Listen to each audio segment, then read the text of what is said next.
Hey everybody, how you all doing? I hope you all doing well. My name is Paradise and welcome to the Paradise League Tournament cycle number 5. What we're gonna have here is Brigada against Busk No Nuts, or we're formerly known as Busk No GG, and I'm joined here by the one and only Easy Full Clan, aka John. John, how you doing today?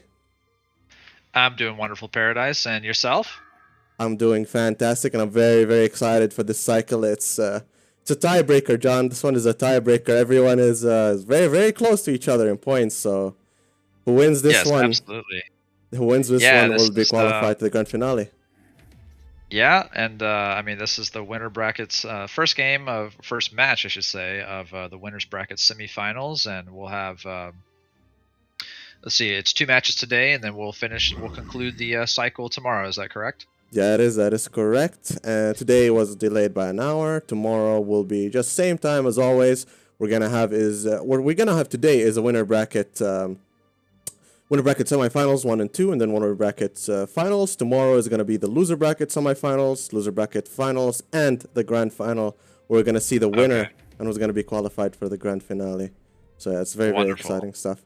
Yeah, Well, so as you said, today or this weekend, right? We are going to crown 2 challengers to go head to head a week from today, and compete for that $10,000 grand prize or that $10,000 prize pool.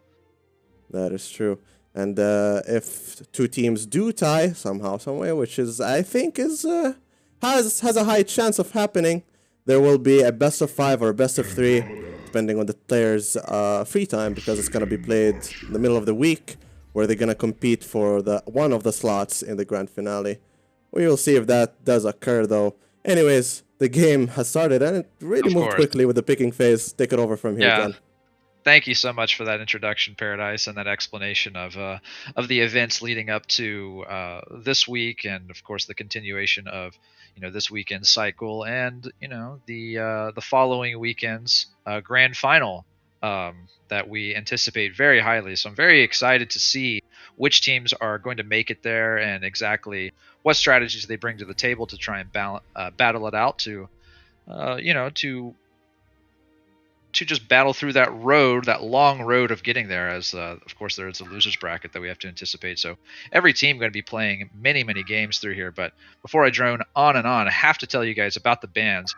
We have Devour, Monkey King, Engineer being banned out by What You Got, Ophelia, Magnus, Nymphora being banned away by Puppet Soul. So very typical bans here, especially since we have seen Devour be banned against Nava Brigada several times. We know that for some reason this is just their X Factor hero that they just make work every single time they have it in their hands.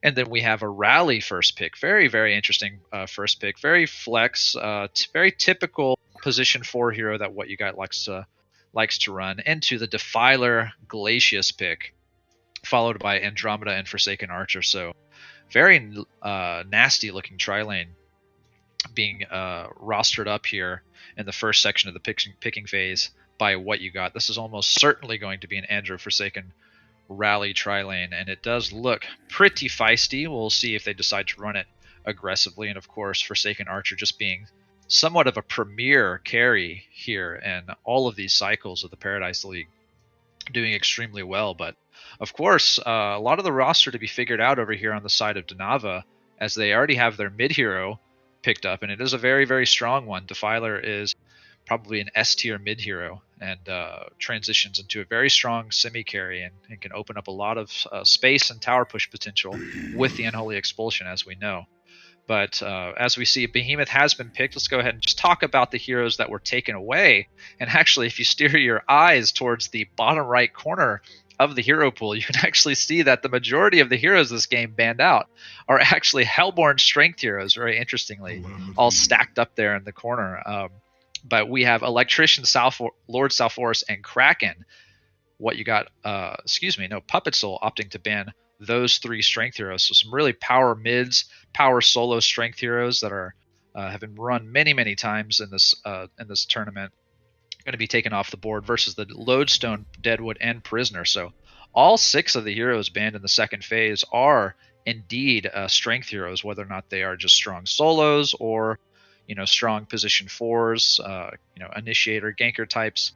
We have seen a lot of success with Prisoner 945 in this tournament. Kind of one of the more interesting bans there on that list, in my opinion, personally, as I think that all of the other 5 are very, very typical. But it seems to me that Prisoner is one of these heroes that has actually kind of made an appearance into the meta here, and you love to see it.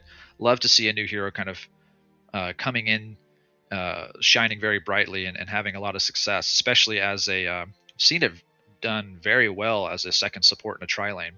No doubt going to be one of those bands taken away from, I think it's Coco, also aka known as Sunk Bob. Very, very prolific hook style player with heroes like Devourer and Prisoner 945. So what you got, just deciding he does not want to play against that. But yeah, we have Behemoth and Calamity. So Calamity, a hero that was shining very brightly. Maybe I think it was in the Clan Tour we saw a lot of Calamity. I feel like I haven't seen a lot of Calamity lately in the cycles. So always a welcome change up, and we obviously know that it can be a very, very strong hero. It has wonderful team fight synergy. Forcing players to stay inside of the Sunder's vault ultimate, but also a lot of poke and chase potential with the Dragon's Path ability. So looking forward to seeing exactly how they run this hero. If they're probably gonna run it in a tri lane, if I had to guess. Probably something like a Behemoth Glacius Calamity tri lane here, maybe defensively or offensively, not really sure, but Calamity, one of those heroes that can kind of do very well with or without farming items, as far as cleaning up stacks and flash farming. She has a nice little kit, maybe not quite as good as Forsaken Archer, but she can kind of keep up for a while and certainly play very aggressively. So I think Denava Brigada will have a good time playing her. As we actually have a Tundra and Alonia pick finishing out the roster on the side of Busk No Nuts. So Tundra almost certainly going to be the solo strength hero, whether they're going to be running it in the long lane or in the short lane, don't know, with the Alonia mid to challenge the prevalence of the Defiler. So really, really great stuff. And then finally the Balfagor pick from Denava Brigada. Wonderful, wonderful team fight finisher. They have a lot of CC control, AoE control on their team that is going to pair very, very nicely with the Balfagor pick. So love to see that Balfagor pick being the final and 5th pick from the side of the Legion. But as we are now loading into the game, let me make sure that everybody understands where the $10,000 prize pool from our tournament comes from. And it comes from our 2 sponsors, Community Gaming and Polydoge. Make sure you check out Community Gaming, guys. They are a platform that runs weekly tournaments for Valorant, Super Smash Brothers, Hearthstone, all kinds of games, and they are all in one. They help supercharge events of all level, from community grassroots tournaments to the tier 1 events that you see right here on Twitch. Make sure you go to communitygaming.io or join their Discord to learn more about their platform. Check out Polydoge as well. They're a digital currency with one of the most vibrant communities on the powerful Polygon network. It offers a wide variety of fun interactions to its holders in the form of NFTs, apps, airdrops, and access to different DeFi platforms ready to use and go on Polygon. So go to polydoge.com and experience it for yourself.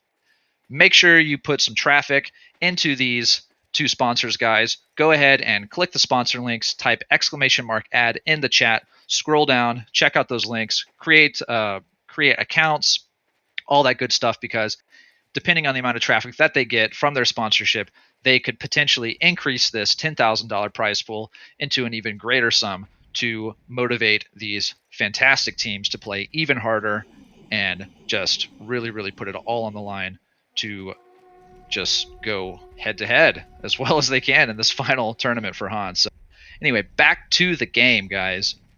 We have Glacius, Calamity, and Behemoth tri-laning together as expected. I have casted enough of these matches to finally get some of these lane calls correct. It is going to be Tundra kind of trying to play Survivor Man over here against the Legion's aggressive tri-lane, and same story for Balfagor here in the bottom lane, as he is scouting forward with his minions. So both of these heroes are going to be doing as much as they can to try and not die, and of course the 2 tri-lanes trying to clean up an early kill if they can. But I feel like the real story, the even match here, as we begin the lane phase, is the Defiler versus Alonia matchup here in the mid lane. So we have certainly got to keep our eye on that, as Alonia is doing a lot of little harassment against Defiler with the Frigid Field ability. Rally here cutting the creeps in the bottom lane, dragging them over to the creep pool, so deciding that he can safely kind of get some XP or some lane disruption over here against Balfagor. But there is rotation. Behemoth is already blocking Alonia off with a fantastic wall, and Defiler is chasing her, putting in the auto attacks. The golden apple comes out. She throws back a Glacial Spike and actually gets bloodlusted by that quick rotation from the boots Behemoth. So already Donava Brigada coming out of here into the gate, out of the gate, looking very, very strong with a quick bloodlust kill. A little bit of smack talk in the chat as well. A little bit of BM. Hopefully that doesn't. Hopefully we can play very, very play nice, guys. Not too much of that. But Balfagor needs to be careful as well, as Rally is actually eyeing him down, lands the compel, but he is going to be too close to the tower for Andromeda and Forsaken Archer to continue pursuit.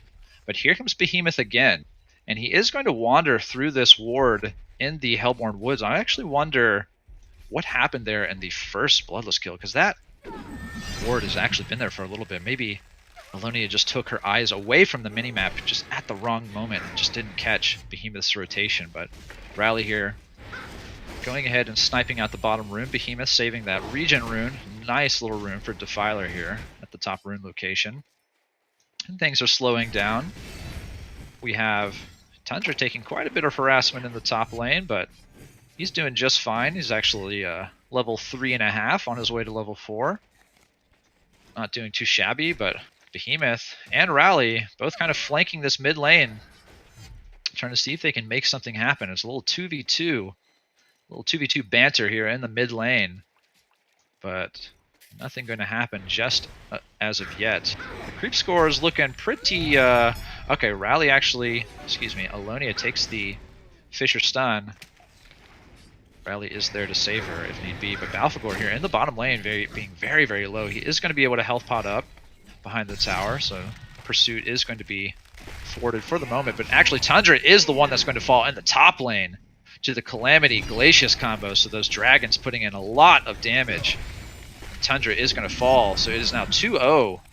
The Nava Brigada looking fantastic here already 3 minutes into the game. Two very important kills, one in the mid lane, one in the top lane. Creep score looking excellent for Calamity, 17-4. Rally connects the stun onto Behemoth, but Behemoth is actually going to dump that Fisher onto Rally and kind of walk away. Defiler still has the regen in her pocket. Probably going to throw out a wave of death soon. But Balfagor takes the stun into the crippling volley. Needs to be very careful. So this is going to be up to Bust No Nuts to kind of bring this one back in their favor. They certainly have the team to do it, of course. As long as Forsaken Archer doesn't get shut out in the early phases of this game, she will have ample opportunity to come back. But Behemoth and Rally actually duking it out here. Behemoth picks up that haste at the bottom rune. You know, takes it away from Rally's bottle. So a nice little pickup, and Behemoth is actually hasting down here. Maybe going to make something happen, but Balfagor actually takes the combat stun into the crippling volley. He's going to fall very fast. Behemoth is not there in time to connect that Fisher, so very important kill coming out for Forsaken Archer on the side of Bust No Nuts. So that is what they need. The score is now 2-1. Still a little bit of a gold advantage in favor of Donava, but that kill certainly going in the right place, as Forsaken Archer is fairly close to 400 GPM mark. And we'll see exactly what... Okay, there is a dive happening in the top tower. As they drone on and on, Tundra actually gets dove and falls to the Calamity and Glacius in the top lane. So another fantastic kill. And Calamity now 0-2. Glacius 2-0-0. Our boy Mr. Freeze, Glacius, with a great start.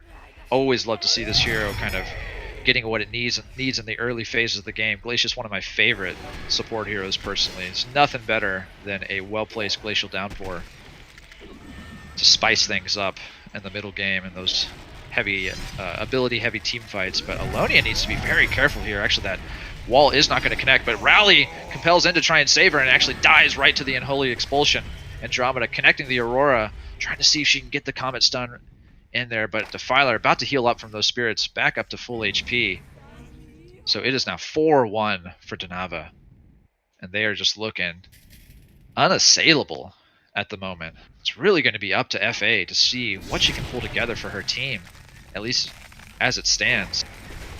Melonia still doesn't have the ulti. Behemoth gonna get caught here by the tower. Take a little compel stun from Rally. Indeed, here comes the nuke damage from Melonia. Behemoth is going to fall to that combo, so a nice return kill that they find, and it's a much needed one.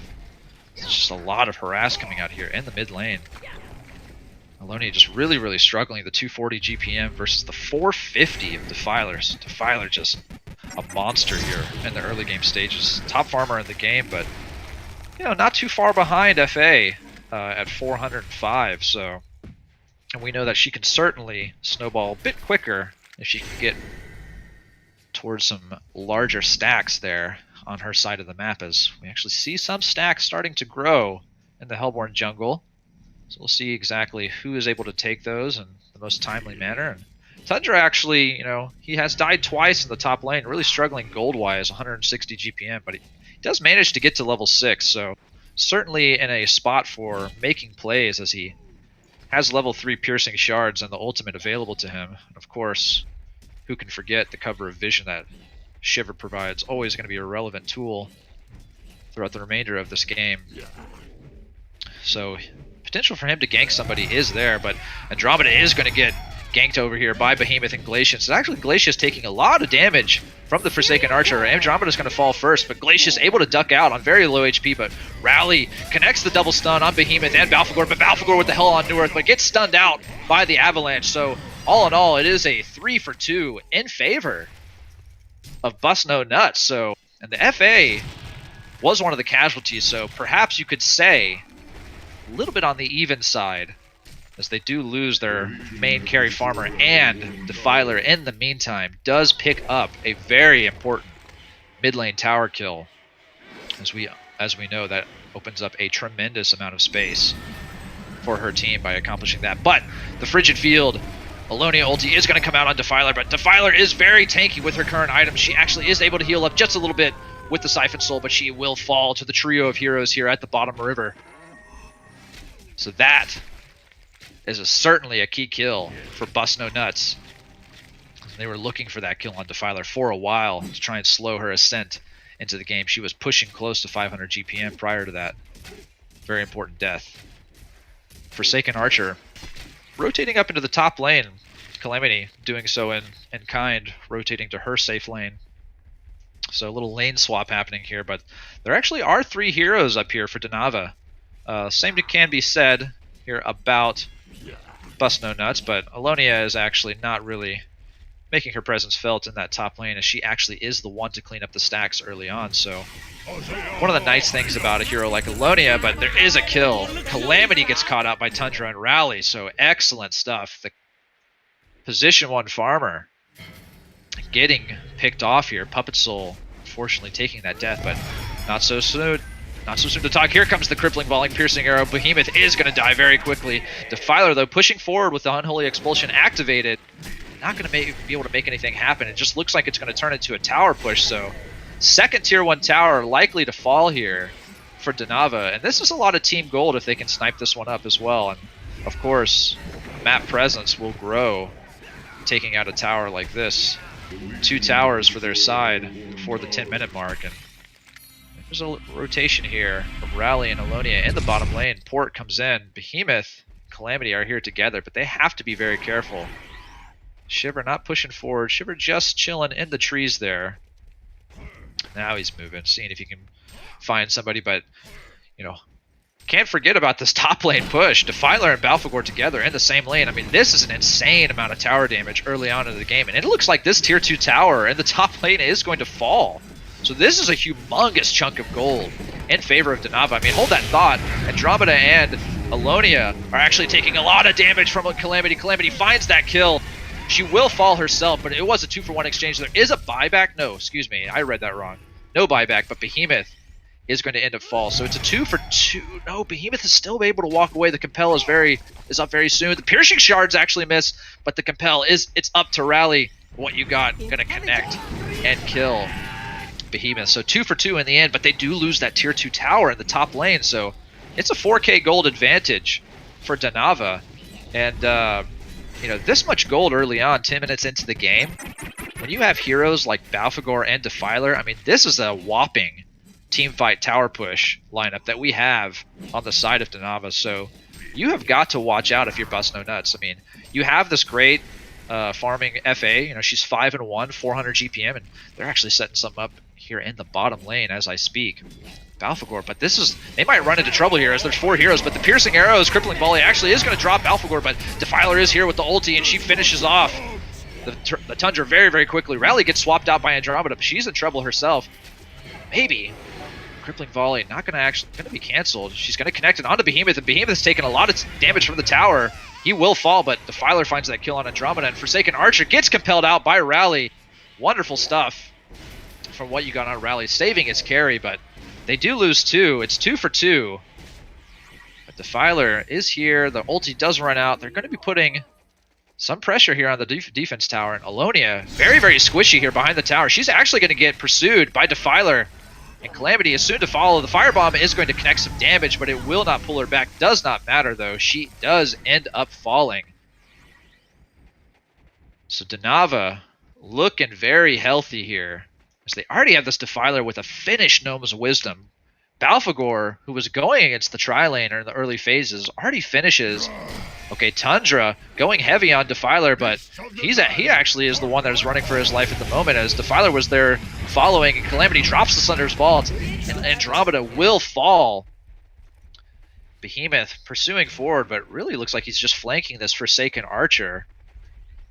No shockwave from him as of yet, but this early tower gold is probably going to thrust him forward a fairly early PK. He's only got 500 in the pocket right now, but this bottom tower almost guaranteed to fall to the Balfagor push, who, as I was trying to say, has already farmed himself up an Energizer and a pair of plated Greaves, so he's a very, very dominating tower pusher 13 minutes into the game. I mean, this is just a force to be reckoned with. Bust No Nuts staging a tower push here in the mid lane with 3 of their own heroes. Probably going to get this, but you know, a very, very good start, probably into a finishing blow here on the top tower, bottom tower rather, for Danava. So as they actually port back and maybe successfully defend their mid towers, Rally gets swapped out, took a lot of damage from Behemoth and Defiler, and looks like there's not going to be any casualties, but they are going to save the tower, and it's in deny range, so Bust No Nuts, you know, trying to get something back. I mean, the tower will ultimately fall, but not going to get as much gold bounty from it. And we can see this very large lead for Danava just start to take off. Now 8,000 gold difference between the net worth of the 2 teams, and like I said before, you know, that's the whole reason why we have these fantastic team fight synergy items like Plated Greaves, Energizer, Gnome's Wisdom already here so early for Danava. I mean, Defiler picks up a sacrificial stone for herself, still has 1,500 gold in the pocket, so very interesting. Interested to see exactly what item she decides to transition into. She basically has her main core up, and Behemoth with 1,250 in the pocket, so just 1,000 gold short of a portal key for himself. And if he's able to get that in a timely fashion, that spells a lot of trouble for Bust No Nuts. Now, Tundra, very close to a portal key himself, just nukes coming out to try and defend this tower, but as we know, this is going to connect. Oh, the Rally tries to throw out a seismic slam compel onto Defiler, but it is going to get silenced by Balfagor. The Alonia ulti was committed. Meanwhile, Calamity just diligently farming here in the top lane. Forsaken Archer has the Nullfire 1. Watch out here, Behemoth chasing this Andro. Andro is going to fall. Here comes the crippling volley piercing arrow on Calamity. She's taken a lot of damage, but she is able to walk away, and Defiler, with the Unholy Expulsion up for another 17 seconds, actually has her eye on this tier 3 tower in the top lane. The Thunder's Vault does connect, as well as the Shockwave, but here comes the Compel onto Calamity. She is very, very low. The Hell on Neworth is going to connect onto the whole Hellborn team, and they just fall like bowling pins. It's a strike for Danava Brigada, baby. They take out the tier 3 tower, and they are going for these barracks 15 minutes into the game. Is there anything that Bust No Nuts can do to stop this? It's such an early barracks. Forsaken Archer will not have the space to farm. Almost certainly, if these fall too early, they can keep the push at bay for the moment, but Defiler showing that she's just not done yet. She's so damn tanky, has so much sustain, but she is a little bit short on mana, so it seems like she probably will finally decide to end this push. But the tier 3 tower has been gone. The melee barracks so low and does not regen very quickly. Watch out if you're Bust No Nuts. So early into this game, it is a Storm Spirit that Defiler decides to pick up. Calamity probably going to be putting the finishing touches on, I guess I would say, either a Frozen Light or a Searing Light.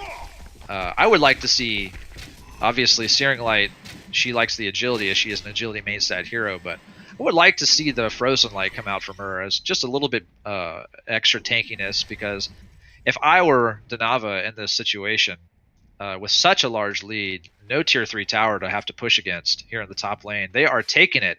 5 heroes into the top lane once again. Behemoth so damn close to that portal key, but really just forcing the issue here is what they decide, and it is certainly the right move as they have the tools to go ahead and put the force into this top lane and just really kind of just end the game this early. What do you do here if you are Bust No Nuts? You have this portal key on Tundra, but man, there's just no good targets. And of course, you know, Tundra's just one of these heroes that's more gank oriented rather than team fight oriented this early in the game. And Defiler does get swapped in. She takes the full force of the Hellborn team. She is going to fall. Here comes the crippling volley. It's going to connect on 2. The Hell on North is not going to connect on anybody, but they do get the barracks, which is what they came here for. Balfagor looks like he is going to end up falling, but not before Tundra. So it's a 3 for 2 in favor of Danava, and it looks like they are pushing forward. Calamity going to get halted by the Forsaken Archer. Glacius trying to find that finishing blow on Alonia, but not going to find it. Alonia porting forward. Looks like she might be able to catch the Glacius. Glacial spikes are coming out. Sidesteps are happening. They're just desperately trying to make something happen, but there is no portal key. Alonia very farmed herself, actually, all things considered, with a finished Jade Spire and a Lightbrand. So, of course, they have the tools to keep this auto-pushing top lane at bay for a while, as they do have Forsaken Archer and Alonia, 2 heroes with fantastic cleave ability, but I mean, obviously, just the game advantage, certainly for Danava, as they have already taken out 1 lane of barracks. The ranged barracks is still standing, but it seems like they are going to turn their attention towards this bottom lane and do a good old-fashioned siege here in the bottom lane, while the top lane auto-pushes and forces the split from Hellborn in a regular manner, or at least that is what I anticipate. We have this portal key on Behemoth now, so even more teamfight presence, as if they needed it. And it is looking very tough for D's Nuts to come back into this game, but I mean, they are still making it work somewhat. You know, they have tools at their disposal. They have some high ground defense, but not if their Forsaken Archer gets picked off very quickly. The swap happens. She's able to gain the distance. Here comes the crippling volley. Piercing arrows to finish off Behemoth. They trade Behemoth for Andro, but Glacius is not done pursuing this FA yet. But in the meantime, there is a casualty in the bottom lane, as Rally ends up getting taken out by Defiler, and Tundra falls as well. Balfagor and Defiler both alive here, and this is a hasted Defiler. Alonia has to be very careful. She's very low, but she's going to get healed up by the spirits in 2 seconds. She's going to get dropped milliseconds before the Unholy Expulsion actually comes back to heal her. What a timely kill for Alonia and FA to find on that very farmed Defiler. She's at 556 GPM, 530 for the Calamity, so certainly a key kill. And they do stop the push in the bottom lane for a little bit, but I mean, the question is for how long? As you know, clock is ticking, and they want to push that second lane as soon as they can, but credit to Bust No Nuts for finding that kill on Defiler in this dire situation in the game. And Balfagor picks up the glowstone, obviously showing his intent to go and push towards the Staff of the Master, which is certainly a potent pickup on Balfagor these days. Other key purchases, we have a Mighty Blade on Forsaken Archer, so she's clearly trying to inch towards a Shrunken Head as she needs it very desperately against this Legion lineup, as they are predominantly magic damage. Not really sure, I can't see exactly how close she is to it. She has the completed Nullifier 3, which is very, very strong against this Legion lineup. There is a lot of abilities to self-dispel with that item, as well as maybe some things you want to dispel off of them. Not sure if something like Siphon Soul can be dispelled with Nullfire, but they are already pushing here in the bottom lane. But FA doing a good job of running circles around the Hellborn jungle for as long as she can to try and siphon as much gold off the map while she has the space to do so she can just get that Shrunken Head before the next team fight happens.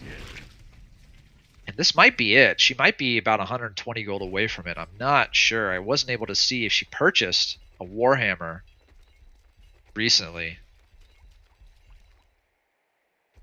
But she's feeling a little bit scared right now as the Legion is kind of off of the map.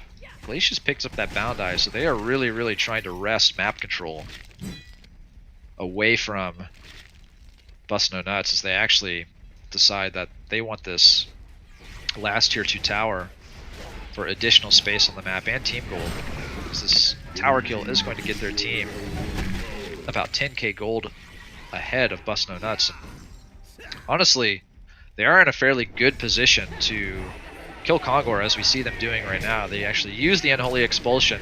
Balfagor is the tank, and they're deciding to push for this Kong kill.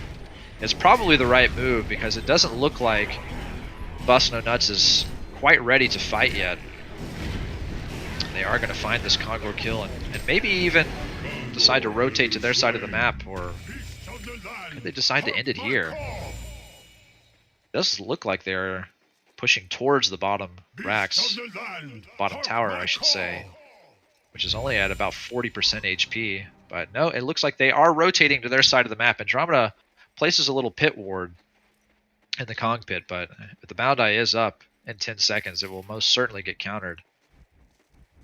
Melonia with a finished Grimoire. It's a big purchase.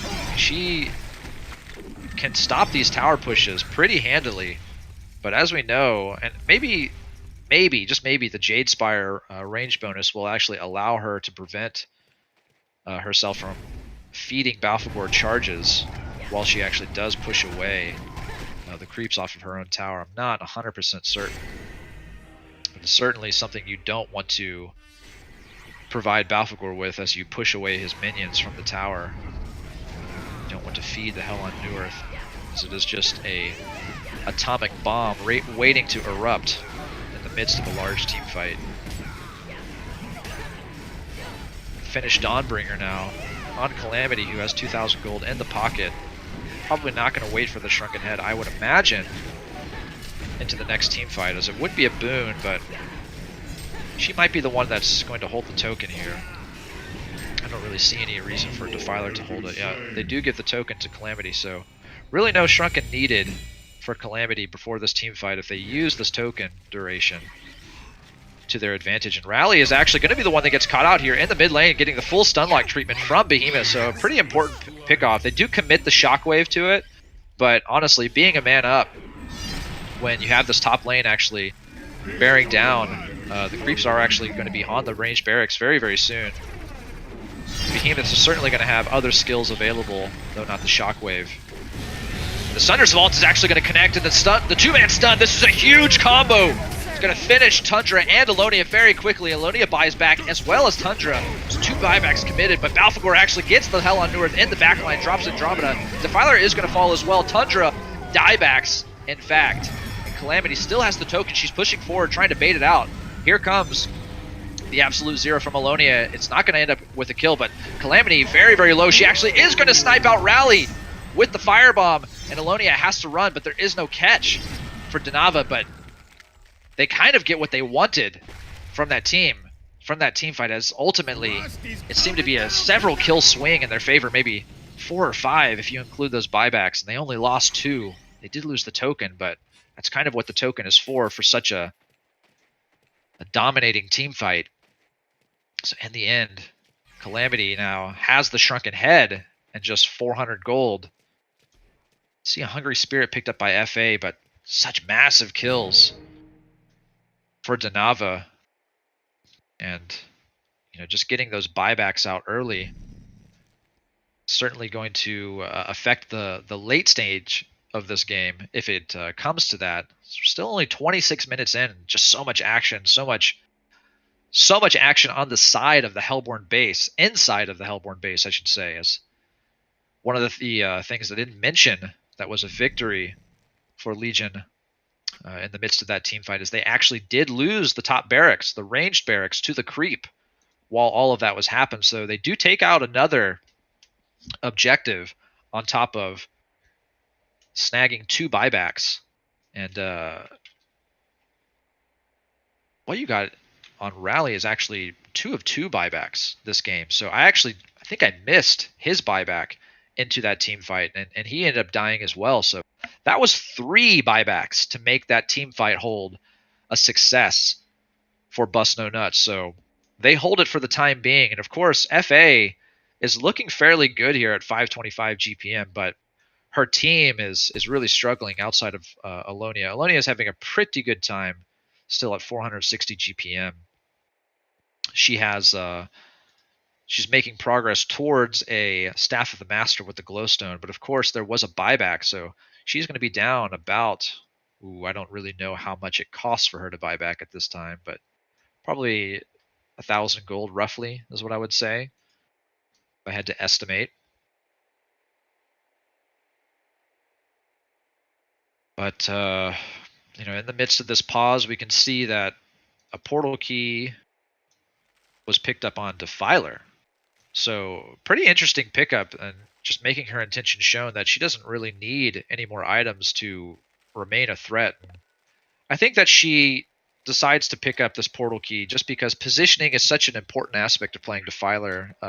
You really want to get those Unholy Expulsion Spirits on your target point blank to really maximize their damage. And if it can be timed fairly well with the expiration, you can portal key in very aggressively and still feel very safe about it, as you can take a huge chunk of damage and then get healed up immediately if the timing is right. And while we're talking about portal keys, my man Glacius over there with a freaking boss score of 6, 1, and 5 this game, 323 GPM on the support, the main support Glacius, picking up a portal key himself. So gonna be raining down some glacial downpour in the next team fight, no doubt.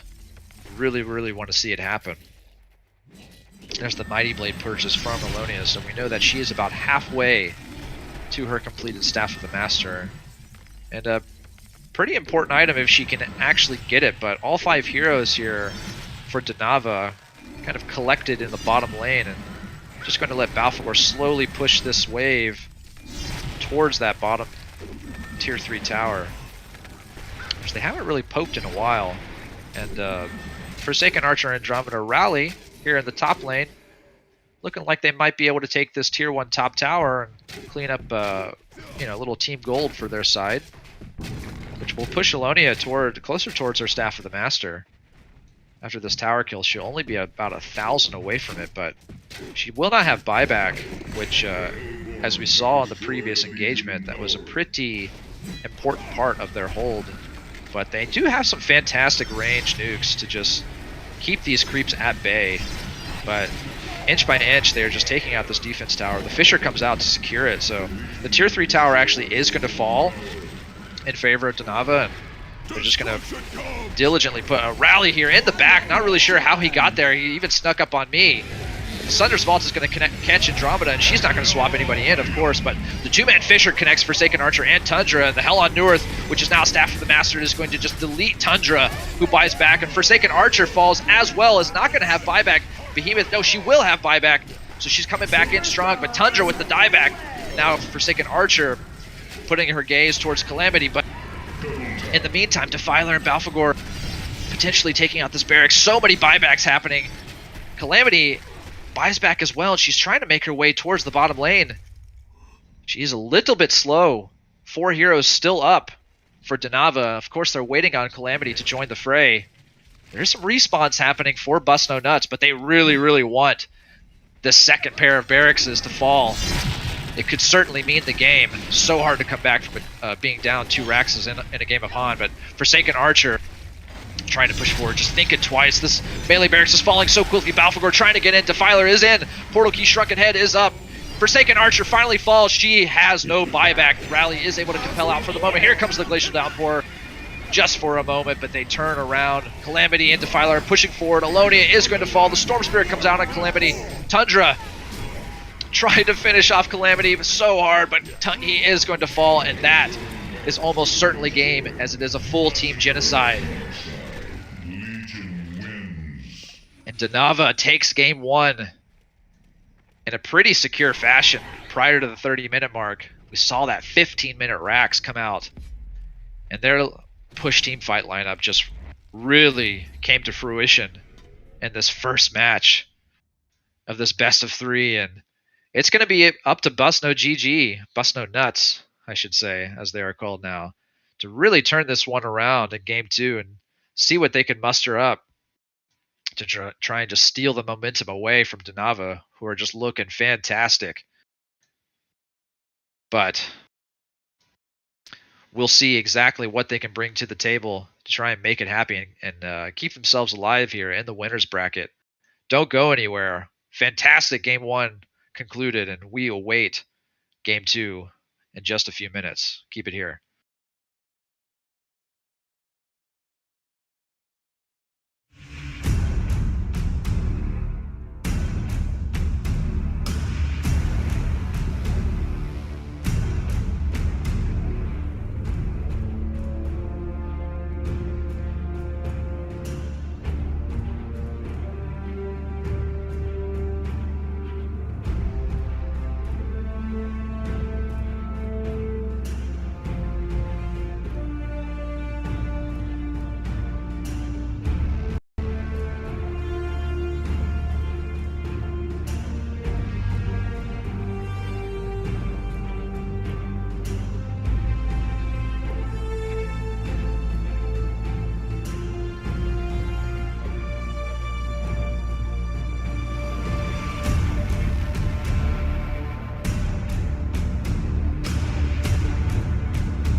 All right, everybody. Welcome back to cycle number 5 of the Paradise League HoN tournament. You're watching the second game of the best of 3 between the formerly Busno GG, now known as Busno Nuts, taking on Dinava Brigada. Busno Nuts here, down a game in the series, looking to try and swing it back, even it up, and look for that third and final match, that decider. And of course, Dinava looking to finish it out right here, right now, and move on to the winners bracket finals. I'm going to be your main shoutcasting host, Easy Full Clan, bringing you the action with a solo cast here. So get ready, buckle up. We have already got bans and picks coming out. Ophelia, Nymphoro Rally, banned out here by Puppet Soul. Monkey King, Devourer, and Defiler taken away by What You Got. Into the first pick, Magmus. Really a love story here with this Magmus first pick. Such a common first pick that's just been kind of always relevant throughout the entirety of HoN's history. Never a bad hero, this Magmus. So gonna see it here in game number 2. Counterpicked, or not necessarily counterpicked, but followed up by the Glacius Bensington on the side of Busno Nuts. So 2 fierce disabler tri-laners, Bensington and Glacius. Going to be really, really active game, as we know, of course, that Bensington has that global ulti with the Nightfall that just seems to pair very, very well with pretty much any kind of long-form disable that the team might have, as it takes 3 seconds to kind of spring into the fight from across the map. But the engineer pick being the second pick for Dinava, and of course this is a very, very dangerous hero, as we know that Puppet Soul plays this very, very effectively in various roles. Could play it as kind of like that position 2 or position 3, or even in the mid role. It's really, really unknown. It's such a flexible hero, does a lot, has tons of nuke damage, tons of teamfight control with the energy field. So an exciting hero to see. And of course, the mind traps just showing up right at the wrong moments on random spots in the map, just really kind of keep you on your toes. So good stuff from this engineer pick. And then of course we have the Lodestone, one of the premier soloers, the Shatterstorm ultimate, always making him a relevant force to worry about in these games. So a really, really fierce 3 heroes showing up for Dinava as they start out the first half of their draft. And as we see the bans coming out in the second ban phase, What You Got takes out Kronos, Puppet Soul takes out Electrician. So Puppet Soul realizing the need for either strong solos or mids for What You Got, opting to not play against the Electrician. And of course, What You Got worried about what kind of carry that Dinava is going to run after taking out Kronos and Forsaken Archer.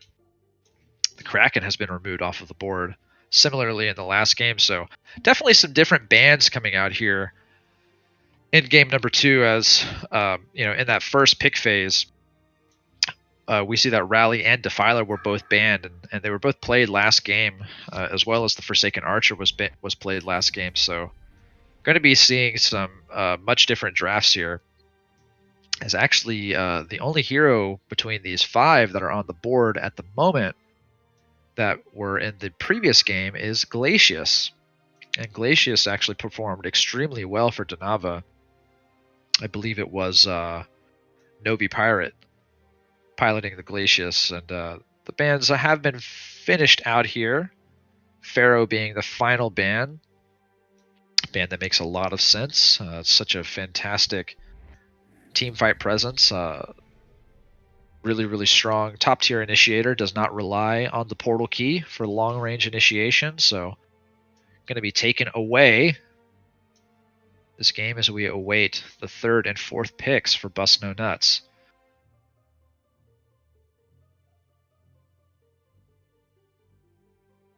But, just Dinava with that really, really striking team fight in the previous game. We can just see a really big contrast. I mean, of course, heroes like Magmus and Engineer scream team fight, but they had the Defiler and the Balfagor on their side in the previous team, and not only are those heroes nasty team fighters, they are also just insane tower pushers. And we see something very different coming out here from Bust No Nuts here in game number 2 as they pick up the Deadwood, which is a very, very typical pick in these games. Works really, really well as a second support in a tri-lane. Of course, with the long-range Rotten Grasp, very, very strong to follow up a setup stun like the Ice Imprisonment, but it is the War Beast that's really, really throwing me for a loop here. And no doubt going to be picked up by what you got, as he is kind of a premier jungle player. And we see the completion of the Hellborn's draft. It is a Voodoo Jester pick, which is a little bit different. Voodoo Jester kind of fallen out of style unless it's kind of used as a counter pick to something like Ophelia. But we kind of, to that end, we actually see maybe why they value it here in game number 2, as they are playing against the War Beast. So potentially looking for some very, very useful bounces against the multi-minion control of War Beast. And of course, against non-hero units, the Acid Cocktail does stun for 5 seconds, especially if War Beast decides to go for the puzzle box route. So going to be a pretty relevant hero here at all stages of the game. Voodoo Jester with a really, really good lane presence, but obviously if you're going up against a puzzle box War Beast, going to be very valuable later in the game, as sometimes this hero, especially if it doesn't perform well in lane, kind of tapers off towards the mid and especially the late game stages. But we see the Soul Stealer, which is going to be a fantastic pickup here for Donava. Just Soul Stealer, obviously such a powerful nuker, really kind of synergizes extremely well with hard stuns, as we see they have plenty, all 4 heroes on Donava, other than the Soul Stealer, having fantastic stun combos. So Soul Stealer going to pair very, very well with that. And the Bubbles being the final pick for Bust No GG. So going to have a bit of a classic mid lane matchup here. Bubbles versus Soul Stealer in the mid lane, and a tri-lane of Engineer, Magnus, Voodoo Jester. So Engineer going to be the main farmer for the team here right out of the gate. Now, the responsibility to be maybe the main carry probably shift towards Soul Stealer as this game progresses, but he is going to be the mid laner for Donava, of course, to start out. We'll be able to, maybe pick up some quick gold advantage if stacks are made available for him in the jungle, so you can quickly pick those up with some early demon hands, maybe around level 5 or level 7. It's going to be Lodestone versus War Beast here in the bottom lane. So very, very interesting lane matchup here. Not something that we see every day. I mean, War Beast, typically thought of as a jungler, actually going to be solo here against Lodestone. And Lodestone, very, very nasty solo laner, as he is just very beefy, very mobile, and has a lot of lane harass himself, especially against a melee hero like War Beast, as he will have the head smash on such a low cooldown available to him to use. But and I was actually wrong about which player is going to be piloting the War Beast. I thought it was going to be what you got, but it is actually Panny Sucks, aka Probusk, the namesake for this team. And Bensington taking an early keg stun into an acid cocktail, and going to be followed up here by a lava surge on Magnus. Maybe not going to be able to, but it's actually Magnus who is potentially going to get bloodlusted. Bensington does use the golden apple, but will fall himself. An Engineer connects that keg stun onto Deadwood, and Deadwood has to be very careful, is able to get the distance as he does have red boots, but it is kill for kill here already 1 minute into the game in the top lane. Bloodlust credit, of course, coming out to Glacius. Glacius with an early pickup, Bloodlust pickup, so my boy Glacius, Mr. Freeze, looking really, really great in this first best of 3. Just shining.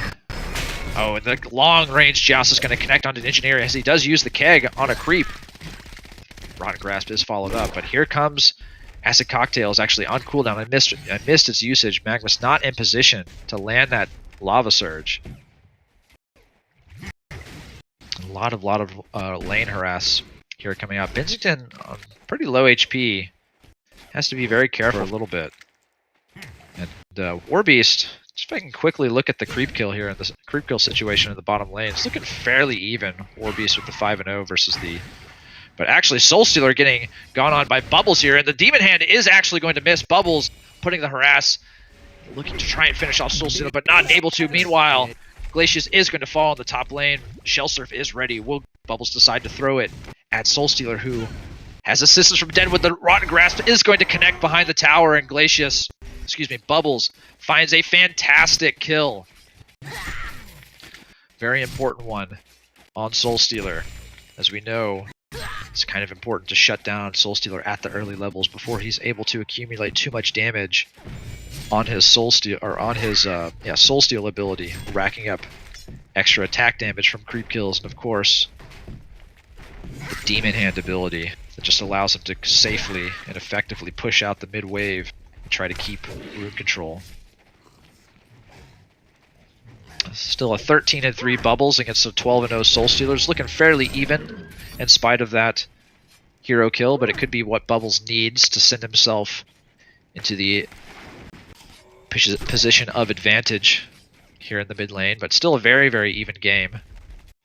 Legion playing it very safe here on their own tower, as they have a huge creep wave to try and clean up the experience and gold from underneath the tower. Warbeast versus Deadwood, looking a little bit Lodestone favored at the moment. 20-4 creep score versus the 14-0 Warbeast, and Magnus staring down Bubbles here in the mid lane, just kind of incorporating a little scare tactic, giving Soulstealer a little bit of space to continue to clean up. But here we go, action in the top lane.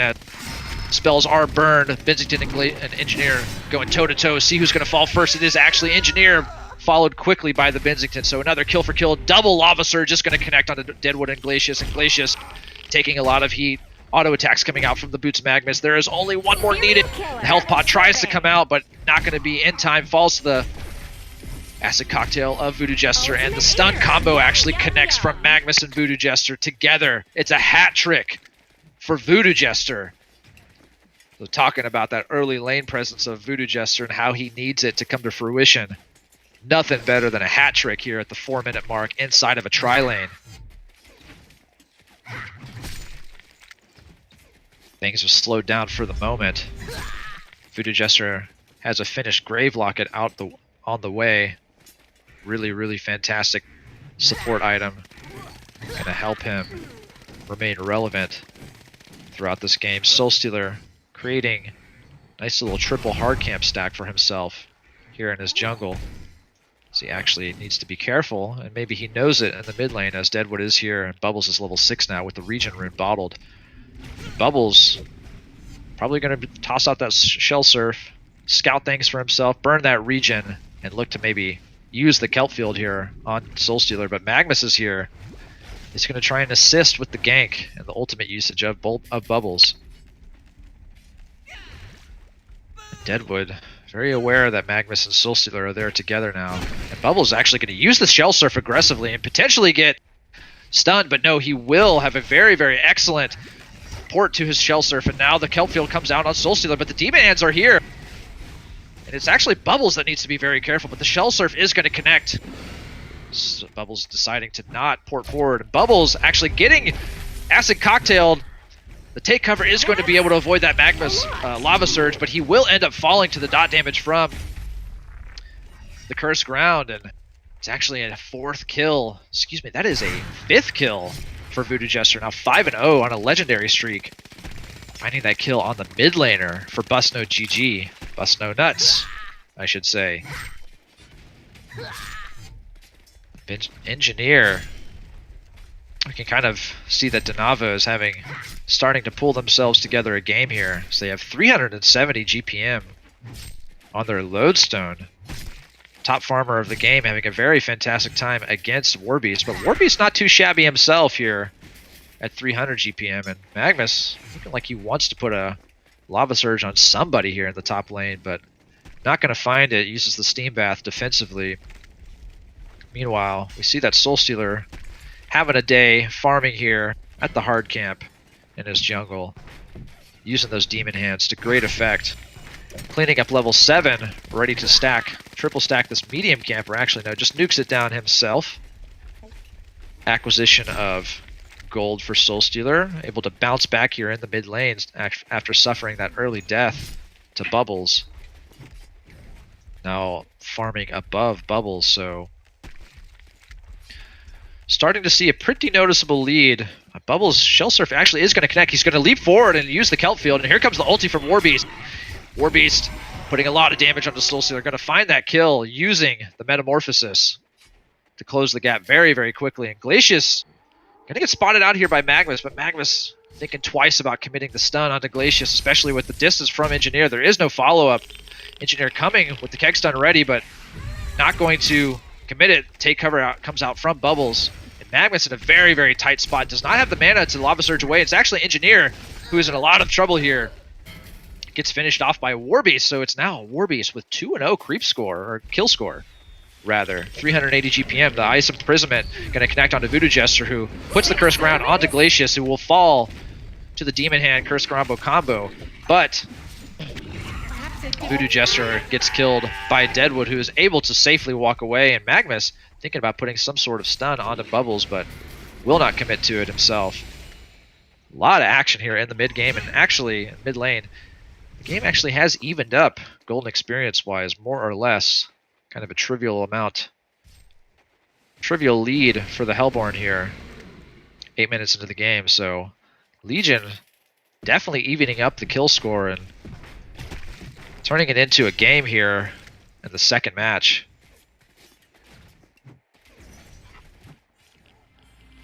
Glacius spotting out Engineer. Needs to be careful as there is 2 mines there, and actually getting heavily slowed by that turret, trying to actually pull the neutrals towards him because he realizes that he is dead. And it looks like a Soul Trap was picked up by Bubbles. Going to be a really, really nice supplement to his already heavy nuke damage that the hero provides. Probably one of the best reasons to pick up an item like Soul Trap is for bottle cancels, but Bensington actually taking a lot of damage on a Cursed Ground. Is that Cursed Ground damage going to be enough to finish him off?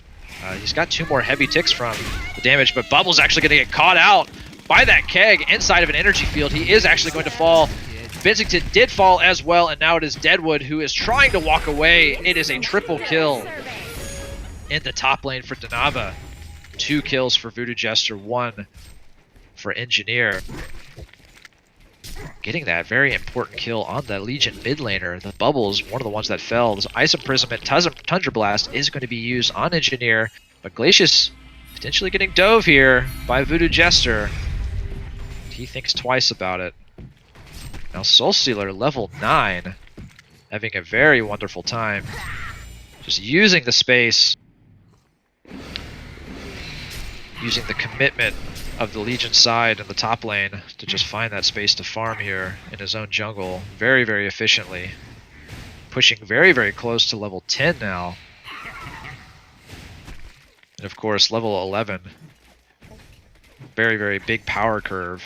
He will have level 2 soul burst and has 40 souls ready to go. So we'll see what kind of item he decides to go, if he decides to go for an early portal key. But he is getting flanked by a smoked Deadwood right now, who's going to try and land the Rotten Grasp. And here comes the log throw into the Rotten Grasp. The Rotten Grasp is going to miss, but Bubbles still commits. And now the Metamorphosis Warbeast is chasing him down. The soul burst does connect.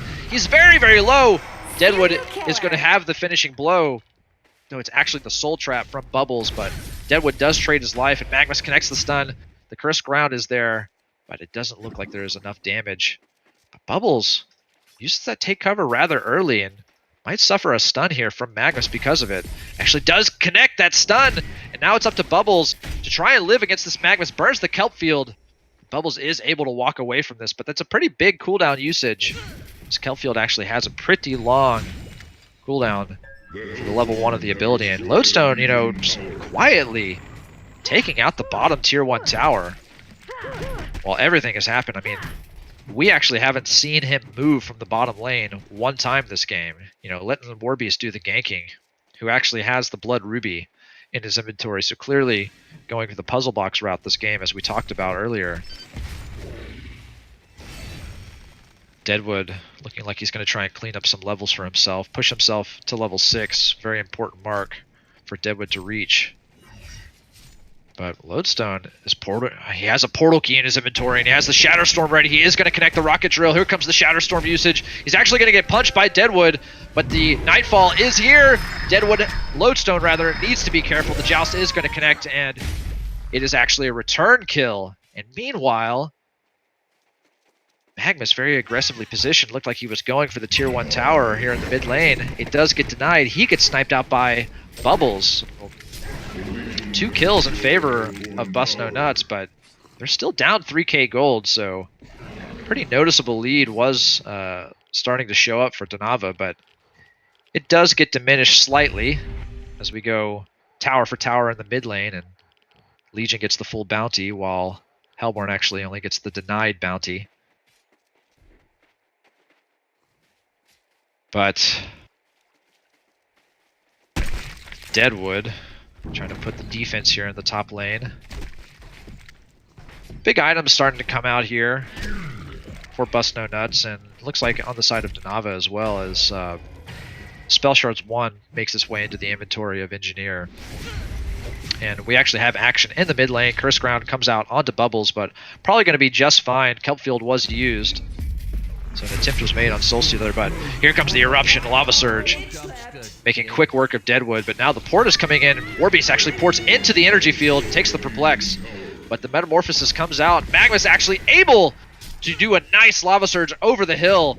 But Bubbles is in pursuit, puts the Soul Trap effect on him, and Magmus almost certainly going to end up dying, but maybe he could deny himself to neutrals. Does not have enough time to make that happen, so valiant effort to survive there for Magmus, but in the end, Bubbles is going to find that kill and actually purchase a portal key with that. Looks like Warbeast has the gold for Puzzle Box 1 on its way out. 2,700 gold in the pocket of Soulstealer. Obviously has the financial requirement for a portal key, opting to maybe perhaps go for a Staff of the Master first, but the portal key from Bubbles is going to make its way onto Soulstealer. Soulstealer trying to put out the Soul Burst, but there's the well-timed Song of the Sea to cancel, and Glacius is there to follow, and so Soulstealer will end up falling and getting hard ganked in the mid lane. He's 0-4.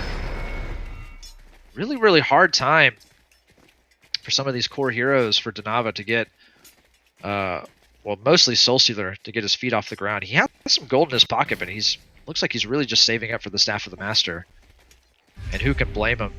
It's such a strong item on the hero. Synergizes almost perfectly with the portal key pickup. Seems like that Soul Burst just seems to come out instantly once he has the staff. And a pause is needed here. Requested by the tournament organizer, who is talking about manners, requesting that both teams not chat anymore towards each other, as we actually have seen some bad manners for some reason in this first best of 3. But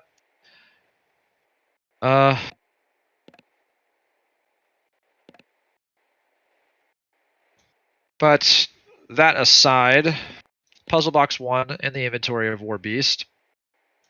Looks like, oh man, okay. I talked about how Voodoo Jester has a hard time transitioning into the mid game in a game of HoN, but not if you have this start that Voodoo Jester has. 9-1, 320 GPM. We are going to see the Staff of the Master Voodoo Jester in game 2, undoubtedly. I'm really, really interested to see exactly how this plays out, because this is a fierce item on Voodoo if you can get a good start, and especially with the amount of team fight control that they have. They have a lot of lockdown stuns, especially if you catch a number of heroes inside of an energy field trapped next to the split shot of the Staff of the Master Spirit Ward. Huge amounts of damage. I mean, this Voodoo Jester is not... I mean, don't forget, this Voodoo Jester started out for his team from the lineup situation as the main support for his team, but he's actually going to be one of the main damage sources for his team fight once he gets this item, especially if he's able to let's just say something crazy happens and he's able to get a portal key shrunken head next to it. I mean, what a spectacle that would be to see. Really, really hoping it comes to that, because that is not something that you see not only in your typical TMM games, but especially here in a competitive 5v5. And what a flashy thing to see if it comes to fruition. But a very quick kill in the meantime. Lodestone picking up that kill on Bubbles, and actually might have to suffer a death himself as he actually takes the Joust and the Deadwood punch. But Deadwood gonna get stunned out here by Magnus, and Engineer with the follow-up stun, follow-up keg, looking to connect it, does find that perfect keg placement, and Deadwood is just gonna get fully trapped, and there is no escape for him. So it is a 2-for-1, you know, 1,000 gold in the pocket of Lodestone. So curious to see what Janko values as an additional item pickup after the portal key on Lodestone. Sometimes we see things like Barrier Idol, or maybe get a little crazy with a Codex. Seems like it's a bit of a troll, but whenever you take away the magic damage reduction from magic armor with Shatterstorm, an item like Codex becomes extremely effective, and Voodoo Jester looking to potentially set something up here on Bensington if he just gets a little bit closer. But Lodestone activates the Shatterstorm. He is about to go in, connects the Rocket Drill, and it's lights out for Bensington, who gets caught out here in the top lane. A nice kill, and now it's the portal key picked up on Engineer, and 3,900 gold saved up for Soul Stealer. So certainly very likely that we're going to see the Staff of the Master right-clicked here. Just a short 300 gold.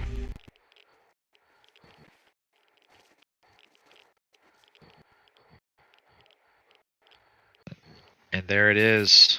It is now in the inventory of Soul Stealer. Well, soon it is on the courier. Thought he was porting back to the base, but he's here in the jungle, looking to collect 10 more souls once he has the Staff of the Master in his inventory, and now almost definitely going to be picking up a portal key to pair alongside his Staff of the Master. But Deadwood, smoking in the Hellborn jungle, might be able to catch that picture-perfect Rotten Grasp on Soul Stealer. Here comes the Song of the Sea, Kelpfield, and now the Deadwood Punch is about to come, and it's going to be lights out for Soul Stealer, but he already has what he wanted. But in the meantime, Glacius, with a decent Glacial Downpour, actually is going to get picked off by a trio of heroes, but Engineer gets caught by the Joust, puts the finishing touches. Engineer is going to fall, but Lodestone connects the Shatterstorm. Bensington very, very low, but will fall himself, so it's actually 3-for-1. Glacius, the lone death for the 3 cores of the Hellborn side. I mean, that is... If you're Glacius, that's the dream right there. Sacrificing yourself for all 3 top farmers of the enemy lineup. So that is a major swing, and in fact, we actually haven't seen Warbeast die this game, who's now level 13, 460 GPM, top farmer of the game, and this actually looks fairly dangerous. Okay, Voodoo Jester putting a lot of damage here into Bensington, who actually takes the follow-up keg stun and will get picked off. Takes his 5th death in the game, but looks like he is not the main carry this game. It is all Warbeast, baby, who actually has the finished Puzzle Box 3 and will be looking to transition probably into something, let's just say Shrunken Head comes to mind against a lineup like the Hellborn. But he is a long way away from that. And Voodoo Jester, I think he has another piece of his Staff of the Master ready to go. Magnus getting picked off here by Bubbles, but the Curse Crown will connect onto Bubbles. The dot damage is fairly heavy, but Bubbles, of course, can evade large portions of that Curse Crown damage with Take Cover. Here comes the Nightfall. It's going to connect on nobody. Soul Stealer finds a kill onto Glacius, and actually Engineer will end up finishing off the Bubbles. So 2-for-2 here in the mid lane. And Lodestone deciding he's not done yet, who actually decides to buy an Alacrity Band for his second item. So I guess he's going for some sort of more long-term oriented play, deciding to pick up a Alchemist Bones. Engineer with the energy field ready on top of the portal key actually is going to connect the Keck Stun. Benzington is locked inside of the energy field. He is going to die almost certainly, but trying to take Engineer with him, but will not make it happen. Magnus tries to land the Blind Sun, who has a portal key now, but will not find Deadwood. So Benzington just having a very, very difficult time in this game too.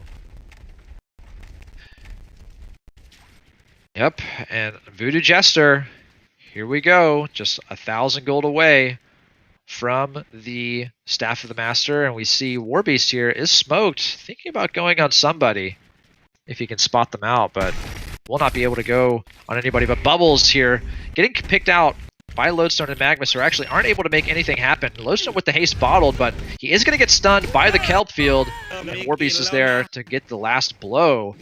With the Puzzle Box minions up, Warbeast is looking like he wants to try and at least deal some damage to this tier 2 tower, but he's got to be careful as there, of course, is a Soul Stealer there. But no portal key on him just yet, but the entire Hellborn lineup is here, and Warbeast just trying to keep his creeps, keep himself in the leash range of his creeps so that they can get some tower damage, but they are quickly going to get pushed off by the nuke damage that Hellborn has. So portal keys pretty much all around on everybody who wants them this game, save maybe Soul Stealer and Glacius, but Soul Stealer not very far away from one of his own, and I believe that will be his next item purchase, but Glacius needs about 1,200 gold, 1,300 gold to try and finance one himself, and I think that is the item that he is going to go for. Benzington just looking to go for a straight Shrunken Head. Tired of getting stun locked in these engagements, or rather these pickoffs, and who can blame him? Lodestone just really not able to put... Okay, Deadwood getting picked off by Engineer and Magnus potentially, but no, Bubbles is there for the counter initiation. Will actually make it a pick in their favor as well. Engineer falling to that heavy nuke damage. Bubbles having a very good game here. Has the Spell Shards 1 in his inventory. Looks like he is wheeling out Spell Shards 2 potentially, if I had to guess. Finished Alchbones on Lodestone. Pushing towards that late game. Benzington here in the bottom lane needs to be very careful. This Lodestone likely going to activate the Shatterstorm here. Has haste buff active on himself. And here comes the Shatterstorm potentially. In just a couple of seconds, the Rocket Drill will connect. It's all over for Benzington. And Voodoo Jester, what a beautiful cast done, as it's actually going to bounce to Glacius as soon as he tries to retaliate. So it's a double kill for Voodoo Jester, who just finishes the Staff of the Master. The Quick Blade on its way out. And Staff of the Master Voodoo Jester has entered the chat. Now looking for some other secondary item to pair along with it. The Staff of the Master Soul Stealer now has a portal key. Bubbles takes that Lava Surge stun, but Warbeast able to juke and jive that Keg Stun. Will take out the energy field very quickly. They're trapped in, next to him in the energy field, or next to him in the Kelp field, and it is a double tap for Warbeast. Bubbles gets one of the kill credits as well.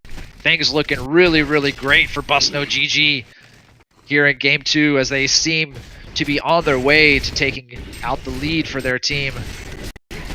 If this tier 2 tower falls, which it almost certainly will, there's just too much force of creep here behind this Warbeast, who has a completed Shrunken Head now. And I mean, what do you do if you are Danava Brigada and you're down against this Warbeast with a completed Shrunken Head, and your entire team just seems to be oriented around magic damage, and you have to catch him with it down. He's very, very scary, but hold that thought as Lodestone gets caught out by 3 here in the bottom lane. Will fall very, very quickly.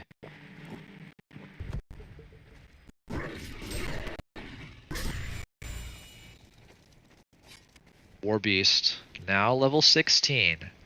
Has the short cooldown Metamorphosis, but potentially getting stunned out here by Magnus into the Keg Stun, but is there enough damage? The Eruption is here, but the Shrunken Head is active, and Voodoo Jester gets the kill credit, actually. I'm not sure if he must have used the Spirit Ward. I wasn't able to actually see it. And it took 4 heroes to bring him down, but that's a very, very important kill. And it just goes to show that Warbeast can be brought down if you are able to catch him with his shrunken head down first. Tower push kind of brewing here. A beautiful lava surge is going to connect onto Bubbles and Benzington, who falls very, very quickly. But here is the glacial downpour just doing work and takes out Magnus and Engineer in response. Fantastic stuff for Glacius, who is now 50 gold away from a portal key, and Lodestone ports in right into that Rotten Grasp and activates the Shadow Storm, and nothing's going to be able to come from it. Nice little 2-for-1 exchange for Bust No Nuts in the bottom lane after losing Warbeast in the top jungle. But there's a Storm Spirit. Who was this picked up by? Picked up by Deadwood, I believe. Going to be a really, really nice item pickup for them to potentially save people from the burst of Soul Burst, or especially the Shadow Storm combo. Loving that Storm Spirit pickup. Looks like it's not finished yet. I thought I saw the recipe being purchased. Bubbles, Deadwood gonna catch the Lodestone. Rocket Drill is used very aggressively to pick up the rune, but now he's trapped inside of an Ice Imprisonment. No Shadow Storm, and the Deadwood Punch is going to seal the deal, taking out a huge chunk of his life. Kill credit to Bubbles, of course, who is now level 18, actually top leveler of the game, and on par to be the top farmer right next to Warbeast. So Legion has 2 of the top farmers in the game, pretty well above where Soulstealer needs to be the carry presence that he wants to be. You know, he only has Staff of the Master Portal Key here at 26 minutes into the game, and with an item setup like that, he isn't going to scale. Of course, the burst potential is there. I mean, Soul Burst, you can never discount what a point-blank Soul Burst can do, especially whenever it's Staff of the Mastered, but he's not going to have that sustained carry damage presence that Warbeast is going to have, especially as Warbeast looks like he is going to try and finish a Soul's Bulwark as his next item. And we'll have the gold for it at this point. Rotten Grass is going to connect onto Magnus, and Magnus trying to run away from Warbeast, but the Shrunken Head is up. Warbeast finds that kill onto Magnus. Safe to say that almost likely that maybe Void Talismans are going to need to come out for some of these Hellborn support heroes. The Rocket Drill going to miss on Warbeast, but the Shrunken Head is down. Here comes the Shadow Storm combo. He's looking to try and connect it onto somebody, but he just can't get close enough. The energy field is going to partition the fight briefly. Glacius throws down the Glacial Downpour, but he is going to fall. Only casualty being Glacius. So nice little shutout from Puppet Soul on Engineer, just aggressively placing that energy field between the teammates of the Legion to try and just force them away, but in the end they only find themselves a Glacius kill, so a lowly support as it were, but at least it's something. And Voodoo Jester picks up the Legacy Staff of the Master and gives it to Engineer, so nice stuff. And actually, what does the... Actually, I need to educate myself briefly here. Let's see. We'll read it out here to our audience for anybody who, like me, doesn't know what it does right off the top of your head. The Staff of the Master addition to Engineer's Ultimate allows him to target a location to throw the energy field, and it buffs the damage of the energy field to do, on top of the base 75 magic damage per second. Now it scales with 1.5% of the target's max health as magic damage as well on top, so going to be doing a lot of damage. And then also, let's see, 100% movement speed slow. I'm not really sure. There's green text for upon spawning, but I think it's still the same thing. But it looks like Legion may be considering taking out their Kongor here, as they feel they have the damage to do so, and Hellborn on the flip side deciding they might be able to take it out as well. Soulstealer, his gold amount actually has been brought down, so he's either got something in his stash or he's got some sort of item in his stash. Not sure what it is. Maybe the courier. Nope, that is not his courier. But Voodoo Jester, with that Staff of the Master, that Legacy purchase, I'm not sure if I necessarily agree with that one. I almost want to feel like I would have rather seen a Portal Key picked up by him, just to potentially land the picture-perfect Spirit Ward drop. As we can see that, he's only got level 2 Spirit Ward at the moment, so the level 2 Spirit Ward, I believe it bounces to one additional target, but at level 3, let me just double check this in the Learnatorium. Level 3, it's going to bounce to 2 additional targets with Staff of the Master. So, and it's no longer channeling. He is able to run around, that is right, but it gets canceled if he's silenced or stunned. But he will be mobile while being able to channel that ability now, which is pretty key to potentially juke and jive a potential stun or silence. But yeah, it is a bounce attack bounce mechanic. It used to be a split attack, but it is no longer the case. Still a really, really potent source of damage, as you can see by the tooltip. Well, I can. Spirit Ward actually does. Actually, the tooltip in game and in the Learnatorium are different. It says it bounces to 3 enemy heroes with level 3 of the ability. But we'll just have to see it in action. Shrunken Head picked up by Bensington. Very important for him to have it. And Bubbles with a Luminous Prism, not 100% sure if he's going to be going the route of potentially Storm Spirit or maybe even pushing forward Forest Sheep. I think I would like to see Sheepstick picked out from him, as there is a Shrunken Head on the Engineer, and I'm assuming there will be a Shrunken Head on the Soul Stealer sooner rather than later. So, and they have no ability to clear Sheepstick in the form of, Sand Scepter or similar mechanics. So would be a nice pickup and a pretty easy and reliable team fight starter for himself.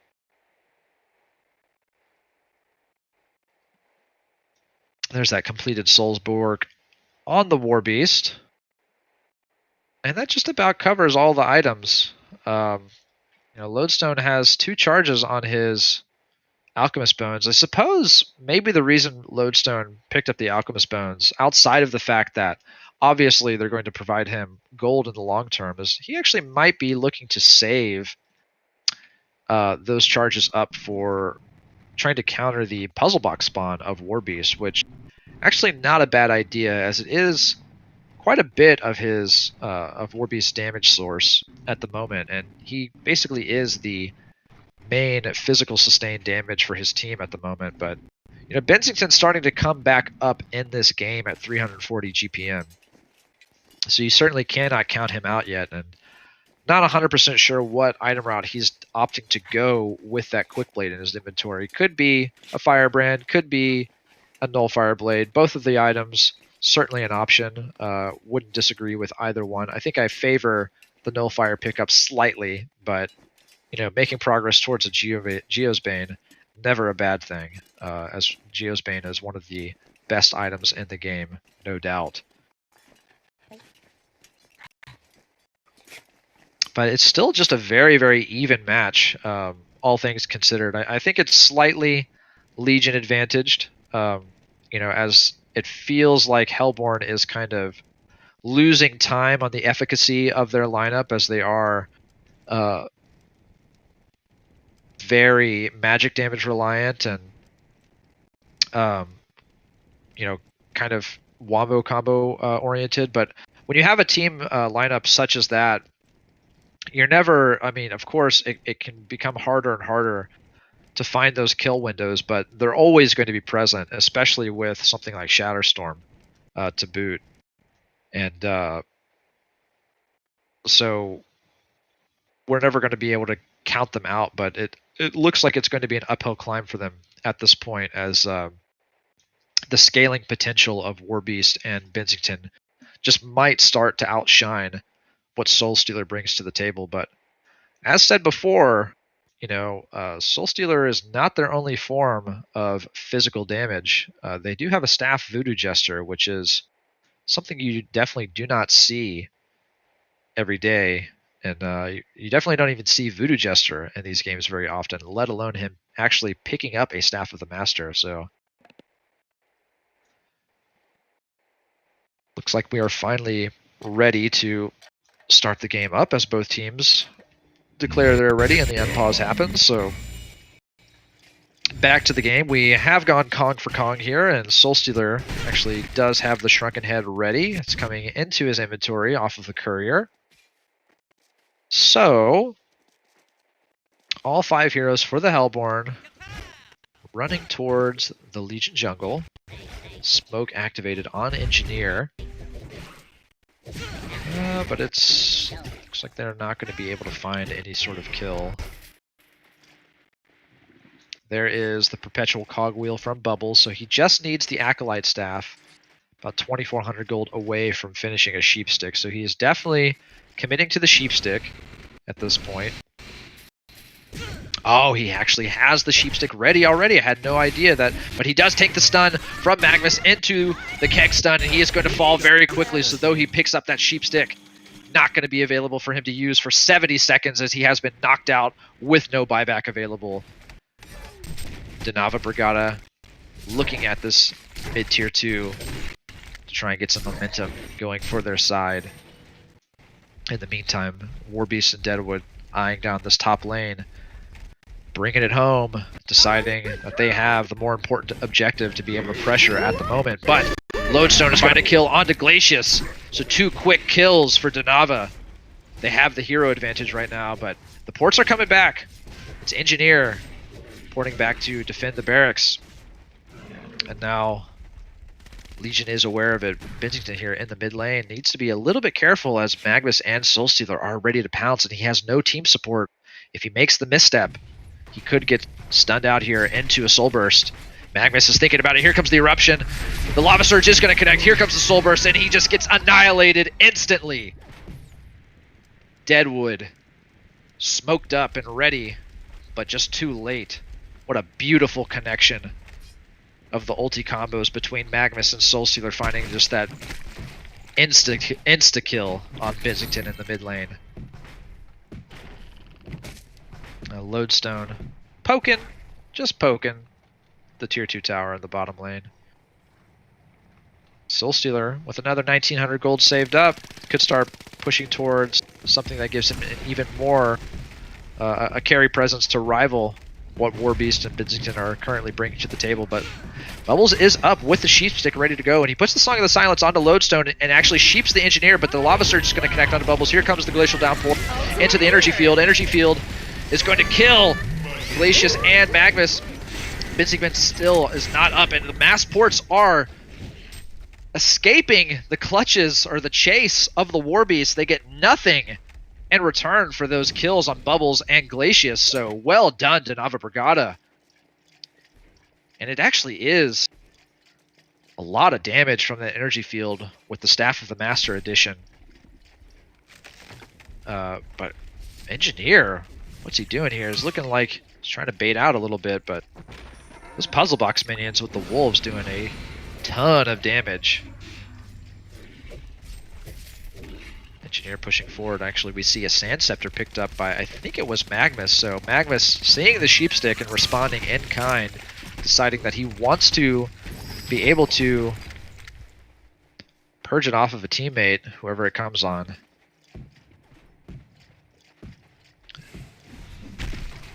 And it looks like this tier 2 tower is going to fall. Warbeast is here at the ready, but as the Metamorphosis ready, but no Shrunken Head just as of yet, waiting a couple of seconds. Gets denied by Warbeast, and Lodestone pushing forward. Not going to rocket drill anything though. And Bensington here in the top lane, just trying to diligently farm towards his next item.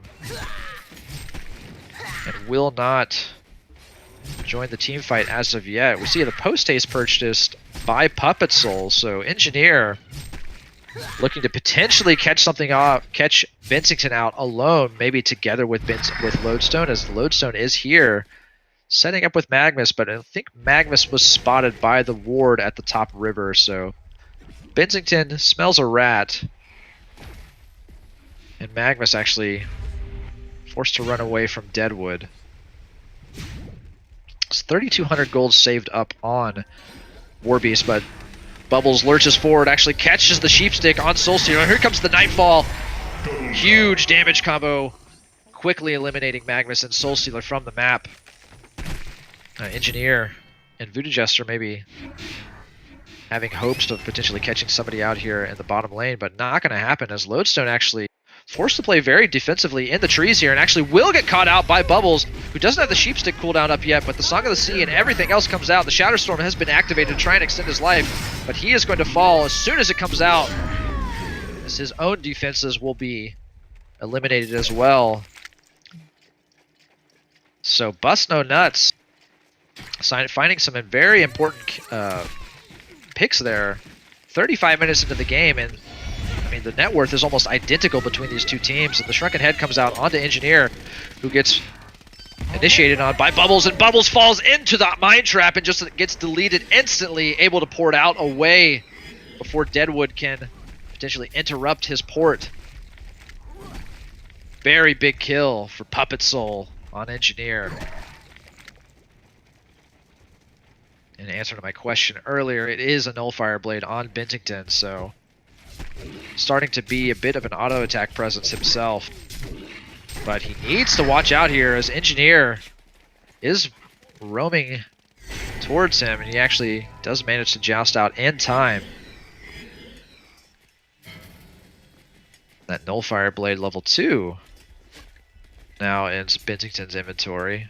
It's the finished Demonic Breastplate is in Warbeast's inventory, but Soulstealer with 3,300 gold, really curious to see what he is going. I have seen Hunter in the past on Soulstealer, after buying Shrunken Head, Staff of the Master, and Portal Key, actually just right-click a Resto Stone, so that is kind of my default of what I'm expecting at the moment, that he's going to go the double ulti route, but we could see something for some more right-click presence, potentially, but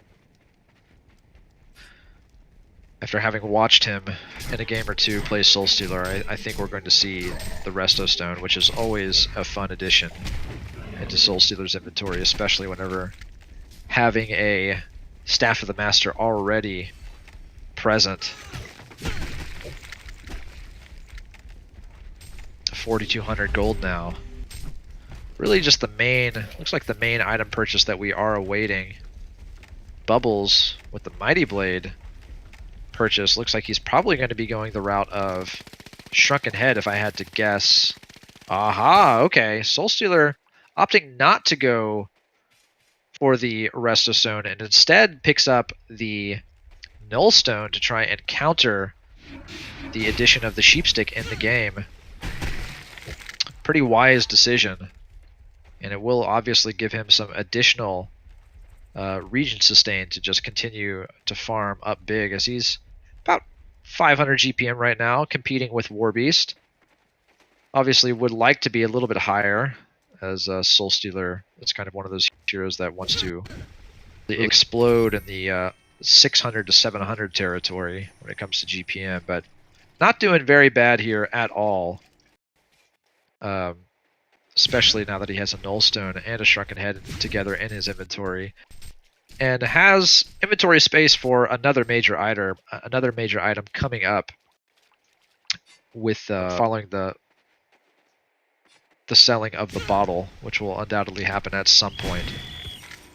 Engineer post-acing to the bottom tower, looking to potentially catch Bubbles off guard, but Bubbles not going to be spotted out. Magnus looking like he wants to try and blind stun something, but not going to here.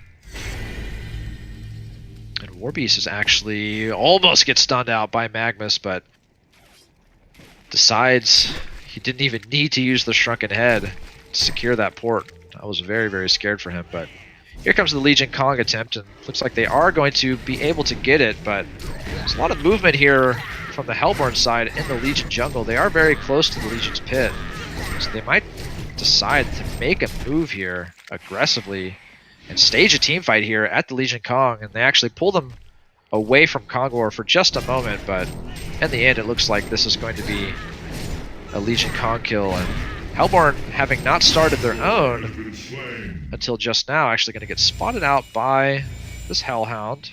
So Legion will be aware that they are going towards their own Kong pit and could potentially regroup or group up over here and in time and stage a team fight, as Deadwood is very close with Veiled Rot active for another 10 seconds. And Kongor is still at 75% HP. I'm really starting to wonder if they are going to actually make this move. They're positioned like they want to, and actually forcing Hellborn to be careful about pushing forward towards the kill, but Warbeast is actually going to get picked off by Magnus. The Soul Burst is actually going to connect and kill Glacius very, very quickly. Lodestone will fall. Engineer in his own inventory actually has the Shrunken Head up, able to run away from Benzington. And Benzington's Shrunken Head is down. He's going to get stun comboed by Magnus. And it's actually a disastrous initiation for Bust No Nuts, as they get 3 for 1, and the buyback will be committed by Lodestone, but in very effective fashion. And they will be able to force out probably these buybacks from Warbeast and Benzington, so deciding that it's more important to force out the buybacks instead of finishing their Kong, which I certainly agree with, as buybacks do not regenerate, and as there is no commitment of the buybacks here, they are still... Okay, here's the buyback from Benzington.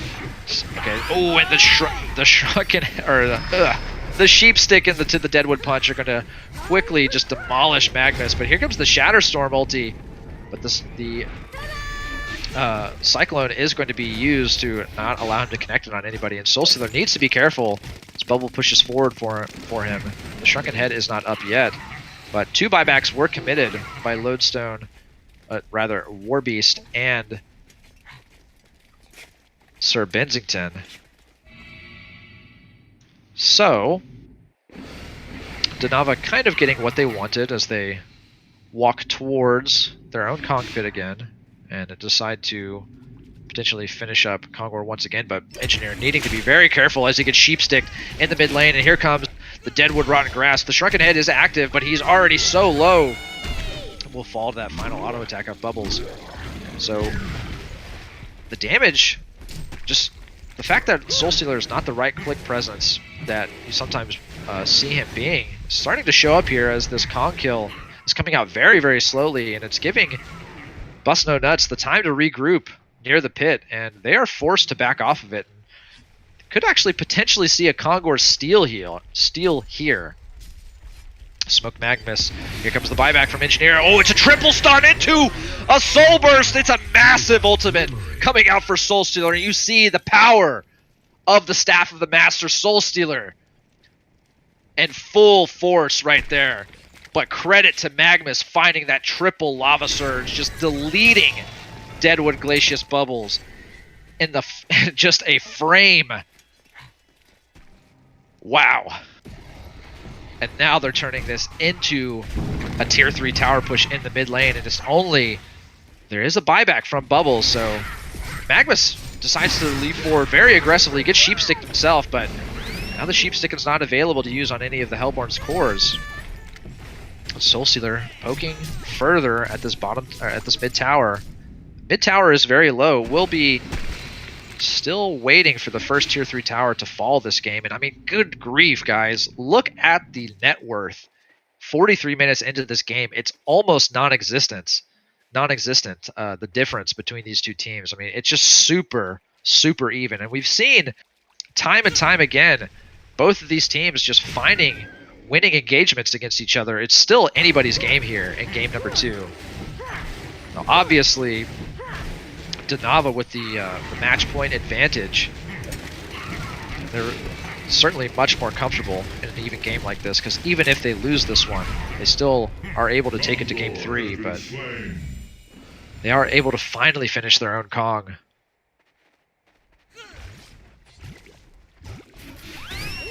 Firebrand comes out on Benzington.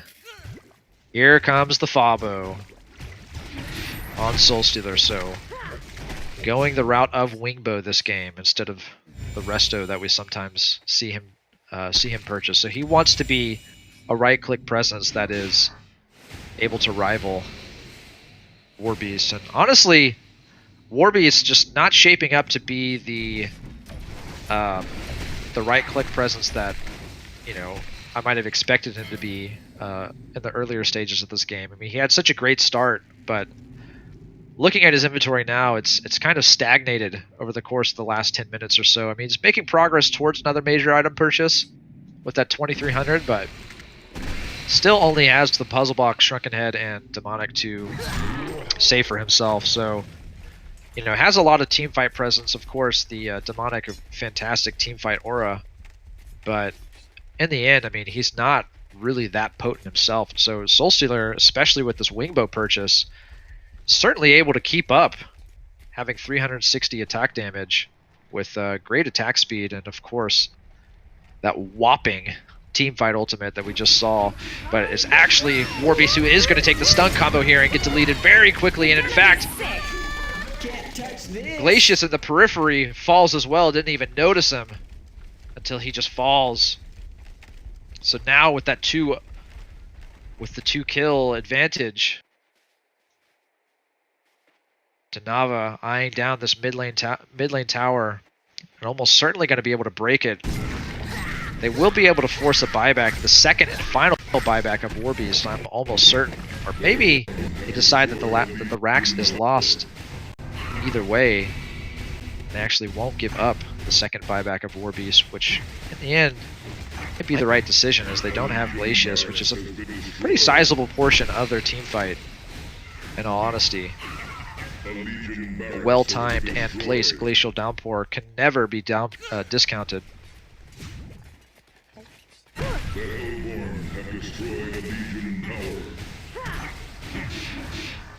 Magnus finds the initiation onto Deadwood, who is going to just get dropped instantly, one-shotted by the Soul Burst. Bensington comes in with the Nightfall, activates the Shrunken Head, putting the auto attacks onto Magnus, who will fall. Here comes Bubbles, making the leap forward, and actually will not be able to leap forward. And Soulstealer able to pour it out inside of that Shrunken Head, no doubt saved by the evasion of that Wingbow. Shrunken Head is completed on Bubbles.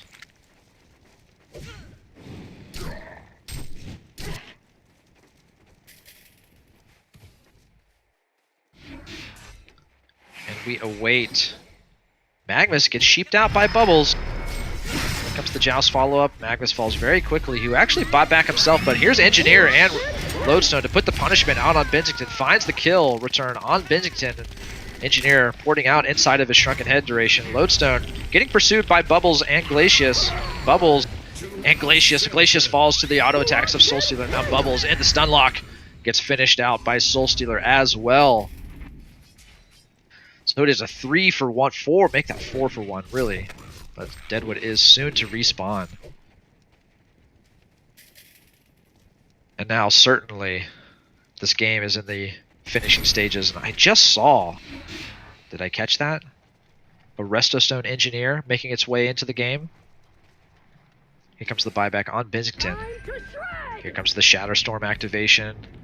Lodestone looking like he wants to connect it onto somebody and actually will not connect, but here's the energy field. The damage is coming out from Engineer underneath the tier 4s, and Warbeast turns his gaze, finishes off. But Soulstealer just running away from Warbeast at the moment, actually takes the Deadwood punch. Deadwood gonna die to that last auto attack from Soulstealer. Warbeast trying to run away, but gets finished off by the dot damage of Voodoo Jester. Here's the buyback from Soulstealer, who actually purchases post-haste to join the fray once again. And it's actually a full genocide, other than the Glacius, who just respawned. But the second set of barracks fall for Danava. And they have the base advantage on lock here in Game 2, and it's almost certainly their game to lose, being up 2 barracks like this, for not a whole lot of compensation, if any, on the side of Bust No Nuts.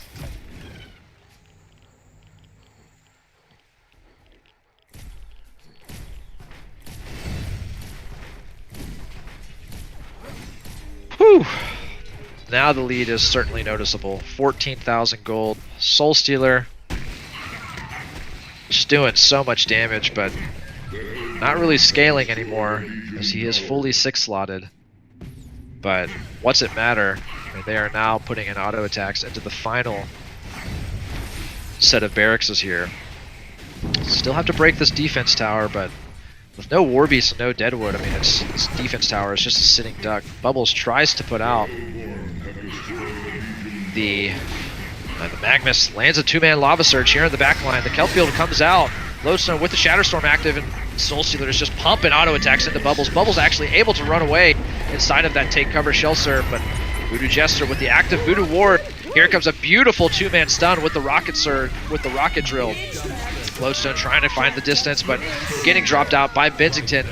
Engineer and Soulstealer are standing up, but Warbeast seeing if he can try to finish off Engineer, who is pretty low on the defenses when it comes to those auto attacks with Warbeast, but it doesn't matter. Soulstealer is here, finishing out the third melee barracks. It's just the ranged barracks standing, and those Puzzle Box minions are running Warbeast or Soulstealer down, but Warbeast does not have the Metamorphosis active anymore. Soulstealer just kiting Warbeast around a bit, and he has this wing bow, but just really scared to finish off that Puzzle Box Mauler, but it doesn't matter. Look at the siege happening on the World Tree here. No tier 4s anymore. It looks like it's GG. Denava Brigada takes over Bust No Nuts in 2-0 fashion here in Game 2.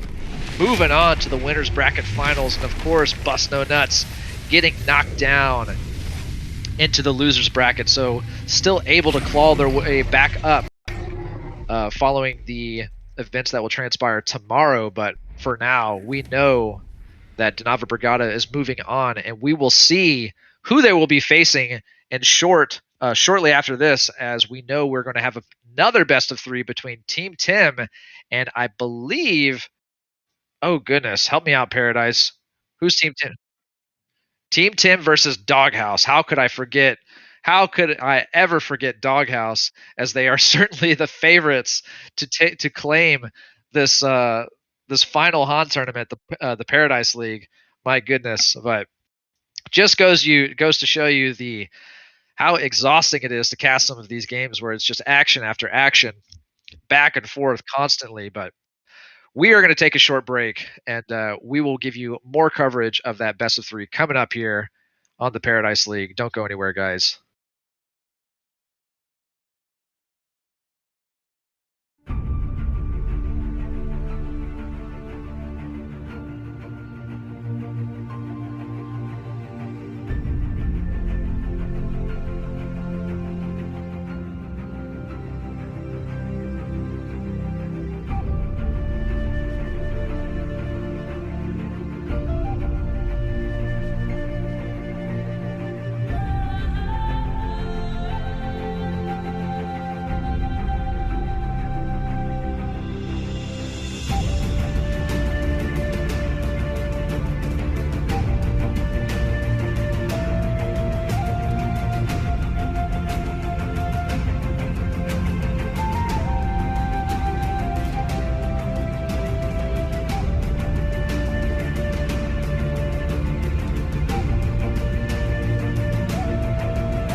All right, welcome back from the break, everybody.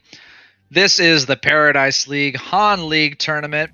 It is cycle number 5 here, the final cycle before the grand finals next weekend, and we are looking for 2 challengers here by the end of this weekend to take each other on for that $10,000 prize pool. Here is the second best of 3 of the day. This is still the winners bracket semifinals. Bringing some action here between Team Tim and Doghouse. I'm going to be your caster once again. I am Easy Full Clan. Looking forward to seeing these 2 strong forces battle each other out.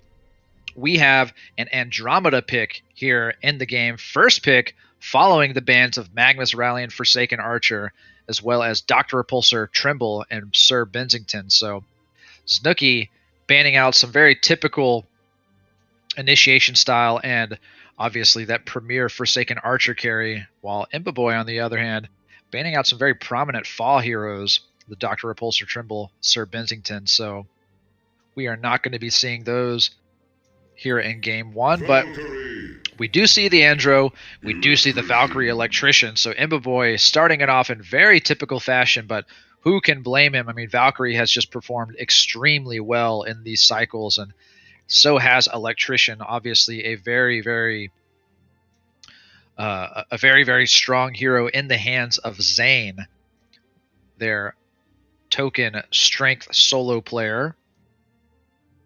So what will Snooki go ahead and follow this up with? I mean, only time can tell. There's obviously many options. Andromeda pair as well with very, very many heroes. She's obviously going to be playing the role of their main support, but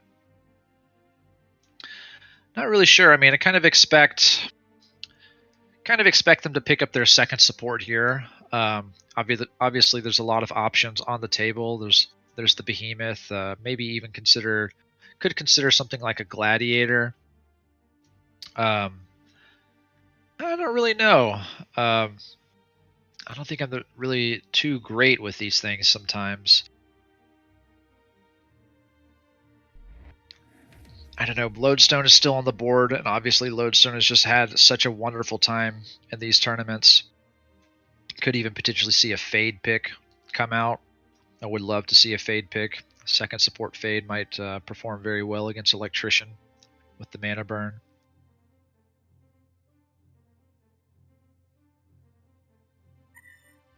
It's the Draconis and the Lodestone, so I was right about one thing. We are going to see Lodestone in the hands of probably Asaf, and obviously this could be a Snooki Dragon pick. It's a very, very strong presence coming out here on the side of Doghouse with the Draconis pick. As we know, it's one of their favorite heroes, and they do typically seem to run it in the mid lane, as it does enjoy early levels there and easy rotations into the jungle to snipe out a quick kill on a triple medium and hard camp for an early burst of levels. We'll see exactly what Imba Boy decides to respond with for his draft following the second picking phase, which has already removed Engineer, Defiler, and Riftwalker. So Engineer, Imba Boy looking like he wants to get rid of some second support / potential mids. That Draconis obviously is not locked into the mid lane. It's a very, very flex pick. It works in the side lanes. Obviously, it works in the mid lane. We've seen it there before. But obviously, it is very typical to see it as a jungle pick as well. So curious to see exactly what the rest of this Hellborn draft looks like. But the bans are finished. Snooki banning out Defiler and Bombardier, so doesn't want 2 power mids to have to go for his mid to go against, and banning out that Behemoth as well, as Team Tim still needs to make their support picks alongside the Valkyrie, as it will likely be a Valkyrie tri-lane, as it typically is. Now the Corrupted Disciple was banned as well, so Imba Boy recognizing that Doghouse still needs a position 1 carry pick. There's obviously many options for them to choose from.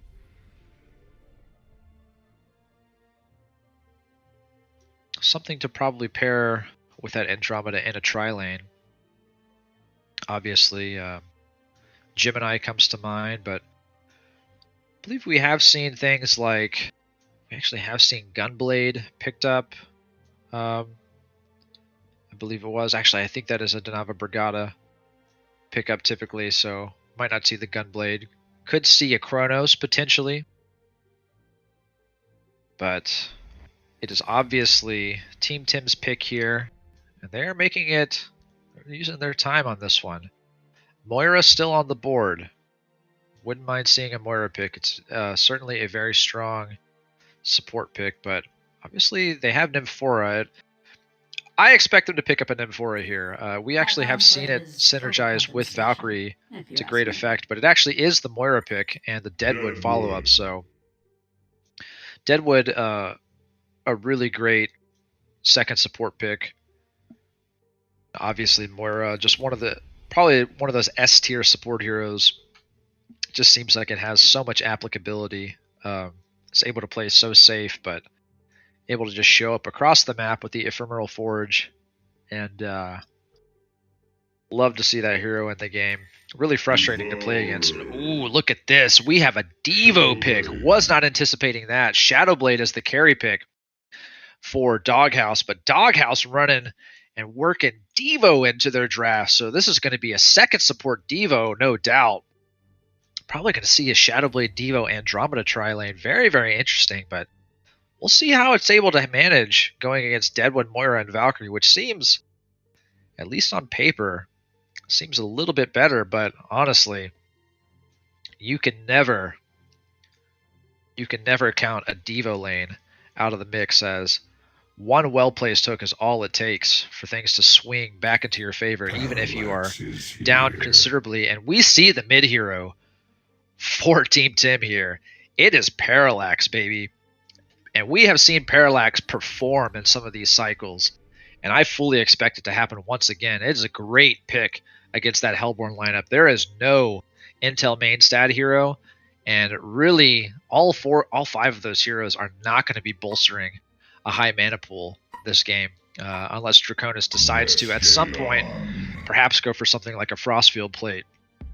So this is going to be a very effective Parallax, especially if it has a fairly good early start, as it seems like it might. I mean, honestly, I don't know too much about this mid lane matchup of Draconis versus Parallax, but it seems like it could go pretty even in the way of Parallax. But let me go ahead and tell all of you guys about our sponsors for this tournament that are providing this $10,000 prize pool: Community Gaming and Polydoge.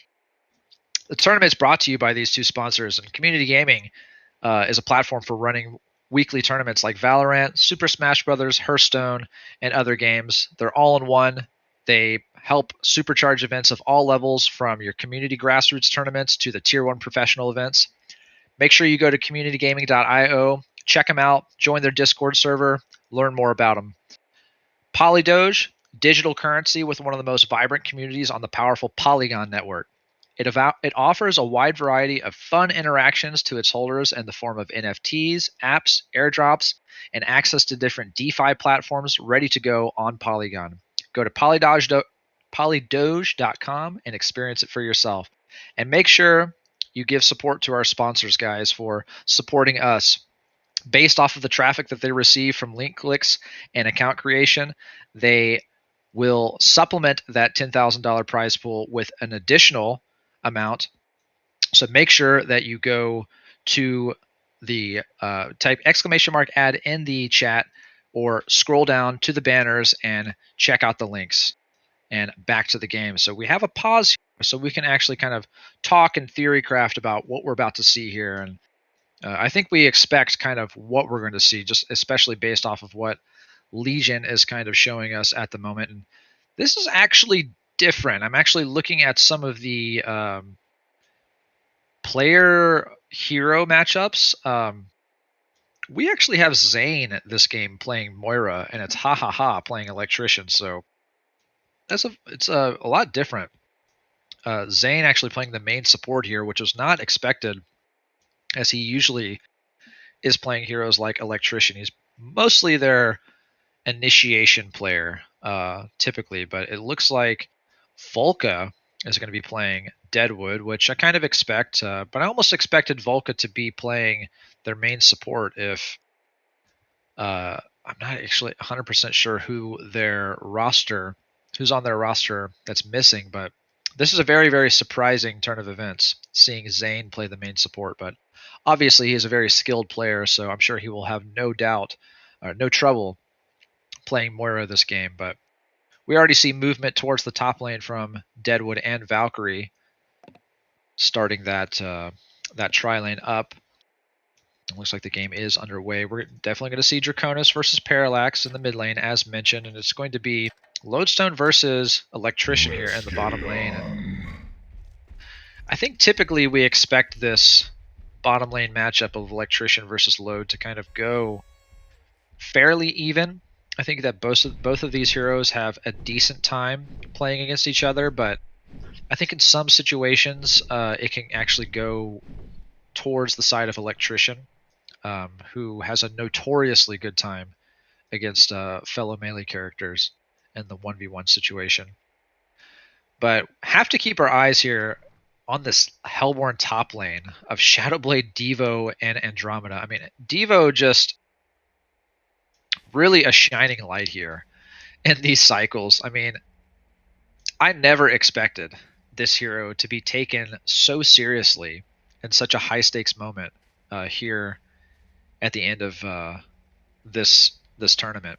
You know, I mean, we only have 4 teams in this cycle. And those 4 teams are the only ones that have enough points to actually push forward and be contenders to make it into the grand finals next weekend. And there's a lot of money on the line for these teams to actually play for, and somehow they have just decided that Devo is actually a major threat that you have to deal with, and honestly, for good reason. I think we have actually seen this hero perform time and time again.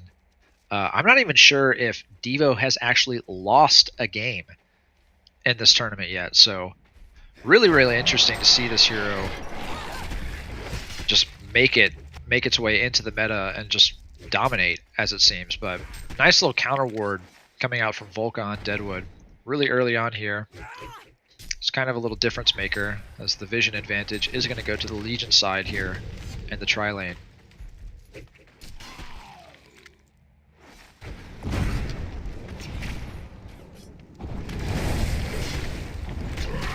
Draconis having a very good time here in the mid lane, but honestly, Parallax having a pretty decent time too. Having some good time last hitting underneath the tower. Parallax, slight disadvantage here after 2 waves, 6-0 versus 8-0 Draconis, so maybe slightly expected, as Draconis kind of is a little bit more threatening at the earlier levels, but obviously Parallax scales in a very scary direction. So it's up to Draconis to really shut him out considerably here in the early stages of the lane phase.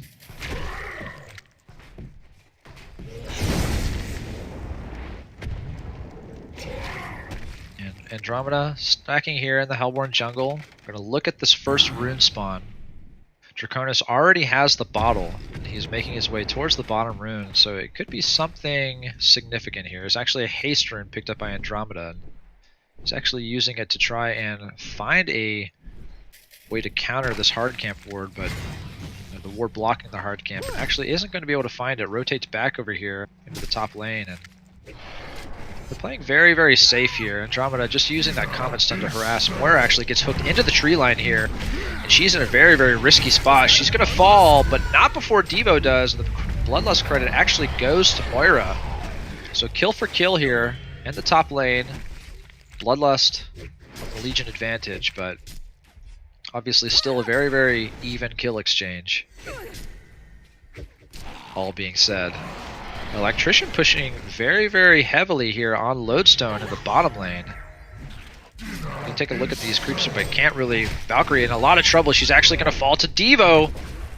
So Devo, no doubt, finding another hook there to start things off. I actually missed it myself, and the kill advantage is now the Hellborns, so they find a kill for no compensation on Legion's side. So, but in the meantime, while things are closing down, but I can't take my eyes away from this lane for long as Moira gets hooked again into tower range, into that little tree cubby. My goodness, once again, we can just see Devo doing work here and cycle in these the cycles of this Paradise League. My goodness. Andromeda taking a death to neutrals, no doubt calculated. But yeah, Devo just landing hook after hook here in the top lane, just being a menace. And Lodestone versus, okay, Deadwood gets stunned out by the Andromeda stun, but you know, Devo used his hook early, maybe a little bit unwise, but Draconis doing an early rotation here into the Hellborn jungle. He's actually going to lose the rune to Deadwood, but actually able to put a ton of damage out on him, but won't push forward for the kill, as the Deadwood abilities probably would have been enough to slow the advance. But here comes Devour pushing really aggressively on Valkyrie, but Moira and Valkyrie chain their stuns together, and it's Deadwood who ends up falling, but Shadowblade is here together with Andromeda. They get the return kill on Moira. So Andromeda having to run away here from Valkyrie and Deadwood. The vision is actually, the call of the Valkyrie is going to miss on Andromeda, and actually Shadowblade, one more auto attack will do it, and Valkyrie will fall. So things looking excellent here in the top lane for Doghouse. The early stages of this game, now a 2-5 hero kill deficit for Legion.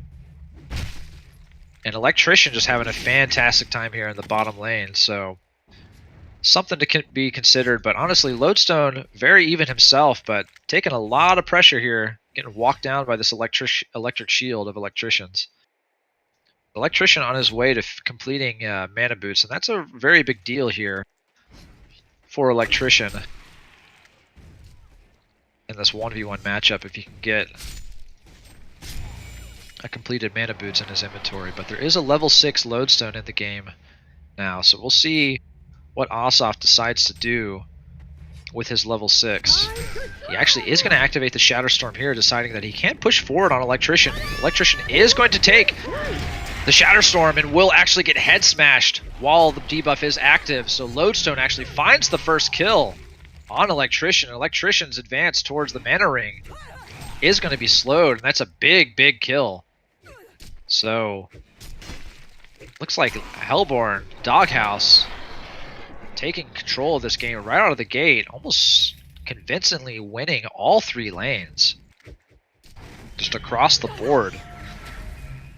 2k gold lead already, and here comes Valkyrie. She gets hooked out following the Comet stun in the top lane. And this Devo tri-lane is just doing work. Moira has to just dodge a couple more auto attacks. She's actually going to be able to run away. Deadwood with the Shards of Harkon puts the stun out onto Devo. Devo will end up falling, so it's kill for kill, but obviously Deadwood really happy to trade himself for the Valkyrie in the end. Didn't have to, but trying to find that follow-up kill. Andromeda takes the wrong grasp, and actually Parallax is here. Surprise, surprise. Finds the kill on Shadowblade. So Parallax coming in hot into this game. You know, maybe not doing super great mid versus the Dragon. He's actually not having a bad time. Really, the creep kill differential here in the mid lane is probably mostly due to this amount of stacks that Draconis was able to take in his own jungle, but Parallax has to be careful as Draconis is pushing forward pretty heavily, actually uses the Cataclysm, but really just snipes out the creep wave behind the tower, and it's going to put a lot of pressure here onto the tier 1 tower mid. It's getting pretty low, but Parallax is going to be able to, actually a little bit of trades happening between Lodestone and Electrician. But Parallax has to be very careful. He's getting pursued behind his own tower by Draconis. Actually has to use the Ionic Dash to escape the clutches of Draconis, but meanwhile on the top lane, what a hook! A blind hook coming out from Devo. Manages to find that hook behind the tree line and kills Valkyrie. Wonderful stuff. My goodness, Lilac on Devo just doing work. Hopefully the camera caught that. That was just an awesome hook. Boy doing his best to just sidestep that hook, but just somehow Lilac with the read.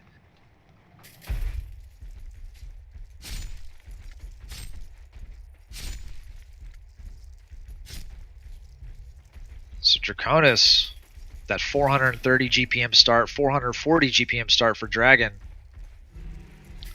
Parallax with the 330 GPM start, not looking too bad. I mean, honestly, you wanna have Valkyrie having a good game, you want to have Electrician having a good game, but the way that things are looking right now, it feels like the story of this game might rest on Parallax's shoulders. I mean, this is the hero that can come back and just really show the I don't know, strut his stuff, as he does seem to have. Oh, he actually misses that Ionic Dash on Andromeda, but Andromeda is going to fall himself, but the hook narrowly misses Parallax, but Lodestone is here, actually connects the Rocket Drill, and that hasted Parallax is going to end up falling to Draconis. So really unfortunate situation there for Parallax to not land that Ionic Dash on Andromeda, just stayed a little bit too long, and Electrician going to get gone on by Draconis, purges himself of the slow of the Dragon's Breath. The Cataclysm comes out, but the hook is going to connect on from Devo. Electrician is in a lot of trouble. He's going to fall again, and there's actually stacks here for Dragon to take in the jungle. They're just going to clean it up as a team, steal it away from the Legion side. And man, these hooks are just... It's like he's got an aimbot or something, which obviously we know doesn't exist, but he's just on fire. Would love to see his hook percentage. Moira needs to be careful here.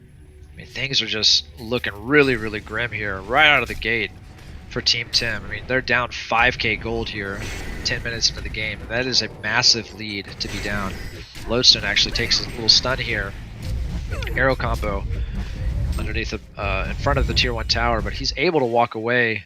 Valkyrie and Moira now are getting flanked by Devourer. Andromeda actually getting gone on by Parallax. Parallax will find that little kill on the support Andromeda, a lowly level 4, but obviously Andromeda happy to tank the gank there, as the Earth Shatter cooldown was committed. And starting to see some items come together for the Hellborn side. A fully finished Sackstone for Shadowblade. 1800 gold in the pocket of Dragon. Curious what he's going to go. Usually we see Soul Trap picked up by Draconis in a lot of these situations. Opted not to go that route this game. So really curious to see exactly what he builds into. Obviously not turning those Mystic Vestments into a Shaman's Headdress as of yet. Completed Mana Ring. Oh, here comes the hook. The hook was connected onto that Electrician. Gosh, Devo, just stop it. I'm just, you know, just stop it, Devo. Give him a chance. It's just non-stop carnage from Devo. He's a hungry boy, that one.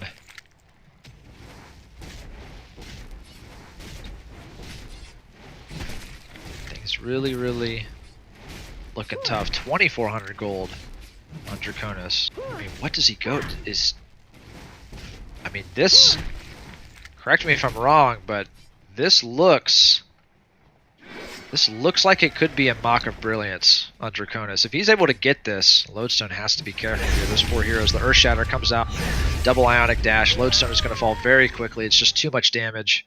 The Valkyrie's Prism is used. They are standing on top of a red ward if Hellborn decides to respond, but I think the answer to my question has all been answered here. 3,100 gold on Draconis here. 12 minutes into the game, rather. Deadwood takes the Devourer. Electrician is trying to put the pressure back onto Andromeda. Andromeda looks like she's probably going to fall. The Moira illusion is committed. But again, it's just kill for kill. Andromeda falls for Deadwood.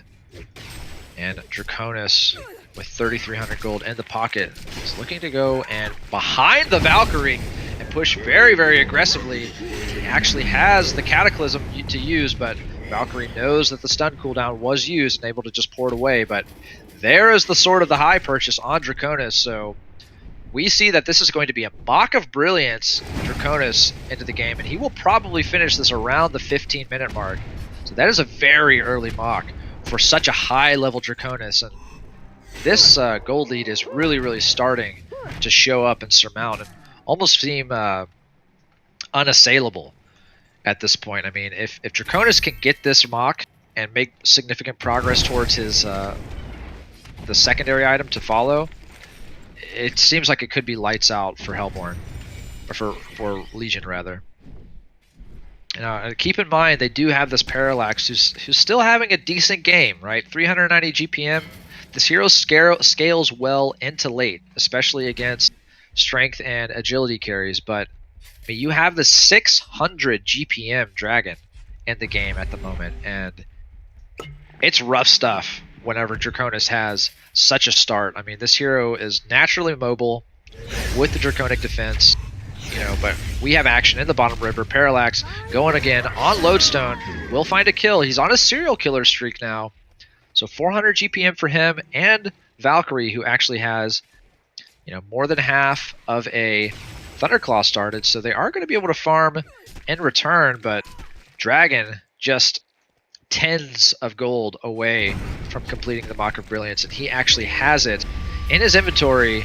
There's the recipe purchase. Moira is going to connect the Shards of HoN. They are going very, very hard trying to line up this kill, and they actually will find it, but not before he makes that huge purchase. It's actually Electrician, who's in a lot of trouble, but the Arcane Vortex is going to connect, and my goodness, that Hellborn creep, MVP of the situation, just blocking the hell out of Electrician, but he's able to duck into the trees successfully and actually managed to find the escape. So that is a massive kill that they found, but unfortunately it was just seconds too late. Seconds too late. He was able to get the Mock of Brilliance right before they killed him, and he's got it now. Obviously, they slowed him down for now, but I mean, his farming rate is just going to explode with this item, and I mean, we have the Thunderclaw finished on Valkyrie, so very nicely done, but we actually have the Nullfire 2 already picked up by Shadowblade. So Shadowblade, obviously, out of the gate, he is the main farmer for his team. Obviously, he's second to Dragon, but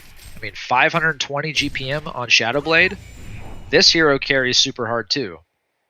This hero starts to do tons of damage. Now, Parallax is near here. With the smoke, he's actually going to be able to... He actually seems to know exactly where Shadowblade is.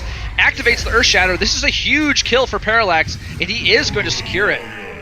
It's an ultimate warrior streak for Taipei on Parallax. Just finding some of these key kills here. Adam turning this into a game despite being down pretty significant amount. Deadwood lands the Rotten Grasp on the Devourer. Here comes the Shards of HoN. The hook comes out, but Parallax finds that legendary streak on Devo, and now it's Lodestone who's getting close, has the rocket drill ready, and Parallax has to be careful. He actually manages to Ionic Dash away, but Draconis does find that kill and stops the 5-0 kill streak on Parallax before he gets a little too scary. So it was looking pretty good there for Parallax, but he got shut down for the moment. But all the while, Valkyrie able to find a little bit of space to farm. So not doing too bad. I mean, making progress towards a Nullfire Blade. Portal Key was purchased on Lodestone just now. And really, Electrician just having a hard... I mean, he's at 360 GPM. Not doing too shabby, but just really feel like we haven't seen him be the presence that he would like to be in this game at the moment. Without a good start, this early Nullfire Shadowblade it's going to be hard for him to make his presence felt. And actually, the Valkyrie's Prism is going to come out. Electrician's going to get spotted out by this Rev Ward, I believe. But they are still pushing hard here into the top lane, looking for this Shadowblade. And Electrician probably going to run into Shadowblade here alongside Deadwood, but he gets the Strength Form off. He's actually taking lots of damage. Moira is here with the Illusion Spawn. Shadowblade is going to end up falling. It's just too much for him to survive. So they find another important kill. Meanwhile, 640 GPM Draconis just doing his thing, cleaning up gold on this map. And at 2,800 gold, I mean, he is scarily close to a Shrunken Head, and that is probably exactly what he needs. There's just not enough of a physical presence in the game yet. Now, we do see the glowstone being purchased on Parallax, and I fully expect that to be a push towards the Staff of the Master, which, as we know, turns half of his Earth Shatter damage into superior magic, so it would bypass a potential Shrunken Head pickup from Draconis in some measure. Or it could be potentially an icon, but it feels like it's got to be a staff. I mean, they just don't have the momentum on their side to really get value out of an icon. But hold that thought, as Deadwood and Parallax are in trouble here in the mid lane. Devo is actually going to get spotted out. He's going to throw the blind hook and actually connect it onto Parallax, but he activates his Earth Shatter very quickly. The death comes out for Devo. Earth Shatter connects onto 2, but Draconis deciding not to commit, and it's actually a very, very effective counter gank. They get 2 for nothing in the hands of Parallax, who finds that double tap. And buy is 1,000 gold in his pocket at the moment. So what is he going to buy? Is he going to commit to a Mighty Blade for the Staff of the Master, or are we going to see the Beast Heart? I am very, very curious. He's heading back to the well. Is he going to disassemble the arcane boots? Sorcery boots, rather, and build the icon? It's looking like this is going to be the case. My eyes, yep, he's going the icon route, so he thinks that he could snowball in this game, and it's not looking too bad. Another kill in the meantime. I was just so intrigued by Parallax's item route. Happens in the mid lane. Lilac on Devo, gonna get picked off here. It's a small pickoff, but the momentum is really starting to surmount for Team Tim after it looking so dire in the early stages of this game. I mean, 20 minutes in, may I remind you that somewhere around the 10-minute mark, they were down 5,000 gold, and that lead just seemed to be growing in the direction of Doghouse. Now at 20 minutes, the gold net worth for both teams and experience net worth is almost even.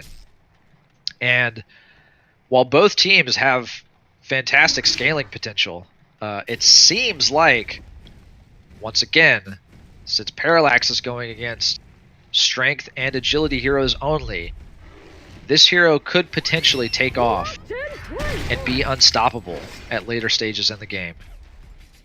Now, Kong attempt is coming out here for Hellborn, and it looks like it's probably going to get secured, as there is no vision for Legion here at the pit, except for an arrow that connects with Kongor, but not sure if they're going to feel like they can actually stop it now. The Moira does spawn the illusion here. It gets quickly picked off, and it looks like they are not going to be committing to any sort of disruption here at the Kong pit. So Kongor does get taken out by Hellborn. Draconis, with Shrunken Head in his inventory now, still at 640 GPM, making his way into the jungle. And is going to continue farming. Got a Gnome's Wisdom picked up by the Electrician. The Mighty Blade is picked up by Parallax, probably going to be going for the Shrunken Head. The Valkyrie's Prism comes out. Moira and Valkyrie finding themselves a juicy Devo here, farming in the bottom lane. Going to be able to quickly pick him off before this retaliating port from Andromeda comes out. But hold that thought. Draconic Defense gets used on that taken tier 1 tower, but not actually going to be brought. Not going to. Oh, the Rocket Drill is going to connect. The double damage was picked up by Valkyrie. The leap is on cooldown. Draconis trying to push forward. The Arcane Vortex catching the Lodestone, but Draconis leaps forward onto the Cataclysm. Meanwhile, there is a kill that was found between Electrician and a Parallax on Shadowblade. Missed that one, but it definitely did come up in the announcer. Parallax having a pretty good game. Here comes the Portal Key Electrician catching Lodestone. Shatterstorm is still up, so not going to be able to be used as the Mana Cinder comes out into the Deadwood Punch. And now Draconis has a lot of HP and still has a Shrunken Head, but Parallax pushing pretty hard. No Earth Shatter cooldown to use. Electrician gets stunned out by Andromeda. The swap comes back onto Deadwood, who's holding a Bound-Eye, so could potentially lose it. Rotten Grass comes out, and here's a huge amount of damage from a Dragon's Breath on to Draconis. Parallax pushing forward onto Draconis, but the sustained damage is just too high with the Mock of Brilliance. But Valkyrie is here for the cleanup. It's a hat trick for Imbaboy. The agility carry being the difference there in that team fight, as Shadowblade was picked off before it all transpired. And so Valkyrie ends up launching himself forward into a 540 GPM spot here in game 1. And he's looking extremely healthy, as he has the finished Nullfire 3, has the Thunderclaw, and might even have a Firebrand on his way out to him. So looking like he's going to be able to challenge Draconis and Shadowblade's carry potential, especially alongside this Parallax, who's just having a very, very good time, honestly. I mean, all things considered, Parallax has just been doing work this game, finding very, very key kills, especially on Shadowblade. I mean, including the one that I just missed right there. He found a very key pickoff on him in the jungle, and just able to slow the progress of Shadowblade towards that very important Shrunken Head is just so key for this Legion lineup at the moment. Now, obviously, Draconis already has a very good start, despite falling in that last engagement. So he's going to be able to make progress towards, it looks like he is going the route of Frostfield Plate to try and give himself some additional tankiness against a potentially farmed Parallax. But we know that Parallax can get, I mean, this hero could get a mana pool up to like 4k if the stars align. So it's really too tough to say who's actually ahead in this game. I mean, both teams just have momentum on their side in some fashion. I mean, all of their heroes, they're all getting items. You can see the net worth is identical, a difference of 5 gold, not even a creep kills worth of gold between these two teams, making the difference between the two teams' net worth. I mean, this is actually just insane. Still pretty early on, only 23 minutes in, but aye.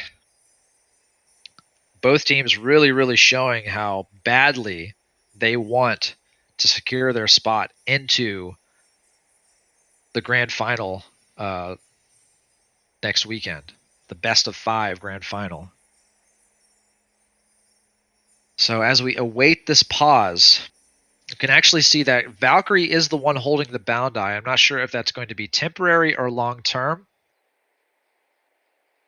Andromeda with 1,400 gold in the pocket, probably, I would expect that to turn into a portal key if you can. I mean, I would say the longer that I've watched Andromeda and in these cycles, Jade Spire and Portal Key are usually the 2 items that this hero tries to put in her inventory. It seems like Portal Key is the one that is the go-to first. I mean, the extra range on Jade Spire actually isn't that much, all things considered. I mean, it's noticeable, but it's only like 150 extra range. The swap range is pretty significant already at 1050. If you can extend it effectively further with the range of Portal Key, which is actually the cheaper of the 2 items between Jade Spire and Portal Key, seems like it's the way to go. Valkyrie doesn't have the finished Firebrand yet, but he does have half of it completed with the Quick Blade in his inventory. Here comes the Valkyrie's Prism. Valkyrie activating the Eye, going together with Electrician. They still have about 8 seconds left. Shadowblade is actually going to run into the wrong spot, and Valkyrie gets it started. Here comes the grip from Electrician into the Shards of Harkon, but here comes the swap, but it was not able to be used in time. The Deadwood Punch used as well. Andromeda is going to get picked off to boot, and it's 2 quick kills for Valkyrie, who finishes that Firebrand.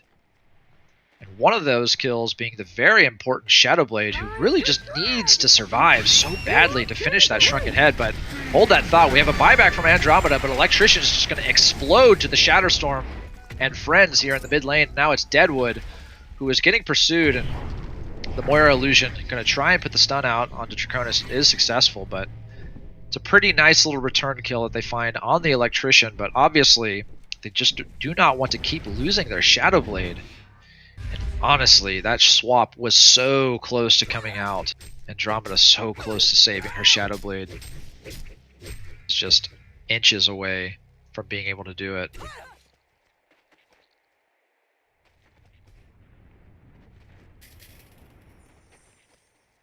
So Parallax still wondering myself if Icon really was the right purchase on Parallax in this game. I mean, just wasn't able to, kind of take off with it here.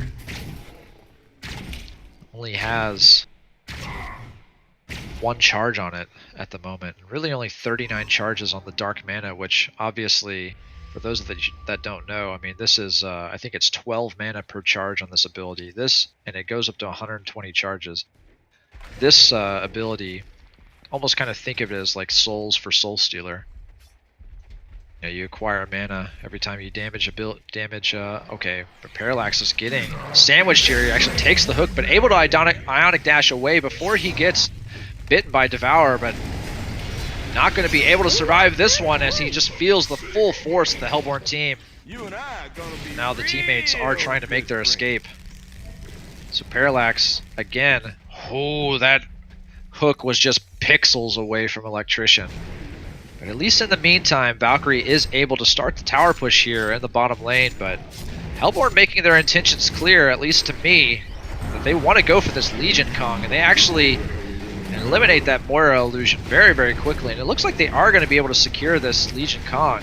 Not sure if this is in time for a token, but at least they are going to be able to stack 2 Kong buffs before their opponents can stack 1. So that is a pretty sizable advantage in the long term. Dragon gonna port onto Electrician, actually connects the slow following the cleansing shock, but you can see that the Frostfield plate has been completed on Dragon, who is now level 20.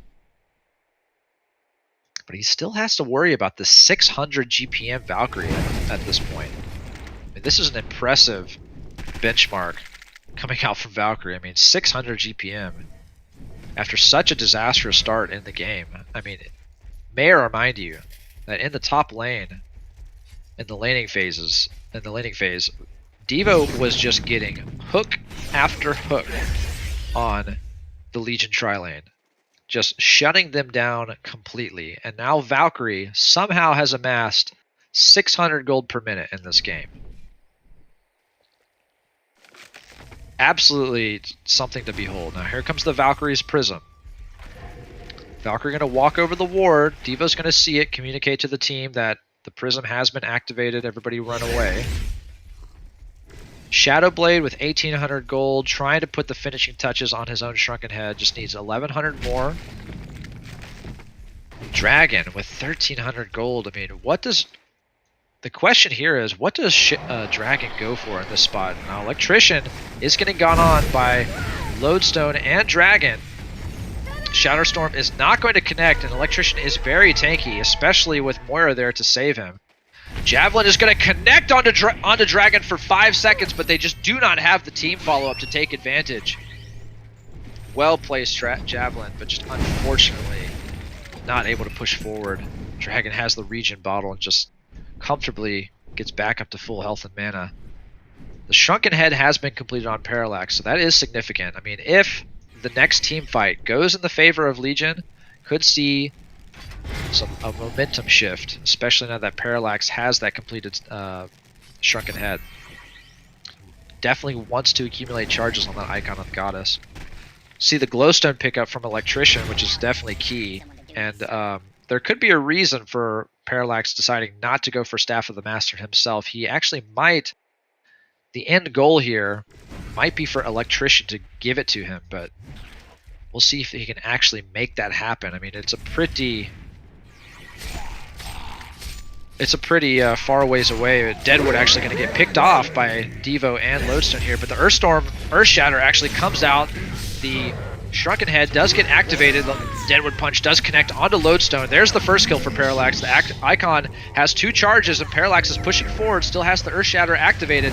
He's actually going to make the jump, but he's going to get forwarded immediately and just fall to the auto attacks of Dragon and Shadowblade. Now Electrician needs to be careful as well. Puts the grip onto Shadowblade, but no remorse as they just quickly take him out. But Valkyrie is here, still standing very healthy, deciding if she wants to try and push forward, but Draconis just a little bit too much of a force to be reckoned with at the moment. Just has a very sizable level advantage, and you know, he is very close to his next item. I mean, when you look at his item count, he's got 1, 2, 3 items versus Valkyrie's 3 items, and he's basically a full item up on her, or close to. With Shadowblade starting off the Kong attempt for his team, while they know that there is no vision for the Legion here, and won't be able to finish it himself, but with the Devo Bite, I'm sure he'll be able to finish it very, very quickly and securely. So this will be the 3rd Kong buff, just making that advantage a little bit larger for their team. 3 Kong buffs stacked up for Hellborn. It's very significant. I mean, Dragon goes the route of the Vitality. I mean, we can look at some of these Kong buffs. Andromeda picking up Vitality, of course. I mean, look at Andromeda, right? 1500 HP on a support Andromeda with Mystic Vestments. I mean, this guy is tanky. He can save somebody and then maybe even potentially live himself. Shadowblade with the 12% extra damage. Lodestone and Devourer, both with Vitality. I mean, Devo and Lodestone still have 2k HP, but you have to remember that this is a Parallax we're talking about here, but unfortunately Parallax just has not been able to stack up that much mana this game. Still only has 42 charges on the Dark Mana.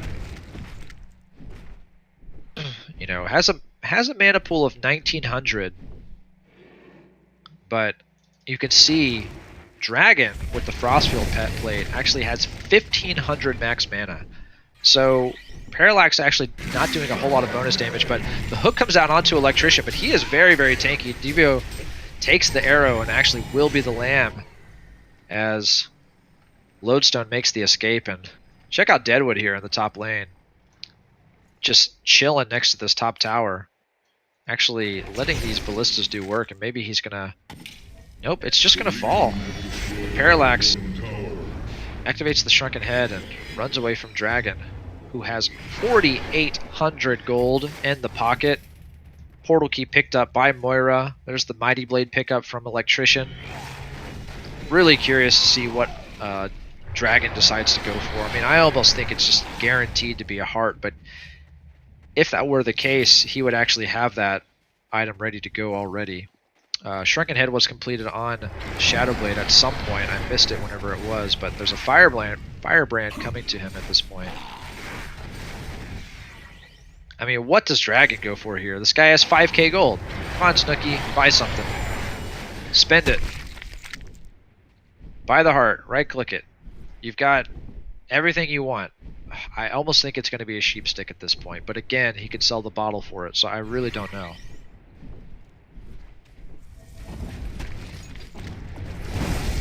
I mean, if he were to go sheep stick, I think that he would almost never get brought down in this game. I mean, Valkyrie doesn't do that much damage yet, and he actually does go for the sheep stick, so he's actually going to have more mana on Draconis here than even Parallax has after he picks up the sheep stick. So that is pretty insane.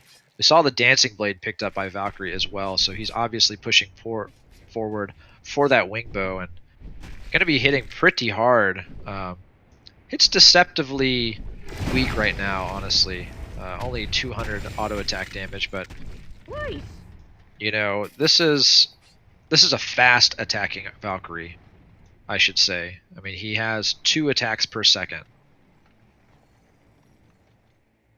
And obviously, those attacks come with Nullfire Mana Drain and Thunderclaw bonus damage, so he does hit pretty damn hard. But Electrician just farming here in the top lane, and Hellborn deciding that now is the time. You you know, with Draconis being 5 slotted, they decide that they can actually start to make some progress on this tier 3 tower, and why not? They throw the Cataclysm to just make it pretty secure. The fortification gets used, but you know, this Cataclysm is going to fall in just a few seconds. It's not going to be available for the team fight, but they have a double damage Shadow Blade. I missed that. These buildings are just fucking... I'm just going to say it. They just get fucking demolished by this Shadow Blade. But here's the Earth Shatter. Electrician falling very, very quickly to Draconis. Draconis takes the Deadwood Punch, but Deadwood falls in kind, and Parallax finds that first kill. The Arcane Vortex comes out. But Parallax here with no mana is going to fall extremely fast. The Valkyrie is going to find a 5-second arrow onto Draconis, but it is 4 against 1.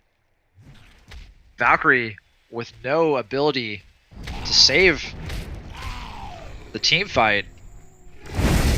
And my goodness, just so many heroes fall, and they only lose the Andromeda. They are actually deciding to not go for a second lane and just push on these tier 4s. The buyback does come out from Parallax. Is Parallax going to decide to go on Devour? The Earthshatter is not up. The Sheepstick connected onto Valkyrie. Unfortunately, the hook missed, but the first tier 4 falls. And we're starting to see now that Doghouse is in a very good spot to win this game, as Dragon just narrowly misses, or gets missed by that arrow, able to fly away right before it hits.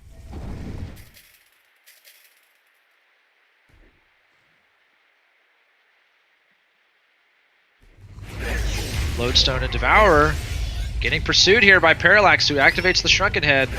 Here comes the Earthshatter, it's still up. Parallax just not doing the damage yet, and actually we see, surprised by this spiked Bola from Lodestone. Not sure, it looks like he's had that since the last team fight. Not sure if it actually made a difference in the last team fight. It very well could have. The Wingbow is finished by Valkyrie, as well as the Staff of the Master on Electrician.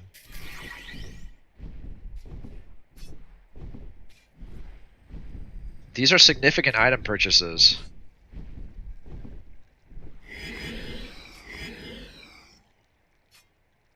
And with this Electrician Staff of the Master, I'm kind of curious if they're going to try and see if they can get a Staff of the Master given to Parallax from it.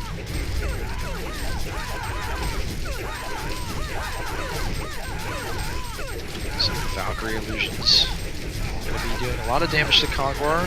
Legion going to be able to secure their first Kongor kill, it looks like. Kongor has been slain.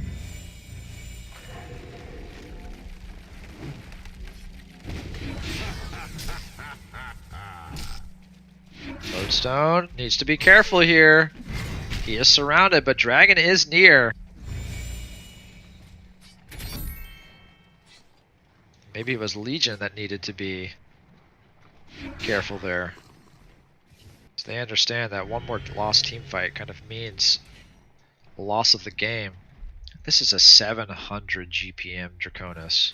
I mean, Snooki is just farming so insanely fast here.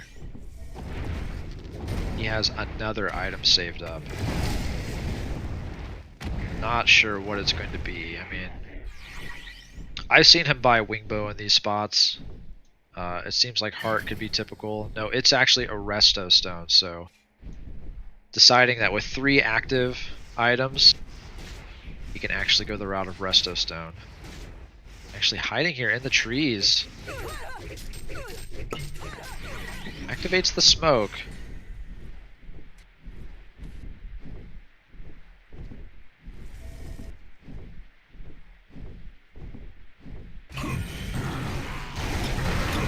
Moira is going to get sheeped out by Draconis. It's a pick on Moira and Electrician here in the top lane. Electrician with no buyback, and Moira actually is able to live somehow. I really wish I hadn't taken my camera away from that. Probably had to do with the Arcane Vortex. Earthshatter is used on Parallax with no mana, and now Lodestone is approaching with the Shatterstorm active. It's actually going to connect onto Deadwood. They're going to use everything on Deadwood. Deadwood will fall very quickly, but Valkyrie just gets demolished by Dragon and Lodestone, and now Parallax is caught, and there are no buybacks from the team. This is game 1 right here, everybody, as the Tier 4 tower is under siege. The GG has been called. The CC vote came out. Game 1 goes to Doghouse, and it was very even there for a while, but we see that dragon just snowballed way too much in order to be taken down. And despite the slow start, Shadowblade coming back in strong toward the end of that game, and that's all she wrote. So we're gonna wait, get the lobby ready here for game 2, and we're gonna see exactly what Team Tim has to do in order to steer this series back in their favor. Keep it here.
All right, welcome back, everybody, to the Paradise League HoN tournament, cycle number 5.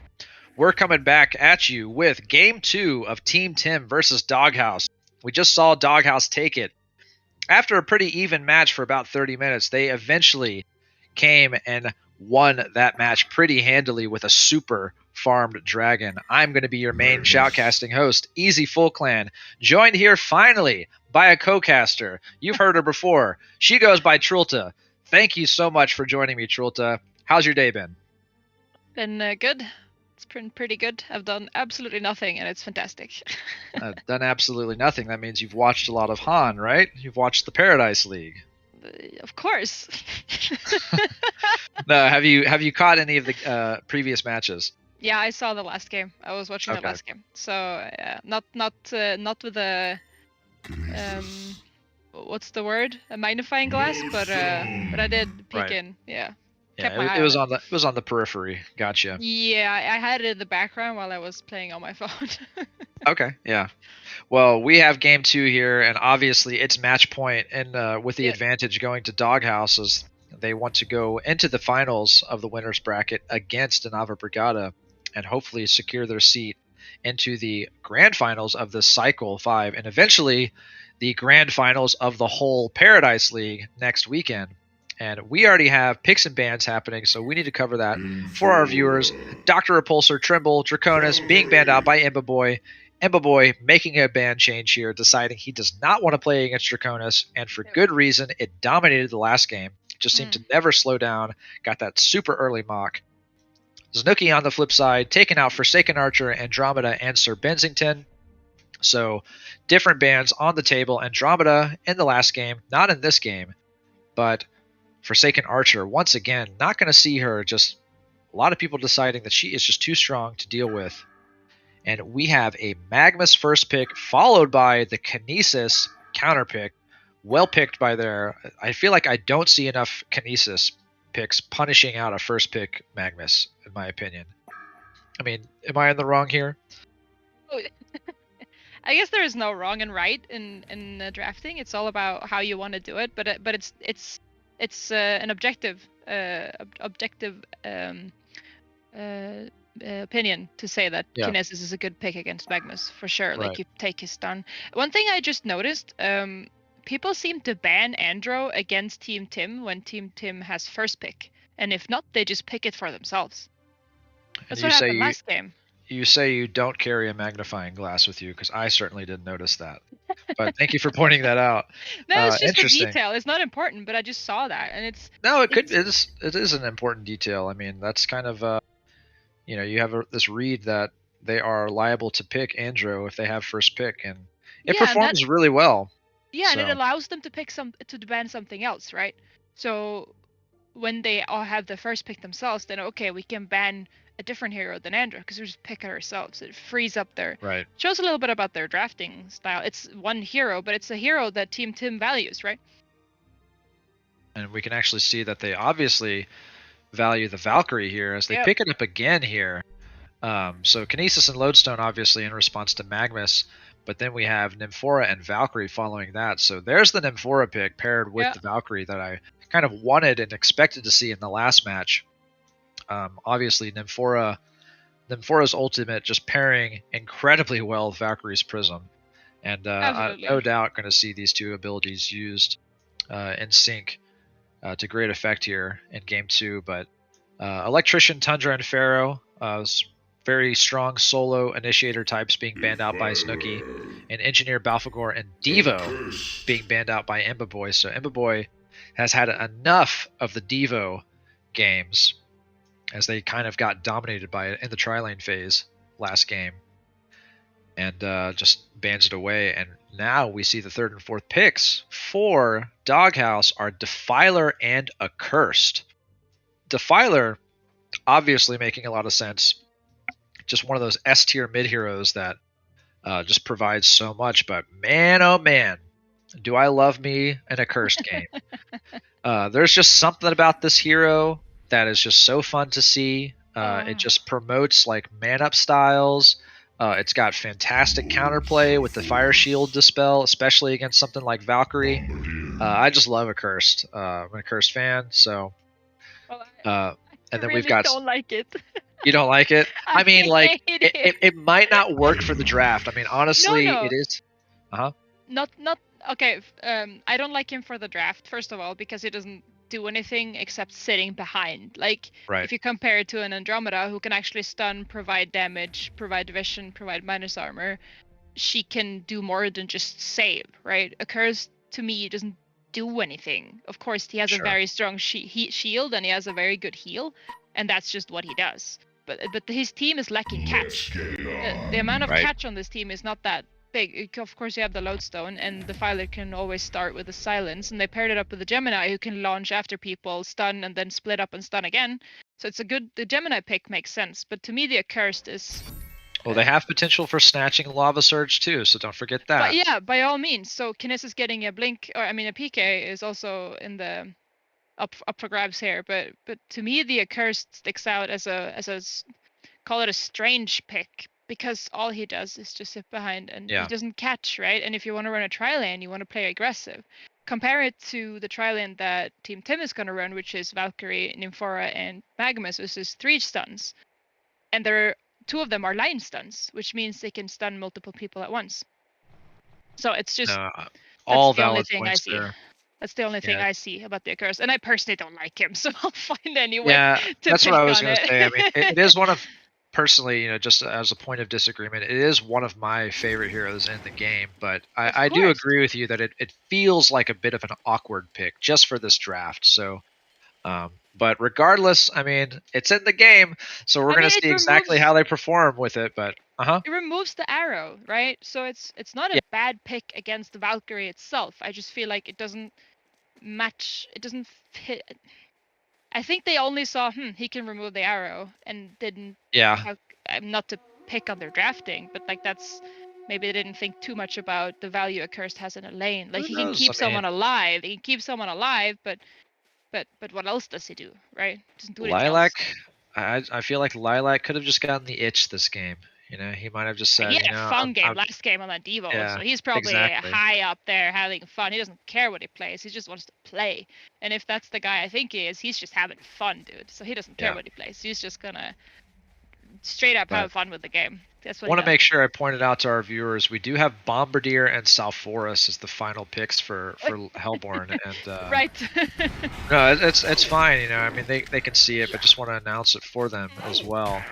And obviously, Bomb versus Defiler, a pretty interesting matchup here in the mid lane. So we'll see exactly how that transpires. But yeah, and then Salforus versus Lodestone here in the bottom lane. So we actually see Kinesis get stunned out by Magnus, and the arrow does connect, but Magnus is kind of in no man's land, but has the red boot, so able to run away. And Accursed pushing forward.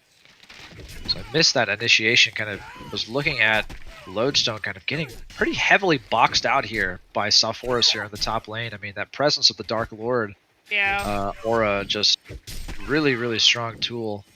And can just do all this. Because one of the things that makes Lodestone good in the 1v1, right, is that his passive blocks attack damage.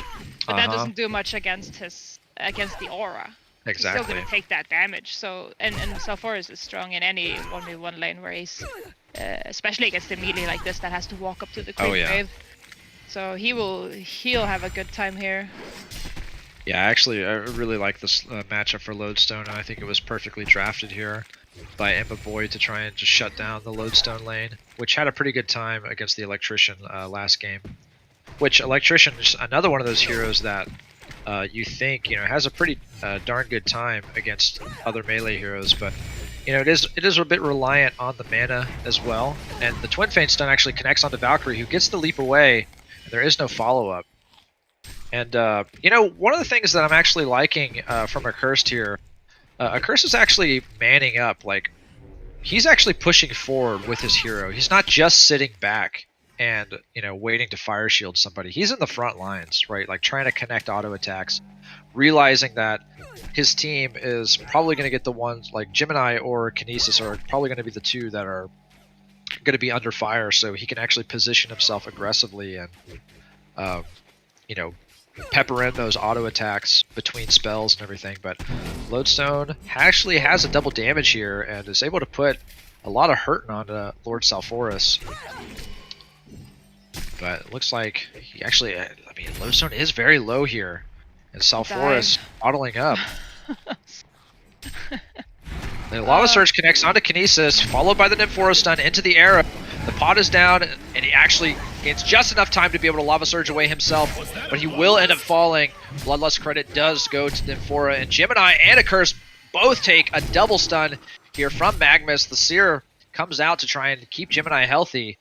It does work for now, but Gemini very, very low.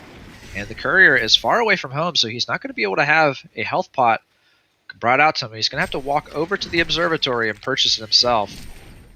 So check out these creep scores of Valkyrie. 20-3 versus the 12-1 of Gemini. You can see who's clearly having the better time here. Yeah, and that's what I thought about in the lane, right? Because, I mean, you're right, the Accursed is not scared of walking up, and clearly neither is the Kinesis, who's walking up here and bidding in the front. But they have to be careful, because there are 2 melees against 2 ranged. It's hard for them to get any harass in, except with Kinesis lifts and stuff. Yeah. And he really can't waste is. all his mana. He can't waste all his mana on that either, because the heal from Nymphora is just going to heal it back up again. And it's, yeah, it's a tough lane for them. It is, and we'll see exactly what they can do to try and even it up. And you know, talking about tough lanes, Lodestone having a very tough time here against Salforus in the top lane, but Defiler is actually here with a haste rune activated, and Salforus is in a lot of trouble. Auto attacks are coming out from Defiler, and she will end up getting the finishing blow with her Siphon Soul, so kind of evening things out for Lodestone here in the top lane, who was at a pretty heavy deficit creep score wise, but you know, Defiler uses that haste rune and actually is going pretty even with Bombardier, who is about to hit level 6 as well. But in the meantime, double pod action coming out in the bottom lane. Gemini actually takes a line stun from Magmus into an arrow and trying to walk away. Can he get healed up by Accursed in time? Not needed, as he's able to Twin Fang away, but now it's Accursed who's in a lot of trouble. Takes a Lava Surge. The pod from Kinesis tries to come out. Actually, it's not a pod from Kinesis. That was a pod from Nymphora. Super hard to tell, as there is double pod in the game at the moment.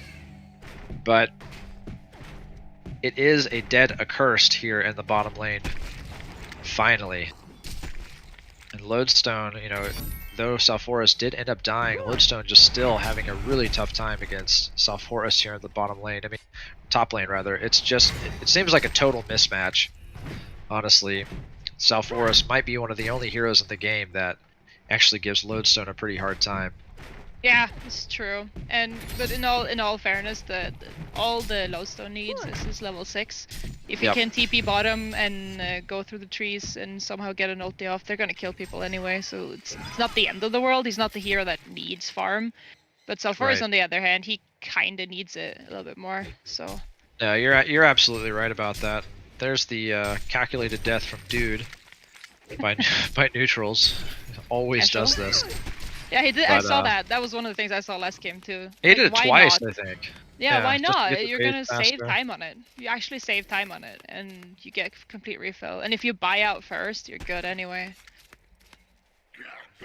Yeah, and so Defiler needs to be careful here in the mid lane, as Magmus is flanking, and the airstrike is ready to go, but Magmus giving up on that gank attempt. And now it's Nymphora, who's, speaking of this Lodestone, level 6 actually is going to show up with an Invis rune.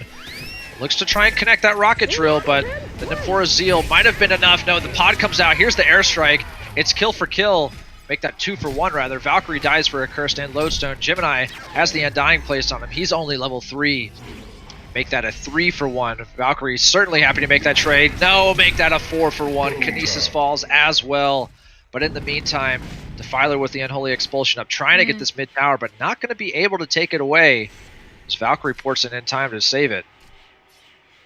So wow, what a big kill exchange in favor of this is Team Tim. Team Tim. Yeah, they lost their carry, but they got 4 kills for it. So normally you really don't want to lose your carry, but if you get that many kills, it's fine. Some good TPs coming in, keeping their lanes ahead. Because right now, top bot lane. Yep. Gemini does take that stun, but quickly gets cleared off by the fire shield, and he gets healed up by the accursed seers. You know, the I think Imberboy. Okay, Shatterstorm combo comes off and finishes very quickly. Bombardier in the mid lane just caught the tail end of that. So yeah, also finding a really important kill. He had a bad lane top, didn't get the farm that he wanted, and he just walks mid and solo kills the mid hero without even trying hard. Like he doesn't care if he doesn't get that much farm. And you're right. Okay, a curse takes the line stun from Nymphora into the pod, and the Twin Fang stun connects onto Valkyrie, but Gemini in pretty tight spot, but cooldowns were used. Here comes Lodestone though for the follow-up. Actually not going to be committing. But you're right. I mean, Lodestone doesn't need to win his lane. It's really up to Salforus to play the match properly and actually win the lane. But there's a double stun from Gemini. Lava Sturge is going to connect to the Valkyrie. Kinesis has it in his hands, and actually Nymphora has to be very careful as well. Gemini is pushing forward. Misses the stun. Connects the Twin Breath. Actually drops Nymphora before she can get healed from the pod. Magmus in a lot of trouble, but looking to try and connect that surge. Nope. Bombardier hits the sticky bomb and finishes off Gemini. The accursed shield takes away the sticky bomb, does it? It does, yeah. Yeah. But so that was actually thrown off the after. ground, I think. Yeah, but still, like the Bombardier was picked after the accursed. I was just looking for reasons to pick it. Oh yeah. I was trying to defend the accursed. Okay. Accursed needs no defense. No. He's got flame consumption. He just eats all of your attacks. Yeah. Fair enough. Would have been a good pick for that anyway. But yep.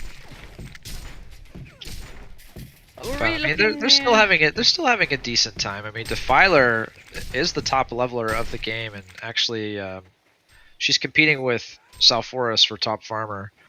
And I mean, this hero can wreck and open up a lot of space. And yeah, bottom there is an engagement.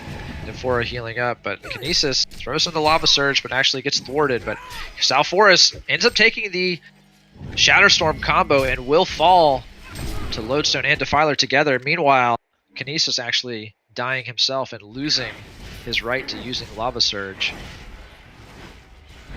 The fact that the Defiler was allowed to take the mid tower, like, of course Team Tim got 4 kills in the bottom lane, that's good for them, but it allows the Defiler to take the mid tower, and that opens up the map to her, and now she's going to try to take top as well, and it's such a big... Uh-oh, here's the Valkyrie's Prism. It's actually coming behind Defiler. She pops the smoke to try and get away. They actually... Oh, this... Wow, what a smoke usage! That was beautiful!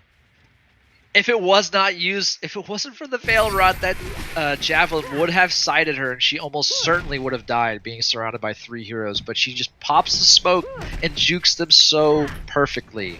Well played, Snooki. Wow. Nice. No, allowing a Defiler to just do what she wants is not fun for anyone on the opposing team, so, I mean, yeah. And she's level 10 here, 400 GPM, so she's having chilling. a damn good time. But the fun part though, like... Lodestone setting up here in the top lane, yep. No, oh wow. Yeah, Lodestone is positioned perfectly here. He has the Shatterstorm ready to go. I mean, this could be a dead Valkyrie.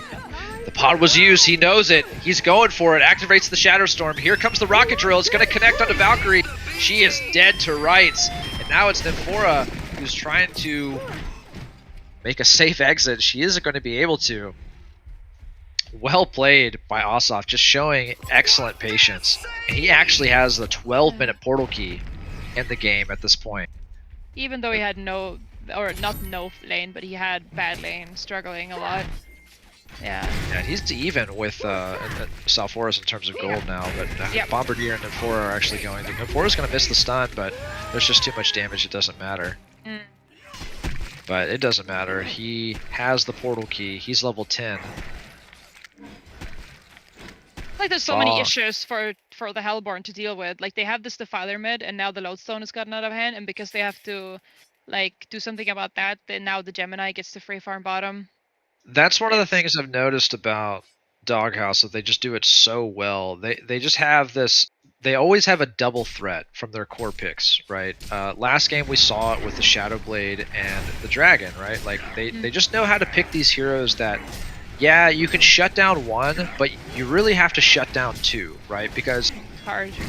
yeah, you have to shut them both down very hard. And hold that thought while, you know, the Valkyrie's Prism has been activated in the bottom lane. Bombardier is going to run into Defiler, who actually seems to know it's coming, but the Undying is used on Defiler, and Defiler is going to fall very quickly. Airstrike's not going to connect on anybody. Gemini taking a lot of damage from Salforus. Here comes the Shatterstorm. It's going to connect onto Nymphora, but he takes a Valkyrie arrow, manages to put the finishing touches on Nymphora, but Net is now getting pursued by Bombardier with no rocket drill available for the escape. Sticky Bomb is going to connect, and Lodestone has to say goodbye. So That's a Nymphora, good trade for Team Tim. absolutely. But you know, just what I was going to say is that, you know, they just do a good job of running these lineups where if you don't shut both of them down, their position 1 and 2 farmers can. It just seems like they can always bounce back into the game, like without a hitch. Yeah. And that's not really the case on the Team Tim. Like, Salforus kind of needs to snowball a little bit. Bombardier gets killed very, very easily. Defiler is hard to kill. Gemini too, right? So it's just like to compare the lineups, right? Yeah. And I mean, when you look at it, it's kind of a difference of lineups, right? Where Asaf plays the Lodestone, right, where it doesn't have a very successful laning phase, but, you know, he's able to get that level 6, as you mentioned, and then just take it elsewhere, right? Says, screw the lane, you know, I did what I needed, I did what I came to do, got level 6, let's go and try and find a kill. And we saw him kill Bomb in the mid lane. We saw him kill Valk in the top lane just now, right? He's finding kills on the enemy. Single-handedly. Yeah, exactly. And the enemy farmers without even having that successful of a lane. And then, right, okay, in the meantime, hold that thought, Bombardier and Magnus take a double stun. Magnus with the return stun, the Sticky Bomb is on Lodestone. He has to walk away briefly. Here's the smoked Salforus. The Nymphora port is here. Here comes the Shatterstorm activation to buy him some time. He is pretty tanky, but now he has no defenses. He falls very quickly. Here's the Lava Surge onto Kinesis. He just gets exploded. Gemini is in the front lines, uses the split form, finishes off Nymphora, and now Valkyrie and Bombardier trying to make their escape. The Unholy Expulsion just makes Defiler untouchable at the moment. They're thinking about potentially going back on Gemini. He has no mana. They're all invis, trying to make something happen. The Unholy Expulsion, 8 more seconds before it expires. But really, they just have nothing. There's no mana, and they just have too many heroes too low. So Defiler taking a nice chunk off of this mid tower. But yeah, I mean, what was I saying? Oh, the Hellborn lineup, right? It just feels kind of like what you're saying, right? The bomb is very squishy, easy to kill, right? Salforus needs that snowball state. And then, of course, you have Imbaboy on the carry role as Defiler get stunned out here by Defiler, or by Lord Salforus and Magnus. She is going to fall, but Lodestone and Kinesis going to find a return kill on Salforus. Maybe? Nope. Salforus able to turn it around on Kinesis. Lodestone maybe running away from Salforus a little too early, and now he's in jeopardy himself. He has the rocket drill up. Is going to be able to go over the cliff line and escape. Can't finish my thought until the next engagement comes out, but I guess what I want to say is it feels like the Hellborn lineup kind of has a bit of a tri-core thing going on. Now, it's not a true tri-core, as obviously Bomb is a pretty classic mid-hero that is designed to make space, but, you know, just to your point, he's not able to make space if he is trying to get work done in the mid lane and gets picked off very easily. Yep, in the bottom lane, Shatterstorm is going off. It doesn't connect on the Nymphora, but the Twin Fang stun does connect, but there's the Javelin. Is actually able to stop Gemini's advance, but he is actually pushing forward on Valkyrie now. Lodestone able to survive with a hair's breadth. Ooh. And Salforus here, smoked up in the bottom lane. Gemini kind of all by himself gets stun locked and will fall. I feel like the job is set for Team Tim to get the initiation, because you've seen every time they get the initiation going, they win the fight usually. Yeah.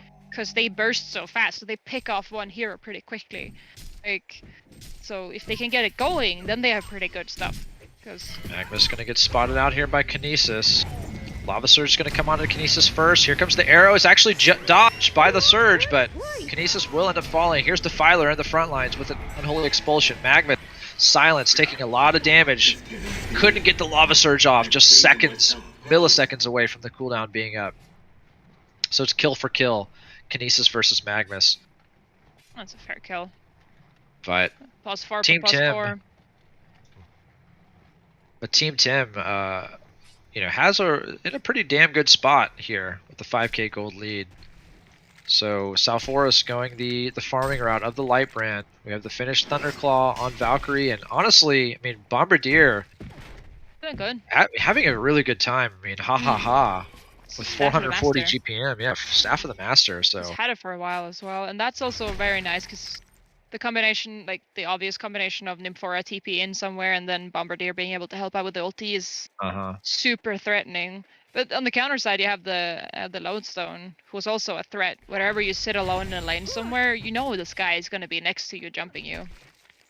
yeah, I mean, it seems, I think that Bombardier and Salforus are the only two that can actually survive the combo at this point. You know, with no extra assistance of Lodestone's team, so Maybe. Going for the... He has the light brand. He bought a Mighty Blade, so... yeah, it looks like he's gone the Frozen Light route, which Right. I mean, we see this a lot. Salforus over and over again in these cycles, kind of shooting for Dawnbringer. Why not? It's a lot of stats, and you just want to sit in the middle and dish out your auto attacks and just tank. Like, you don't really care. I would like to see him go for a BKB as well, though, because of all this, not all of the stuns, but being able to use his... Then Foraport coming out into the bottom lane. They're actually going to connect onto Lodestone. There's the airstrike that you're talking about, and it's basically 4 heroes on top of that Lodestone, making a quick work of him. Kinesis they used so getting many gone ultis. on by Salforus. Salforus actually going to miss that Morsortizima, but he will find the kill onto Kinesis. Gemini, though, pressing pretty hard, but this is a level 14 Salforus. Gemini is still not able to find level 11 in the game yet. He's very close, but I say over and over again, level 11 is kind of that sweet spot for the power curve of Gemini. The level 2 ulti on this hero is actually it's actually insane. 2 very quick towers for Team Tim is very important for their supports as well to get that money. And open up the map a bit, because they had 3 towers down on their own side, while only 1 tower was down on the Legion side. So getting those 2 extra, especially this mid tower. The mid tower is so important in these games to like open up the map a lot more. Yeah, the tower situation is totally even. Yeah, to even that out is super important.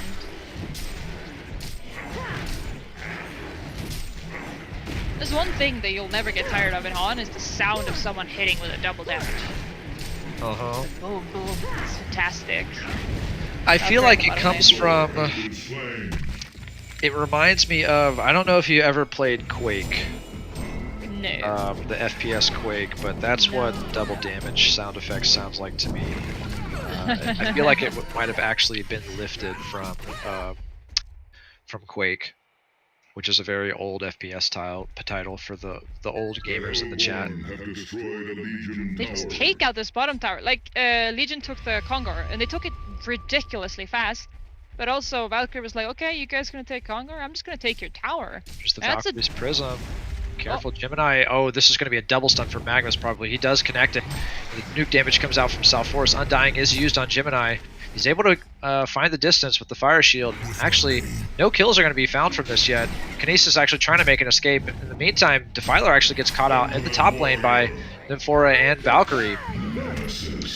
And this becomes Kinesis, the sacrificial lamb. Oh! Yeah, Kinesis falls as well. And Lodestone trying to make something happen on Valkyrie, but he actually might be...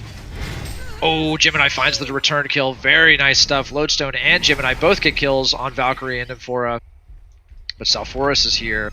and he's damn farmed. They're gonna They're get out. forced They back need the away. backup. They need backup if they're gonna go in there. Yeah, There's the bomb. Kinesis just not having a very good time here. You know, I talk about how much I like this hero as a counter pick to Magnus, but unfortunately, Kinesis just doesn't seem to be performing very well in this game. I mean, it's a tough spot, but you know, he's had 113 GPM, he's 0-9. But you know, I'm confident that that dude can find his way to a portal key and start making plays with the Magnus time. But here's Salforus with a misstep is actually going to get comboed down here by Fire Ice, Lodestone, and a Curse. So a very, very big kill that they managed to find on Salforus, who was just out of position there in the top lane, playing a little bit greedy. And he gets punished here. Defiler just seems to know that somebody is waiting for her. No, I'm not going out of this. No, no. His spider senses are tingling. Magnus and Bombardier just wanted to make that happen. It's 5 heroes for Hellborn here in the bottom lane. That's pretty... Yep. What are they... It's a weird question. What are they doing in the bottom lane? There's nothing to gain here. They got the tower. Are they trying to... They're gonna maybe... sandwich middle? If they get a good fight? Yeah. They get that lane ward up. Uh-oh, Nymphora might get caught out here. She actually gets initiated on by Lodestone. Here comes the Valkyrie's Prism. The arrow's going to get sidestepped. Lodestone activates the Shatterstorm. The Eruption is here. Connects onto Kinesis. Does some good damage to Lodestone. The Airstrike finds, does damage, and finishes off Kinesis and Lodestone. Now, Team Tim is in retreat mode as Defiler is pressing forward on Nymphora and Valkyrie. The arrow is actually going to come out onto Defiler. Defiler trying to man up on this Unholy Expulsion, but it's a lot of damage. He has to be very careful. Gemini pushing forward as well. Nymphora and Valkyrie able to make the escape. In the meantime, Magnus actually did end up falling, but that was a pretty nice little eruption.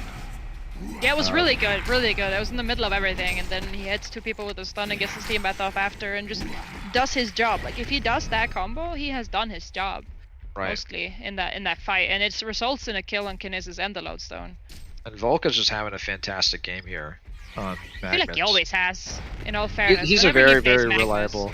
Yeah, he's super reliable as a second support. I mean, you just check out his score right now. 2-2 and 15, just performing. 15! His 15 assists. He's in on every single, obviously not every single, but most of the kills he's there. He's always there. As the Lodestone wants to set up top. Smoke people left, right, and center here. Does Legion see them? They have a ward on the top hill there, so they might have seen people walk in, but not all of them. Lodestone and Kinesis walking away from this game at the top. They seem to smell a rat. Yeah, they have a ward on the... They have a nipple ward on this top lane here. We're on the rune. You can see them. Did you just call this a nipple ward? I love it. This is a toilet. This is the same as the toilet. It's called nipple wards because it's on the tip, you know. But but it shows all the way past the mini camp on the Hellborn side, so you can see. They probably saw them walk across there. As Team Tim takes a second tier 2 tower.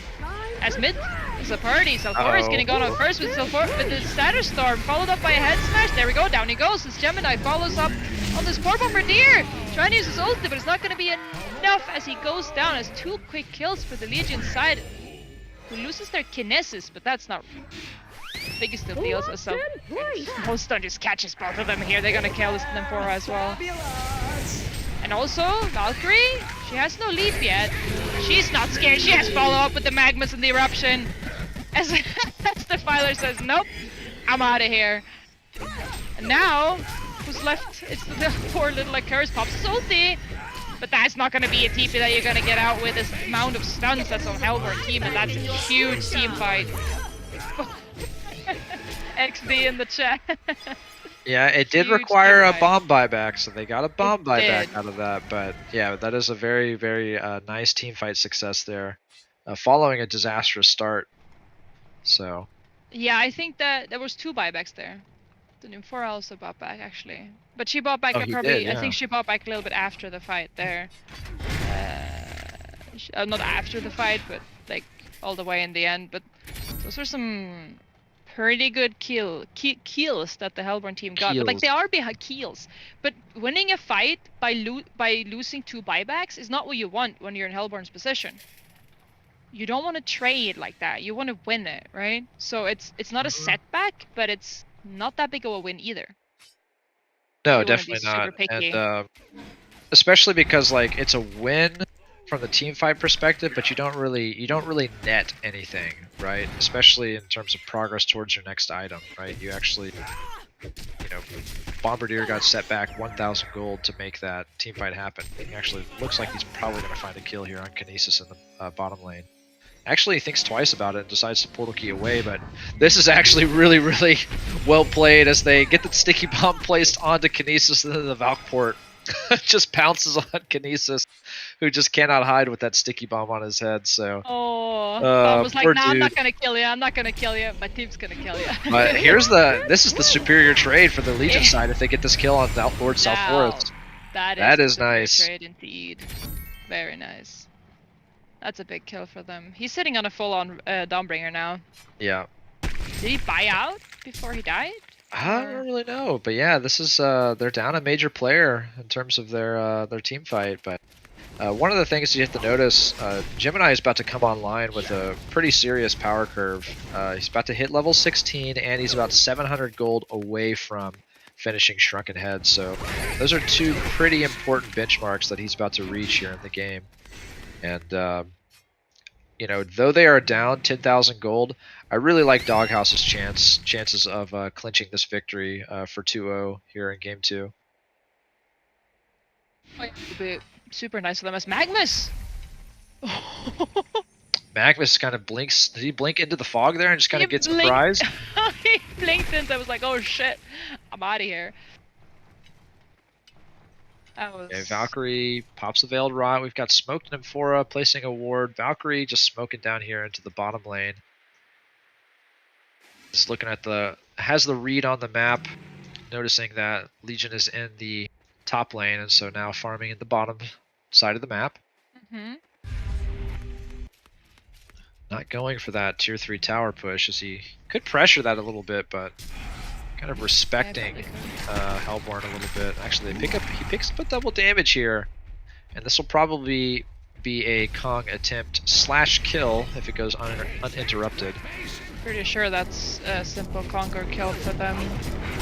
Does Legion know?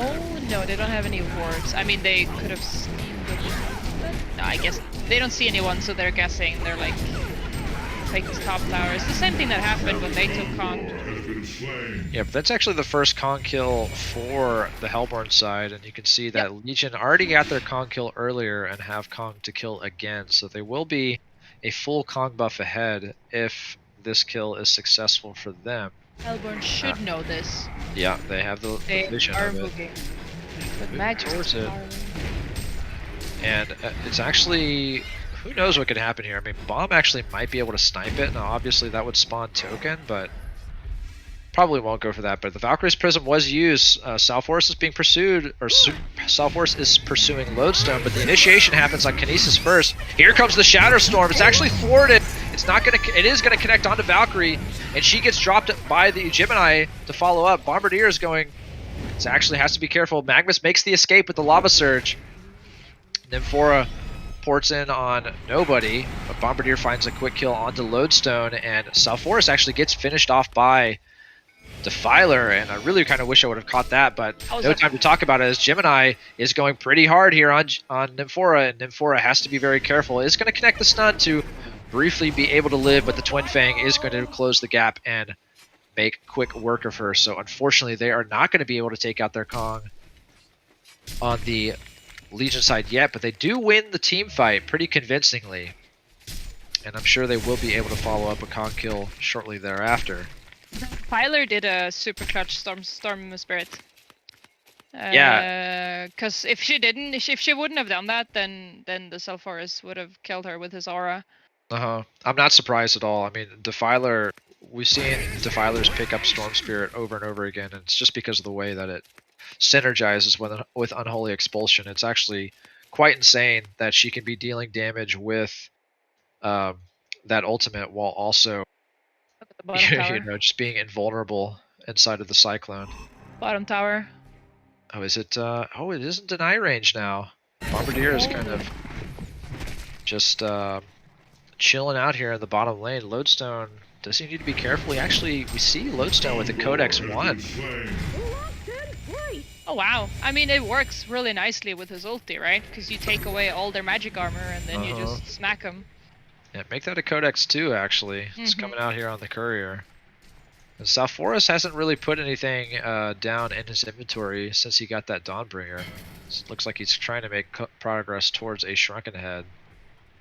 5,000 gold amassed on Bombardier, kind of wondering what that's going to be. I expect it to be a sheepstick. It is a very big purchase.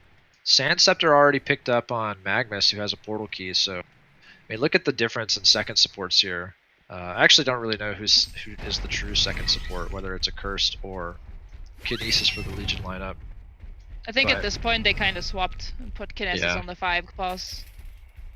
As the Cursed has a Sackstone and Nina bought an Energizers, now they have 2 Energizers on the Legion team. Yeah, Kinesis just having nothing, honestly, is really kind of a drag. Cursed, not much to show for himself either. It was only a Sackstone, but honestly, they're still making it work, as Gemini and Defiler are both very farmed. And forcing ports back here from Team Tim. It's a dangerous push for the Legion side. Look at their top lane, look at their bottom lane. They're forced to use fortification here to keep their base okay while they're attempting to push the Hellborn side. And it's a hard team to push against with the Magnus ulti, with the Bombardier ulti. Like, there's so much stuff to protect and so much creep clear.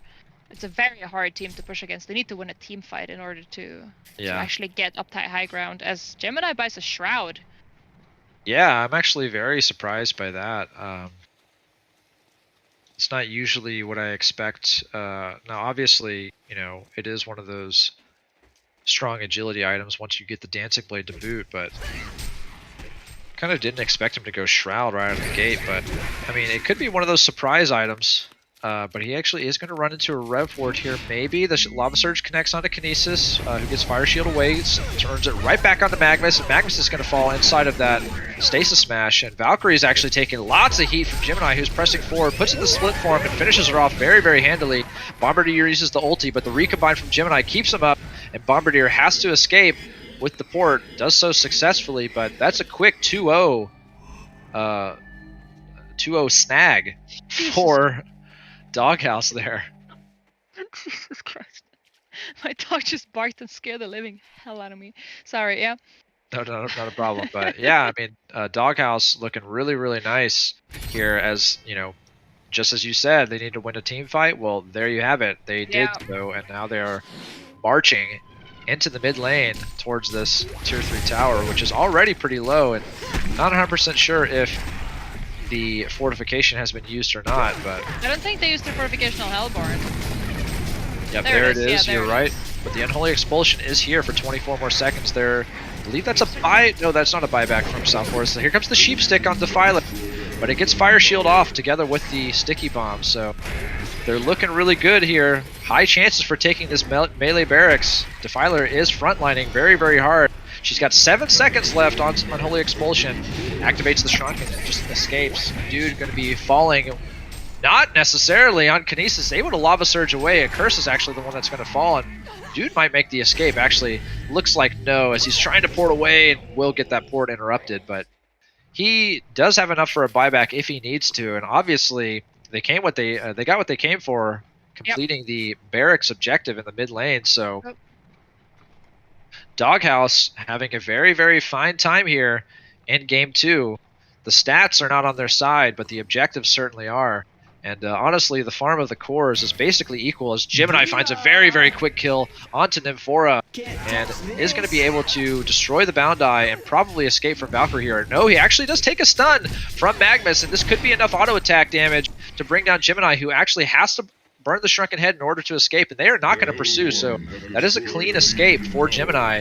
They do lose the tier 2 mid tower in the midst, but Gemini getting some value out of that pick, you know, killing Nymphora and destroying the Eye. But South Forest finds the tower kill here in the bottom lane and exposes the barracks. Lodestone gets the Shatterstorm connected onto Bombardier, but not able to follow up with any damage as he was sheep-sticked, and Bombardier able to make the clean escape. Defiler just trying to push away these Valkyrie illusions. Thank you for turning my attention towards that. It was a very valiant effort coming out from Lodestone, but unfortunately just not able to make it happen. Sheepstick just a little bit too powerful. Shrunken Head has been completed on Lord Salforus. And 2k gold saved up on Magnus. I mean, some pretty major item purchases. That's a major item purchase coming up for Magnus. Almost kind of expect him to pick up a Storm. That's what I'm expecting. What do you think? Yeah? Yeah, I'm just kind of curious. What do you think Bomb goes for next? But no time to talk about it as Gemini is getting pursued, but able to Twin Fang over the cliff. But here comes Kinesis, trying to make something happen on Salforus. Able to Lava Surge away. I mean, Kinesis is pretty slippery here. Now that he has, he's actually starting to find his stride, I feel like, dude. And it's really interesting to see, given that he started out 14-0, and he actually might make this escape after all. Well played, but yeah, now that dude is level 12, has something to show for himself in that regard. Yep. The inherent defense really starting to synergize very well with the Lava Surge. You know, he's able to just Lava Surge through 2 or 3 heroes and have a huge amount of movement speed to be able to make the escape. You know, he's still kind of down in the pit at 155 GPM, but the fact that he was able to just escape there kind of just shows the kind of just the innate strength of this hero once it starts to get some levels, and manages to get Lava Surge on his side. But in the meantime, Bombardier gets picked off by Defiler and Gemini, and that is a huge kill, and I'm sorry I missed that. They're actually going to push forward for this Legion Kong while they have Unholy Expulsion up for another 2 seconds. Looks like Hellborn isn't going to be able to do much about it. They are fully aware of it happening. And he has ulti ready. So could this be an airstrike? No. Could Okay. this be? Don't I go actually now. want to see if this is an airstrike and snipe attempt. It's not. Could have been. They had the vision on it. They could have been. They were fully aware of what's going on. There is a decent lane pushing into the top wave. I'm not sure if Legion is aware of this. Yeah, this could threaten their top lane, but in the meantime, they have a pretty good push themselves in the bottom lane. Lodestone trying to find an initiation on an Infora, but actually gets thwarted. Here comes the Undying out on Defiler. The Eruption Lava Surge is going to connect onto several heroes. Magnus gets pushed out by Gemini. Gemini very, very low himself, though. Actually has to run away from Lord Salforus. He's so low. Can Salforus get the final blow? No. The Shroud is actually coming in hot there. Allows Gemini to escape. And a curse is probably going to fall here as well. But man, Shroud coming in clutch. There's the 5-second arrow on a curse. So the high ground defense is so strong, dude. Beautiful hold from Team Tim as they're actually pushing forward into the top lane with this Nymphora port. And they use the Valkyrie's prisms. So they actually might be able to catch. Oh, if they catch this Gemini, this is really bad stuff. Here's the sheep stick into the full stomp combo. It's lights out for Gemini. They actually might be able to take the game here. Gemini will have buyback. Well, I mean, yeah, I shouldn't say the game, but I mean, that is a big momentum shift. Defiler's here with the high ground defense, pops the ulti, has the Shrunken Head, decides to port forward, actually has a demonic breastplate now, trying to put a lot of damage into Bombardier, but Bomb able to port away successfully. They burned the BKB and the ulti on the Defiler, so now when TP glitch, so now when Hellborn is up, which they are, and they manage to connect everyone, it's going to be a tough defense for the Legion side. Lodestone is going to... But he gets insta-stunned, the Valkyrie gets to just jump out of it. Bomb used his ulti in there, he did. Yeah, Lodestone, unfortunately, looking for that pick onto Valkyrie. Look at bottom Rex! Well, everything is going on, so Forrest is just pushing this wave in and almost gets the melee barracks. Like, he gets that tower. These two teams are really showing that they're... I mean, Doghouse obviously kind of in the driver's seat a little bit as they are up the barracks, but I mean, it was the same story this game as it was last game. Very, very back and forth for a long time. You know, both of these teams really kind of staking their claim that, you know, they're the better team and that they can definitely take each other out at a moment's notice. So, hot take though, one set of racks doesn't really matter. it doesn't necessarily. It's very like the Nymphora herself can clear that wave and then TP into her team. Like she doesn't really care, right?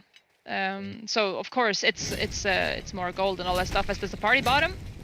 There is a party bottom as Kinesis actually gets initiated on by Magnus, and Salforus has the Undying up, is not going to be able to survive this. Valkyrie's Prism is used. Here comes the initiation. Yep, Gemini is trying to catch Magnus. Actually gets sheeped, but they are actually deciding to go into the top lane, it seems, and pressure the top tower. But Defiler is here with a +1, a curse. So Gemini actually taking the airstrike is able to get the Shrunken Head off in the bottom lane. There's a hasted Bombardier who is in pursuit. Shrunken Head wears off in just 1 second, but not going to be able to make the catch. Now it's Hellborn that's in the driving seat. They made people TP Helm to the base, and then they left their Gemini alone, allowing them to push onto him and burn his Shrunken. And now, most likely, Hellborn is allowed to take these racks. If not for free, it's not going to be very hard, yeah. But the mid lane racks gets finished off, and Creeps are marching towards the tier 4s. Gonna suffer some tier 4 damage, which could be the difference maker in the long term. But in the meantime, Lord Salforus gets exploded here. Beautiful lava surge coming out from Kinesis. Bombardier is going to get caught, probably going to fall here. Valkyrie trying to tuck herself away in the trees, does successfully pour it out. Magnus falls in. Who's in the driver's seat now? Trilta. They just grabbed the wheel and took it back, dude. There was no mercy right there from Doghouse. That was pretty well executed. Like, of course, the mid-range tracks fell for the Hellborn side, and there was a little bit of damage on the top, on the what do they call it? Tier 4 towers? I call them tier 4s. Yeah. Yeah, tier 4s. The last defense of their shrine. Symbol of Rage right-clicked by Gemini here. Ooh, now we're talking. Didn't he even finish his Kanjuro though? That's what I figured he'd want to, but you know, Symbol of Rage not a bad decision either. Sheepstick picked up by Defiler, so Snooki just super farmed. There's a fight brewing in the top lane, but I just want to shout out Dude there in that bot fight, awesome. who just had a I mean, this guy is just like working with nothing. 0-16 manages to find that lava surge on 3 people. Doesn't even have a PK, just making it happen. Yeah, finds the lava surge into the stasis smash on bomb, so just yeah. Pretty baller. It was very good. It's very, very good. And also the fact that you said that he doesn't have a PK, and yet he's managing to land these very good line stuns. Yeah. And but Valkyrie getting very close to a wing bow, so starting to become a very powerful right clicker. As she picked up a Shrunken Head at some point. I missed when it happened, but Legion trying to secure their 4th con kill this game. And you know, that actually might be one of the things that's making these team fights work out for the Legion so well. I mean, and I mean honestly, okay, I'm just sometimes I have the time to check out these conk buffs. Look at Dude. Look at Dude with the 4 damage stacks on the support Kinesis. Love it. Freaking love. It's to all damage. It's to all damage. I know. Why not? You want to burst someone? Do it. But it also kind of, you know, it can make you tankier, right? Because of the way that inherent defense works. So it's actually kind of interesting, but it's just something that you kind of don't expect. You know, right? You know, support Kinesis 0-16. Like, of course, this guy wants to stack Vitality 4 times, right, for an extra 400 bonus HP. Sheepstick comes out under a curse. He's going to fall very quickly, or will he? Actually, the finishing blow does not connect, and he's able to get the flame consumption up. It's actually a 2-0 swing. Bombardier and Valkyrie fall very quickly. The port from Nymphora gets interrupted. Make that 3 for nothing, and Magnus getting pursued by a Cursed as well, trying to make the escape. Lodestone gonna find the stun connection, and it's going to be another kill. There's a buyback on Valkyrie to try and stage some kind of defense. There is no buyback on Bombardier, who's a major player. Here comes Gemini, who's going to spot out the Valkyrie and decide to push forward on her. But there is a ulti ready on the Magnus. He could be able to defend this together with the other three too. If they get a good combo off, they can hold this off a little bit. As Lodestone TP'd back, and they see that. They see Lodestone bottom. yeah, so it is okay. Defiler gets gone on, but the fire shields allows him to escape. Magnus gets sheeped. He's going to fall very quickly. South Forest in the front line, taking a beating from Gemini. Gemini symbols right back up to be healthy. Here's the second buyback from Volca. Still has that Lava Surge Eruption combo, as you mentioned. He didn't get to use it. I'm not sure why he just jumped in there. Why he just didn't time the ulti. I'm really little bit confused about that one.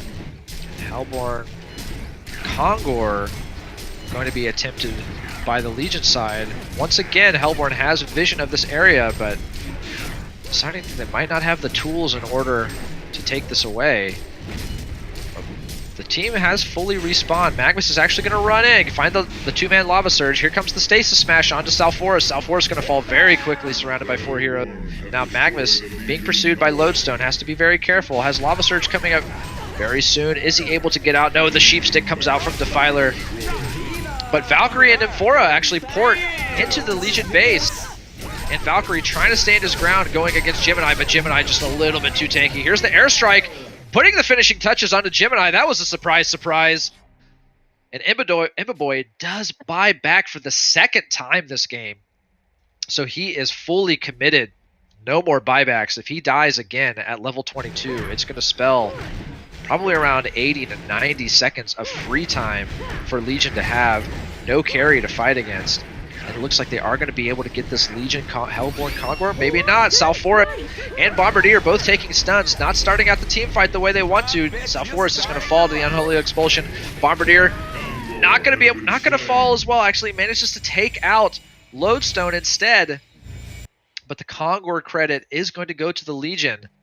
So stacking up their 5th buff from Kongor this game. This is so weird. it is. These are very weird fights. And honestly, I mean, look how even the game is 50 minutes into the game. Now, obviously, some pretty significant buybacks being used by Hellborn. I mean, look at the buyback situation in this game, Trilza. Have you seen it? It's insane the fact that nobody on Legion ever bought back. There's only one buyback left on the Hellborn side. One buyback. They're playing from Nymphora. so scared now. I think their only like Hail Mary is to like do a base race of some sort. I don't think they can fight anymore. If they die, it's just over. Right. Which I wouldn't mind seeing, that Nymphora into the base. Go get them, boys. Like, I wouldn't mind that at all. Well, we just saw it there in the top lane. Legion. Yeah, They actually have the Rax advantage, oddly enough. But oh my goodness, looks like the Wingbow. He bought a Fabo. Yeah, I think he's. I don't know if he has it finished quite yet. I think he still needs a Steam Staff or 2. But yeah, I mean, Valkyrie's certainly going to want that Wingbow. But the fact that there's the Sheep Stick on Defiler, you know, it's still scary stuff. You know, Sheep Stick. It feels like they lack damage on the Hellborn side. It feels like they just can't kill anyone. Is it the nature of the Legion team being so tanky, or do they just lack damage? It's kind of tough to say. I mean, I would say Airstrike isn't the easiest thing to land. I mean, it's a huge damage combo, but you know, it can be sidestepped if it's not lined up perfectly with the stun combo, for example. And Eruption, a lot of damage, but again, not the easiest thing to land. Shrunken Head has actually been committed by South Forest here in the mid lane, and Gemini's going to lunge forward and actually decide not to commit to it, oddly enough. I'm actually very surprised, but maybe he just wasn't sure of the Hellborn team's positioning, but that was, from our point of view, certainly a dead South Forest if the Legion team committed to it. So very fortunate for the Hellborn that that kill didn't come out. And there's the completed Wingbow on Valkyrie, so she's more or less 6-slotted at this point. And as you can see, the Legion side just really healthy with buybacks. Actually, here comes the tricky Valkyrie Prism Nymphora port into the bottom lane. They're actually not going to be able to spot anybody out with this. And it's South Forest that's in the mid lane that has to be careful. So he is the closer one to the Legion lineup. Let's see if Legion spots this push bottom. Yeah, they're definitely going to have to react to it. This tier 4 There we go. tower is very, very low. This is support from Defiler, who's going to be putting a stop to it, but this At tier mid 4 tower. tower is in deny range. It actually Dies, gets, actually. yeah, it gets caught out. Wow. So that's nice. Hellborn, things have really slowed down here. This game is almost approaching that hour mark. Both teams kind of realizing that this is could be close to the end. Lodestone actually, oh my gosh, look at Lodestone's positioning, just standing right next to Nymphora. Good grief. Doesn't care. He's gonna get spotted now. Ports away. Bombardier not gonna chase. You know, just understanding that the smallest misstep can certainly mean the game.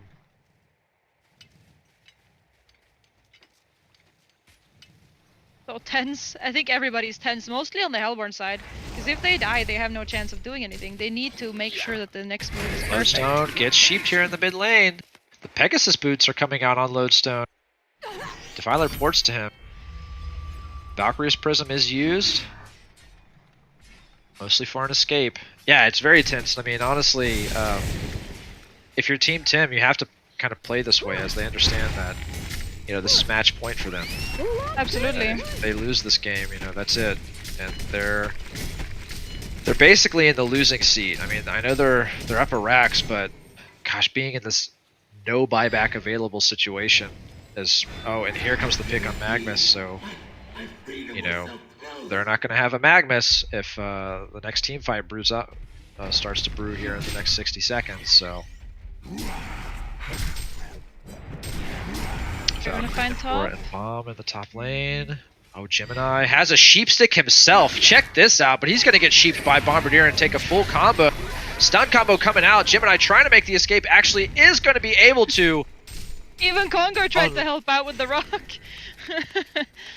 But that definitely took me by surprise. Can you believe it? A sheepstick on Gemini. Wow. I mean, whatever you can do to just lock them down, go for it, man. Yeah, definitely. Oh, there's stuff happening in the mid lane. South getting gone on by Lodestone and Defiler. But it's actually Lodestone who's going to fall first. The Undying comes out on Defiler. The auto attacks are being peppered in by Valkyrie. South tries to go forward, but here's Gemini. And the line stun. Stasis Smash finds the kill on Valkyrie, who is dead for 95 seconds. Nymphora soon to fall as well. And Gemini is going to find Bombardier. This is a dead bomb, surrounded by 3. Has the Void Talisman up, but gets Codex down by Asaf. Might be game here, unless Magnus and Sulfure's kid pull something crazy. It feels like this is game. I mean, I'm not going to say it quite yet, but they got 60 seconds to assault these two barracks as Gemini pushes forward on Magnus. Puts the sheepstick. Here comes the eruption lava surge. South is just going to fall first. Magnus, it's a full genocide. And the tier 4s are under assault. The Unholy Expulsion up for 20 seconds. This is going to be a race for the throne. Not really a race, just putting the finishing touches here in Game 2. There's the concede vote. The GG well playeds being called. Doghouse taking out Team Tim in 2-0. Advancing to the winners bracket finals against Anava Brigada. Looking extremely strong following those 2 matches. Any final thoughts, Trilta? This is just a super tense game. It was, and it looked like Team Tim had this. And I don't know, I genuinely don't know what happened. It felt like they just couldn't win any fights. And maybe it was the Filer just being too strong of a presence in those fights, or the Gemini having too much to say as well. I didn't really feel like they managed to make that statement. They don't really have that super late game carry either, you could say. Like Gemini just becomes this hard ass carry, and Valkyrie can't really compete with that on the same level. Obviously she dishes out a lot of damage as well, but maybe that was the issue. I'm not sure. I feel like they won their lanes and they got the towers and they got the move on, but I'm not sure what happened, honestly. Yeah, I Tough mean, one. it is tough, but for me, I feel like one of the things that kind of makes that game really difficult for Hellburn to win is just how effective the lodestone was at all stages of that game. He just kept finding Mhm. these kills, and he's just one of the ways that the Legion was just able to find advantageous engagements over and over again, either Mm. finding the pick off in the side lane or really just starting the team fight by, hitting the Shatterstorm combo and just making it a 4v5 right out of the gate. So when you talk about, not having enough damage on the Hellborn side, you're already going to be at a disadvantage if you're down a player. So Asaf might be MVP, but honorable mention certainly to Dude, who was just making stuff happen there on Kinesis at the tail end of that game, despite being like in the hole like 0-16 at some point. That was pretty crazy as well. Yeah. But Absolutely. Well GG, played to everyone. yeah, GG to both sides, and looking forward to this winners bracket finals here coming up here in just a few minutes, and we're gonna take a short break, and we'll be right back.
All right, everybody, welcome back to the winners bracket finals of the cycle number 5 Paradise League HoN tournament. We have the best of 3 series coming at you between Denava Brigada and Doghouse, both looking really, really strong in their semifinal matches, each of them taking out their opponents 2-0. So, gonna see if either of them can manage that against each other here in the winners bracket final. I am your main shoutcasting host Easy Full Clan, going to be joined here by Trulta. Trulta, did you have a good break, and are you ready for this match? I popped the soda, popped some painkillers. We're ready for anything. Yes, painkillers necessary, as we all know the pain that HoN can bring us sometimes. Just kidding. Magnus. But we have bands of Electrician, Valkyrie, Trimble from Puppet Soul, and Snooki. Bands out Devour, Legionnaire, and Amphora. So, anything sticking out to you there? Engineer. The Legionnaire sticks out to me. Everything else makes Uh-huh. sense, like the Tremble for Doghouse, the Valkyrie we've seen picked up a million times by everyone. Electrician we've seen a lot about too. The Electrician ban can also be is if they want to pick Hellbringer. It doesn't seem like it, but the Legionnaire is the one that sticks out to me. I've only seen it picked once in the entire tournament, and as far as I remember, it didn't go that well. Yeah, I think I actually remember it being picked last weekend. I actually didn't catch the game itself, but I do remember it being picked up at one point and being surprised by it. But yeah, the hero itself is strong against any solo laner if you want to, and you have the opportunity to just farm in the jungle if you want to. But yeah, no, let's move on. Sure, yeah. Magma's first pick, followed by Bennington and Engineer, into the Defiler Moira. So all 5 of these heroes seeing a lot of prominence here in the Paradise League, and for good reason. All 5 of these heroes just extremely strong, and don't really need to say much about them, other than the fact that they are going to be in the game once again. And we almost have the conclusion of the second ban phase. Shadowblade, Forsaken Archer, Corrupted Disciple, banned out by Snooki, followed by the Lord South Forest, Lodestone, Andromeda bans that Puppet Soul decides to eliminate. So these 6 heroes looking very familiar. Always kind of curious to see Shadowblade banned out. Yeah, I mean, Shadowblade, it's a very, very strong carry, but it just doesn't feel like it's a super dominant carry. But I could be wrong about this. Seen it before being fairly strong, and these are like, Yeah, because the Legion side haven't picked their carry yet, so you see that every single hero that Hellburn is banning is carries, and those are the carries that are being picked in this tournament. It's Shadowblade, it's Forsaken Archer, and it's Corrupted Disciple. Those are the carries that people like to pick. So, I mean, in that sense, it just makes sense to me, at least. that's true. But we actually do see that, heroes like, I actually anticipate a Chronos pick. Considering they have Moira picked up, we've actually seen great synergy between Shards of Harkon into Time Leap. So I actually do expect Chronos I would to be say picked up maybe by not, Legion. Uh-huh. because in before they now pick it, because I say no, but the Hellburn team is looking to bring a pretty strong tri-lane, and Kronos doesn't really do good in that. Kronos is not a very strong laner by itself, so I mean, Kronos would be a baller pick for Hellburn with all their spells and stuff, but maybe not with the Benzing, but with the might be right Draconis. about it, honestly. But I see your point, but I don't think he is that valuable of a pick, because you have that combination with the Magmas itself, right? The more I can put the thing on the Magmas. Ooh, another toilet. I'm not gonna call it. It's no, but it's another big team fight ulti. They have all 4 heroes have big team fight ultis. Like, this is strong, and now they want to carry on top of that. Now the Chronos is definitely out of the question here. But if they get some kind of carry that can sit back while all these heroes are spending all their stuns and lockdowns and just pump out damage, who does that? I mean, Papa Souls plays Silhouette. Is that a hero you want to pick here? No. Yeah, but he usually runs that mid. I feel like they don't actually run that in a tri-lane. I don't know. I don't know if this is a good tri-lane. There Sand we go. Raid. That's the team fight. Now you That's talk the about team weak fight. tri lanes. I think Sandwraith actually suffers in a tri lane, but I've had this run against me in a Team M game, and it's a little bit different because you have the 5-man coordination of a 5v5 situation. By the way, Dr. Repulsor, the 5th and final pick for Doghouse, which is Ooh. pretty token fall hero, and Yep. obviously a very, very exciting one to see. Let's get So And you mentioned Doghouse has a tendency to run 2 problematic heroes. Now they have 3.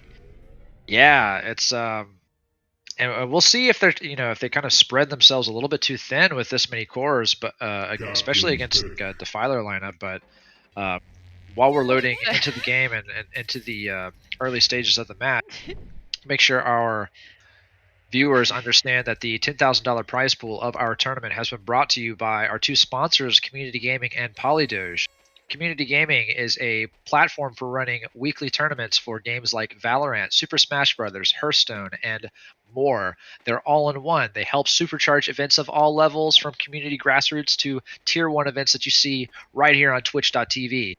Make sure you go to communitygaming.io or join their Discord to learn more. And Polydoge, on the other hand, is a digital currency with one of the most vibrant communities on the powerful Polygon network. It offers a wide variety of fun interactions to its holders in the form of NFTs, apps, airdrops, and access to different DeFi platforms ready to use on Polygon. So experience it yourself at polydoge.com. And make sure you give support to our sponsors, guys. Type !ad in the chat. Scroll down to the panels in the channel description. Give their links some traffic. Give some account creations on their side. They are doing so much to support us, and we would like you to support them. So back to the game, guys. We have the Sandwraith tri-lane, and what I was going to say is you can actually put the Shards of Harkon on Sandwraith right before he ports on somebody, and it's actually insanely frustrating.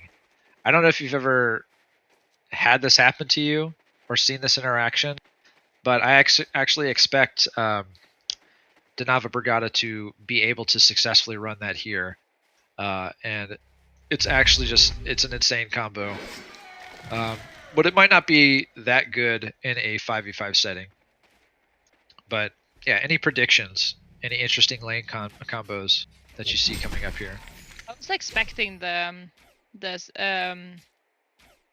Benzi to be the solo laner, but it looks like it's gonna be the Draconis. I mean, he does better when he gets levels and stuff, and he can TP to help the team.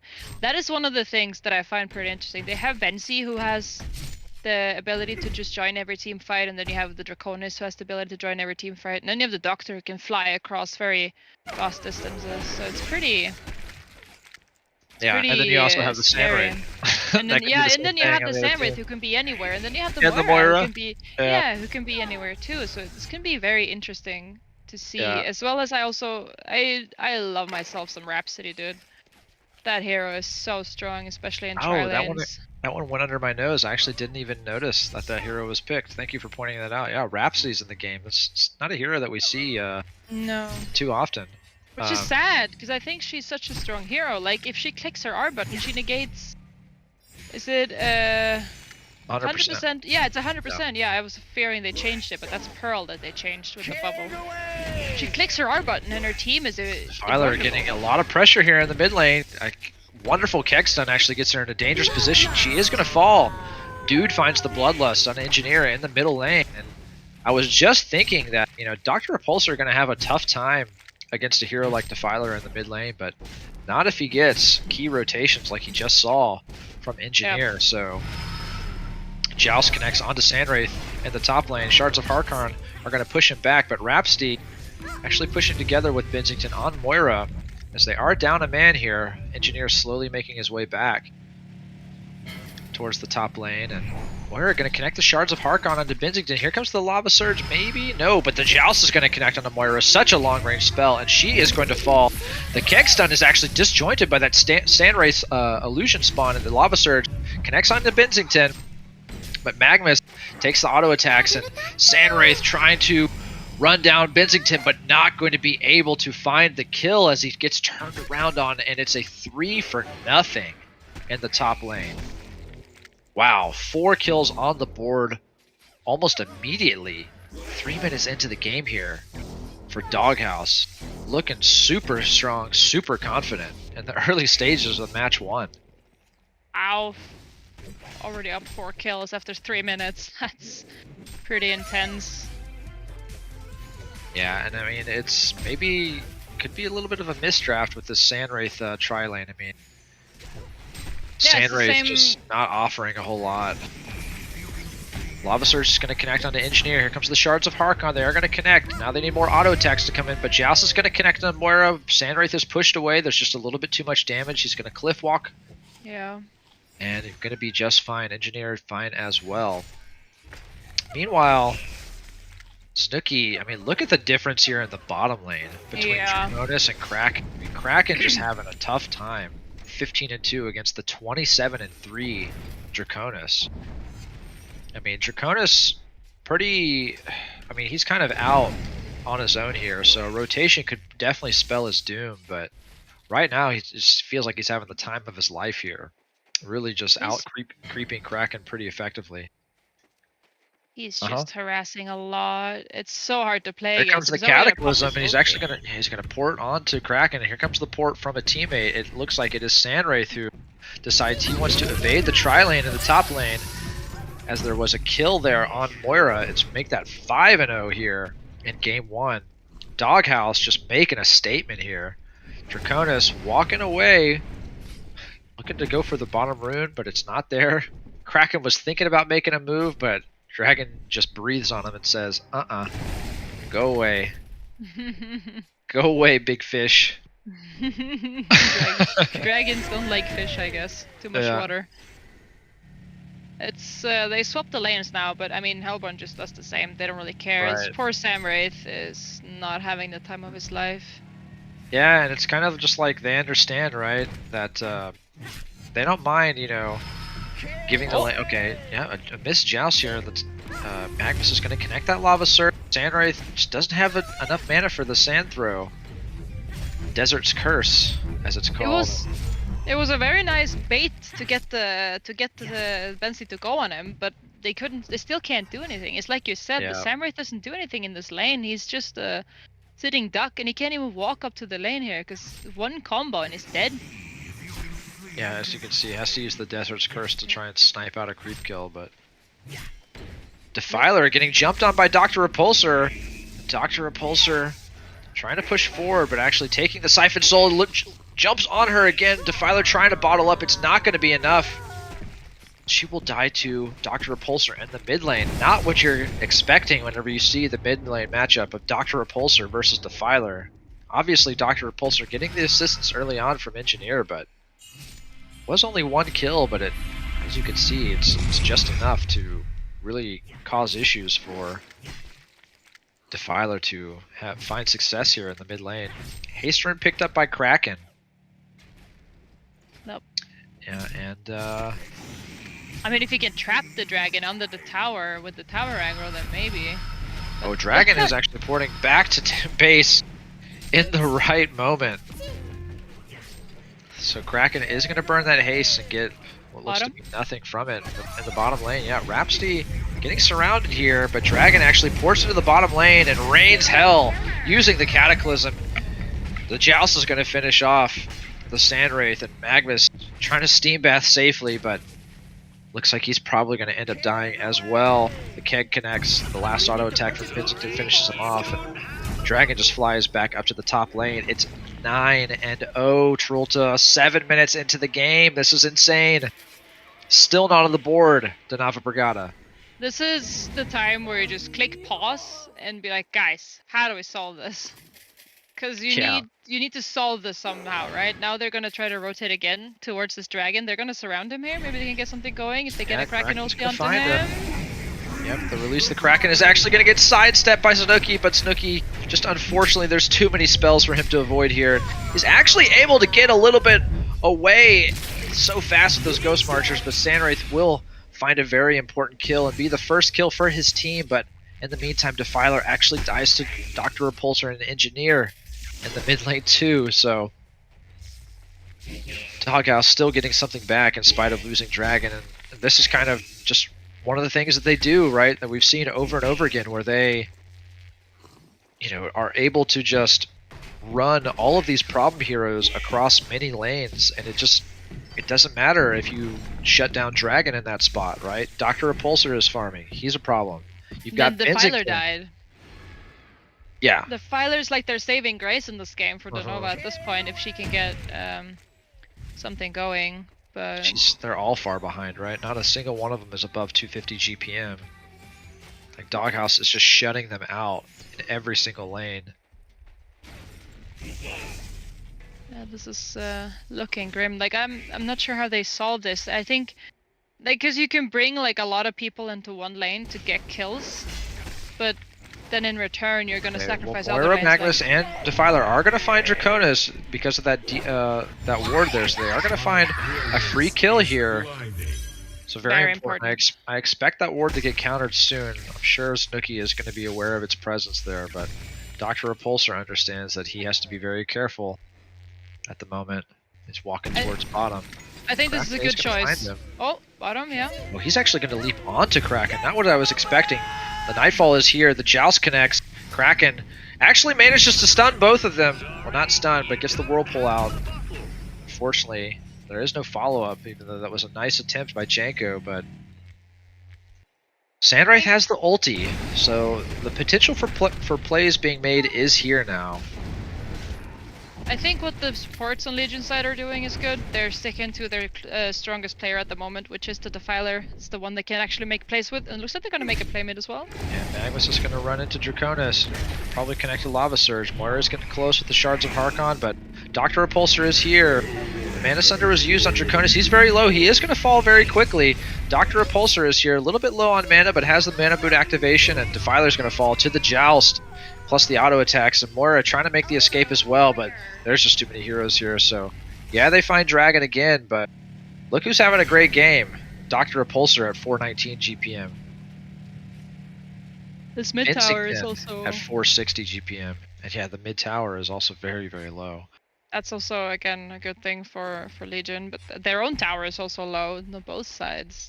NG trying to get that solo kill. But now he's gonna get a friend from yeah, it looks like Legion team. Yeah. Even Kongor throws in a rock. But Dr. Repulsor's going in on Defiler, and Dragon drops the volcano behind Defiler, and Moira is in trouble as well, but Magnus not in range to be able to stun anything, didn't even have the cooldown up. So they find 2 quick kills in the mid lane, and Dr. Repulsor, by the way, is just about 550 gold away from a finished icon here. He actually gets stunned out by Kraken. The Whirlpool is used. Magnus, in a lot of trouble, tries to do some fancy steam bath running away, but unfortunately, just going to fall here as well. 17-4. They need to make a play with the Samrat ult of some sort and try to get, I don't know, a kill into a tower. They need some gold, they need something. Even the Samrat top, he's not safe here alone against this Benzington. There's no help for him either. Maybe these 2 supports mid could be a good kill for the Legion side. There's a blink on the Rhapsody, like, hello? Yeah, that is, I mean, she's 360 GPM. I mean, are you kidding? 309. And every single, just look at the GPM chart. Every single hero on the Hellborn side has more gold value than every single hero on the Legion side. This is, ugh. Struggle. But trying to find a way out of it. And I think the Samrat ulti might be the key to it. If you can catch this NG sitting on so many mines. Icon is finished on Dr. Repulsor. NG finds that kill onto Magnus. Dr. Repulsor wants to go in the top lane. He has the Icon ready. He's just waiting for the moment. He's going to jump into the Shards of Harkon, maybe get stunned out.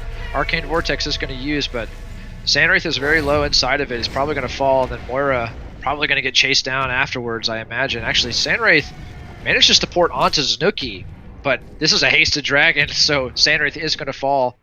Moira actually going to find a kill onto Benzington underneath the tower, but they do lose Sandwraith in the process as well. First Icon charge coming out for Doctor, and honestly, I understand you're trying to brainstorm a solution for them. Magnus in the trees very sneakily, but these guys, I don't even know if I don't think I can brainstorm any kind of solution to this. They are just down in this game, and it feels like it's going to take major throws from Doghouse at this point, considering how much of a lead they have. Just wraps it in Magnus, the top lane, jumps in with her blink, and then just the follow up. Even the bed ult is used just to make sure no Magnus. It's they get the NG, but yeah. But what for? They get a catch here, maybe? Every single time that they exchange a kill, it's actually in their favor. So, have to keep that in mind. Yeah, that's true. That's the ulti popped on the Filer. They want to chase here. Can they, though? They're not going to catch anyone. They don't have any blinks. They don't have anything to go on. Everybody's far away from a blink. And then there's the threat of the Draconis just flying in.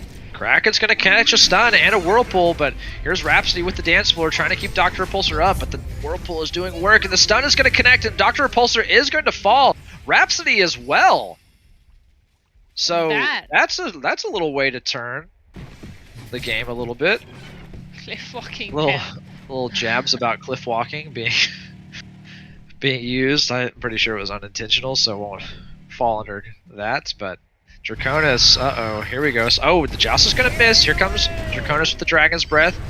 Moira Shard of Harkon are going to connect, and it's actually 2 kills. Engineer, Draconis, and Bensington find a 3-kill exchange just for Bensington's life. And actually, Sandwraith tried to come in, and I think he was the finishing blow, on Bensington, but dies in the process as well. This is just hard. Like, at this point, you're thinking, guys, do we just concede and go next? Yeah, we're calling it GG. Yeah, here. exactly. Just, like, go next, whatever. This game is just gonna be frustrating as all hell to play. I think this is a good choice. Sometimes you just fall behind and there's no point, because it's a best of 3, right? You can win the next 2 games. So just chill, go next, forget about this game. Otherwise, you're gonna stay frustrated for a long time. Yeah, I mean, I think it comes down to that draft, right? Like Sandwraith just seemingly not the hero pick there, and I think they just had a hard time because they understood what they were up against, right? They understood they were against a what was it? Engineer, Rhapsody, and Bensington Tri-Lane, and they knew it was very potent. They were just trying to figure out what is the right carry hero for us to draft here against this Tri-Lane, and just somehow they settled up on Sandwraith. It took a lot of time to finally pick Sandwraith, and I think they just it was kind of a panic pick, if I had to guess. And honestly, a little bit of credit coming out to Zanuki for the draft there, is he understood that they needed a good carry, and he banned out some of the main carries, like you were saying, that they probably would have picked to have a good tri-lane. So I feel like there were other carries to pick, right? I get the idea of the Sandwraith ulti with everything, but you're up against the tri-lane. Like, why not pick something that's gonna make it easier for you in that tri-lane, like a puppet or something? It felt, I don't know. I think you're right about maybe it was a little bit of a panic. Like, we need something here. Team fight, go, like, right? Yeah. Calamity even, but yeah, that's it for game 1. So, and it was quick. It was a 15-minute CC or so. Donava Brigada are going to have to see if they can try to squeeze out a victory in game 2 to keep themselves alive in the series. We've got Doghouse ahead. Going to take a short little break here and get the next lobby up, and we're going to jump right into it. Stay here, everybody.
All right, everybody, welcome back to Game 2 of the match between Best of 3 series between Donava Brigada and Doghouse here in the winner's bracket final of the Paradise League HoN tournament.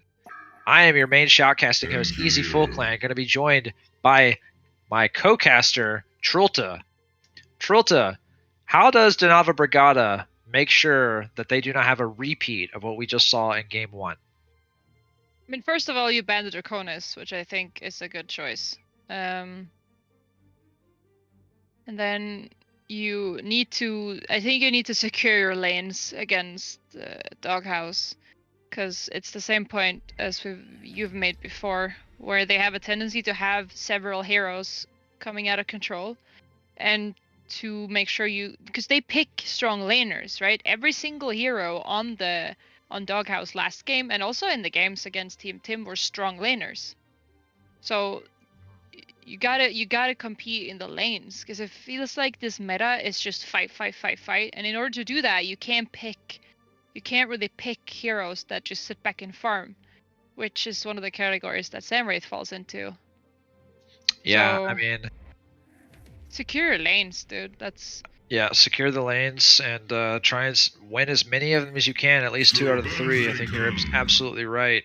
Don't be scared to rotate. Don't be scared to rotate out of, like, Doghouse already did it early in the last game. The first thing they did, they sent their pulse 4 into gank in the mid lane.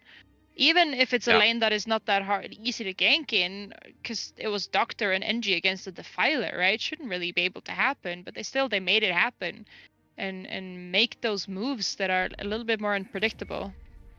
I really like the way that they took advantage of that as well, because you know that it's a mismatch when it's Doctor versus Defiler, and you know that the Defiler is going to be playing aggressive on the Doctor, right? Because that's what you do, right? Whenever you're in that situation and you have a leg up on your opponent just because of the nature of the heroes, like, you got to play it right? You got to play in such a way that you are boxing out the enemy mid player from getting as much as they can, right? So you're going to be positioned aggressively, and that's when Engineer just shows up at the right moment, hits the perfect keg, and then, now I'm in tough shit, and I die, But it's just well played from Doghouse, so credit to them. And they do seem to be this, just the way that they draft, the way that they play. I'm just reminded of a Hydra, right?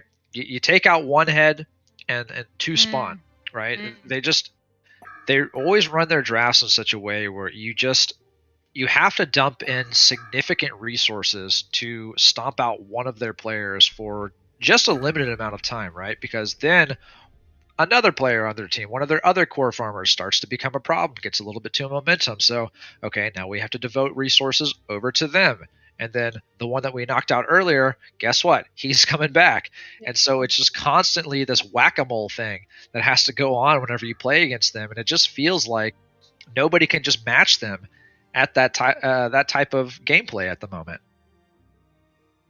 And I'm so confused about these bans. Like, Nuki banned Bubbles. I get that. It's troublesome for heroes like Bensington and probably other heroes that they're going to pick that have a lot of mobility. The Voodoo Jester is pretty interesting. It might be because they're not lacking a support. They have NG and Rally.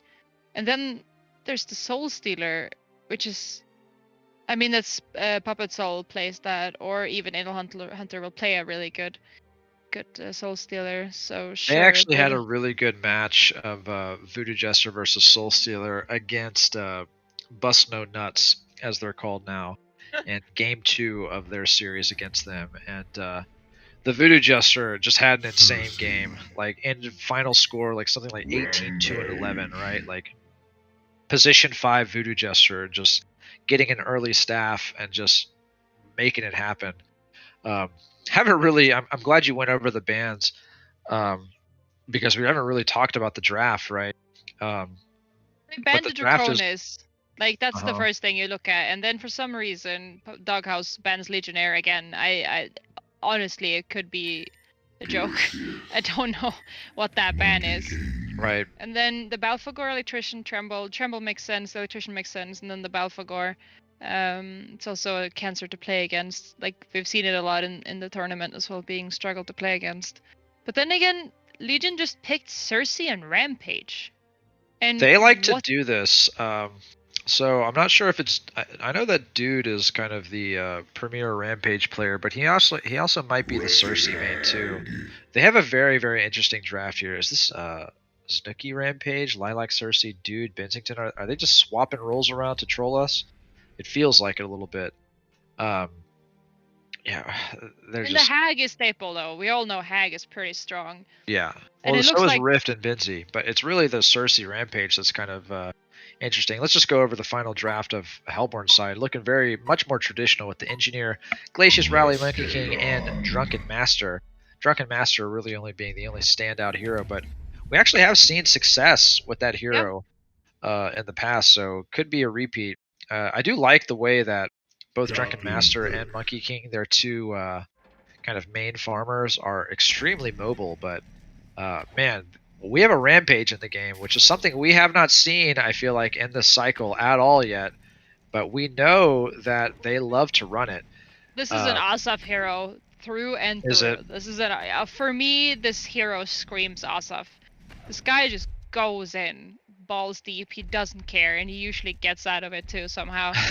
Like it's just, to me, that's just an Asaf hero the way I know this guy's play. The one thing I noticed on Hellborn is that they have 3 melee heroes against big team fight ultis on the Legion side. The Wormhole, the Hag ulti, and then on top of that there's the Bensington ulti. And that might be suffer because they're all going to be in the midst of it more or less. And yeah, this is a bit of a flex draft right now, especially with the Rampage and Cersei picks. Cersei, obviously a strong hero in certain situations. You kind of think of her as a strong counter pick to something like Sandwraith, right? Or even maybe stealing like a massive team fight ulti like a Tempest somehow.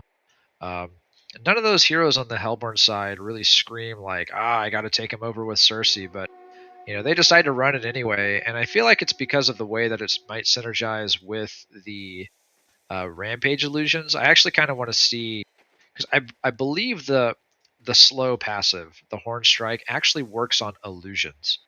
So there might be a little bit of ideal synergy there, slowing people with Rampage illusions. I don't know. But obviously she has a very, very strong immobilize as well, which is going to be pretty key in countering rally compels in the laning phase. So and the joust attempt is here on rally, and it's going to miss. It's actually a dual lane mid, right? Glacius, and didn't really go over the laning situation as it was. We have a tri-lane versus a dual lane here in the bot lane, and a dual lane versus Wretched Hag in the mid lane. Obviously, Rampage versus Drunken Master on the top lane. So pretty interesting lane mismatches here. And when you talk about the way that we expected Donava Brigada to try and win multiple lanes here, to try and get a solid foothold here in game 2, the dual lane mid is something that you might expect, right? To try and win over the enemy mid, pretty handily. But sending your dual lane against a tri-lane is actually something that is not, it doesn't feel like it's on the path to winning an additional lane. However, Rally and Engineer are doing pretty good here against the bot lane, the bot tri-lane of Legion. Now, that might be because Riftwalker and Cersei are kind of weak here in the early stages. But Engineer, hold that thought, has to take a compel from Rally to get out of there, but takes a lot of damage in the meantime. I think they're sacrificing Engineer and Rally for the sake of the Monkey and the Drunken, because Drunken usually does pretty good in this 1v1 melee lane. He doesn't really struggle that much, and then they're like, whatever. Worst case, Engie can also rotate, and then it's a tri-lane versus a Rally, and that's not worth it for the Legion side at all. And then they can force some rotations out. And yeah, I think the Rally is similar to Lodestone. Obviously not as strong in the same way, but he can also thrive on just getting some levels. But yeah, they are going to have a level advantage if they can kind of keep themselves present. Everything is being denied though. Oh. Uh-oh. Yeah, there is a compel here on Riftwalker, but Rally is now getting immobilized inside of that Rift Burn, taking a lot of damage, and the Lance Along is going to be the killing blow. And Engineer forced to back away as well, under threat of getting stun comboed. So the kill is going to come out on Rally. The Bloodlust comes for Bensington, who's at 440 GPM. Yes. I don't think that their goal here is to go on the Legion team on this bottom lane. I think they need to wait for them to go on them and then do the turn kills. I was a little bit surprised that Rally decided to jump forward, but had to be because Wretched Hag getting comboed down by Monkey King Glacius. Very, very well done. So finding a very important kill on the Wretched Hag. Definitely securing the victory in this mid lane, probably, I would say. But yeah, I was a little bit surprised to see that aggressive compel onto, I think it was the Riftwalker, right? It had to be because they had the illusion rune, but it just wasn't enough.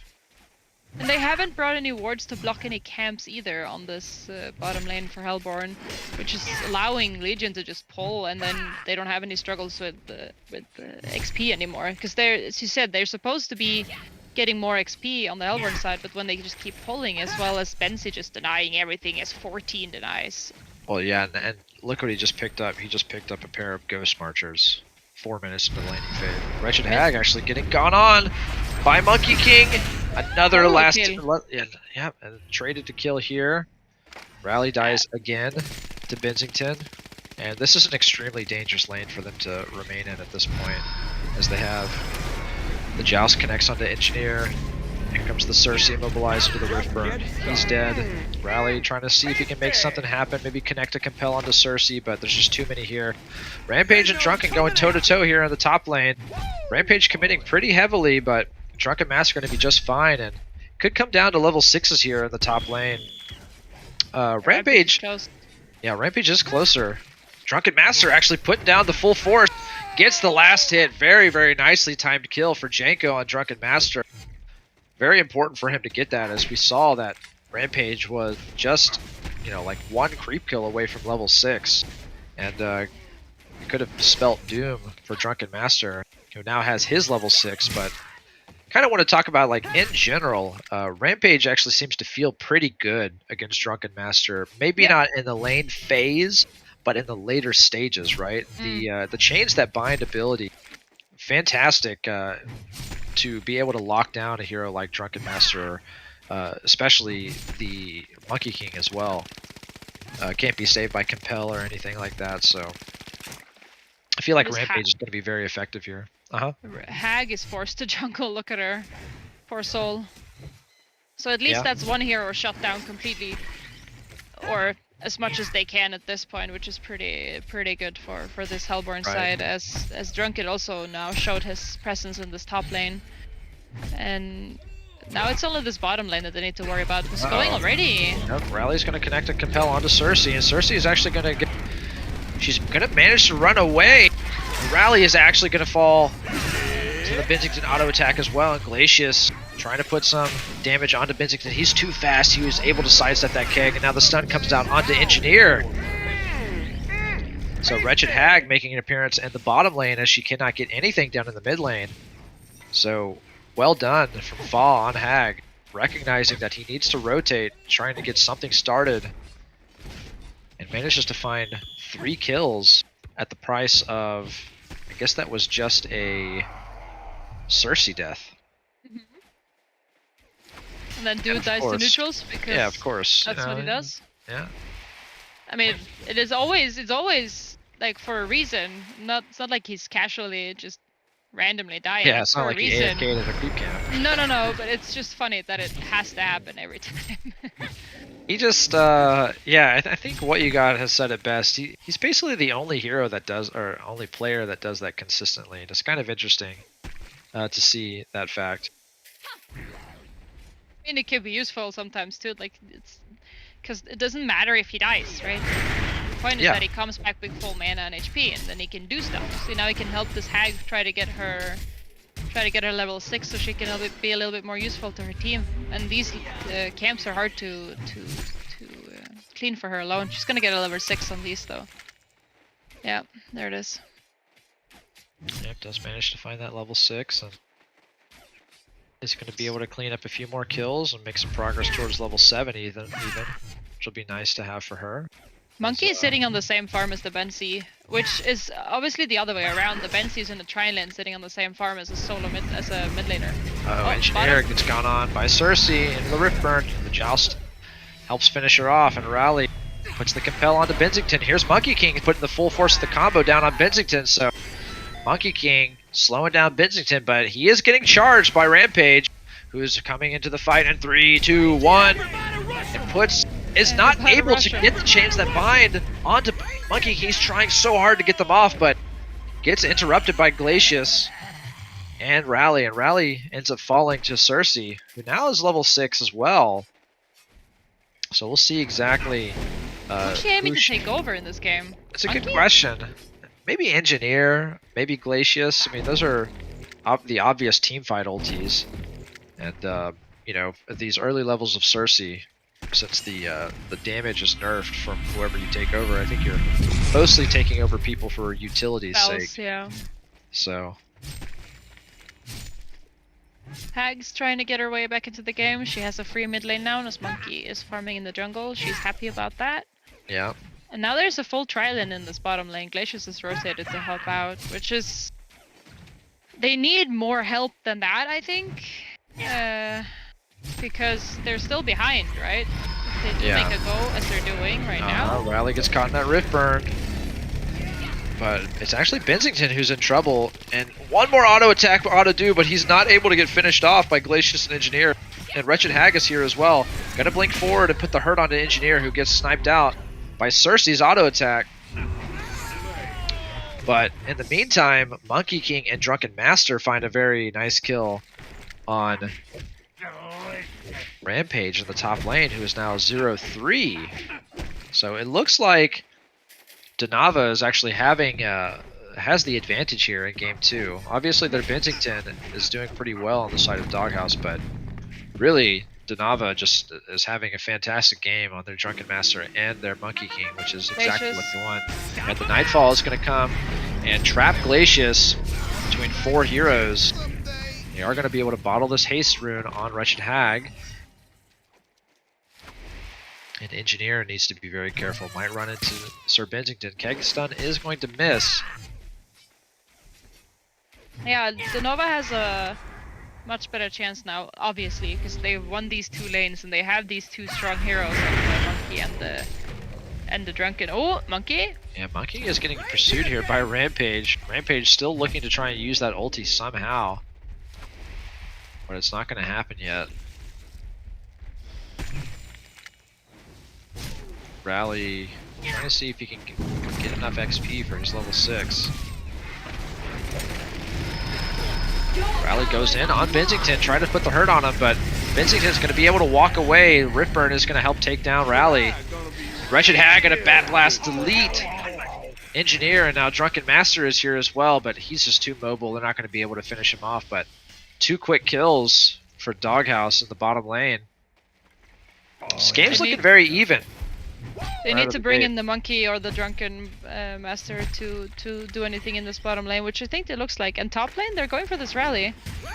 Yeah, Rampage is going to get caught here by Monkey King and Glacius. And Glacius holding his Ice Imprisonment until the Stampede was used, as he tried to use it to escape. So well done by Novi Pirate holding that spell as he anticipated the method of escape that Rampage would try to employ. He was being patient.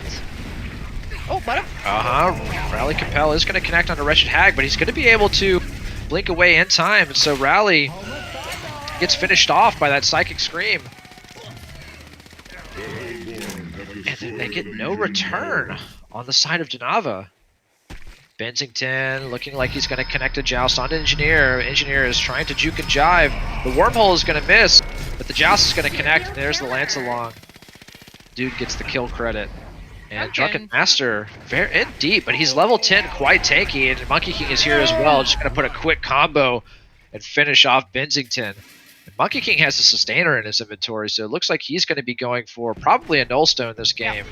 as it's probably one of the best items to have in your inventory when you're playing against the frustrating Rampage. But Wretched Hag putting a combo or putting a haunt onto Monkey King, but Monkey King actually going forward for Wretched Hag, but Wretched Hag trying to do her best to dodge. She actually jumps into the river, and Monkey King is being charged, so Vincington is not going to be able to connect a stun, but Rally is actually able to cancel that charge by compelling Rampage, so well done by Coco. I believe that's Sunk Bob to try and save his Monkey King. Very heads-up play there. That was super important right there. The fact that the monkey lives is so important right now for this Hellborn team. It's super important. They need to keep their snowballing heroes going. Yeah. I think Drunken got out too, right? Yeah. There's no deaths on these important heroes. Uh-oh, Bennington taking a full stun combo, going to fall very quickly. And Drunken Master, he wants more.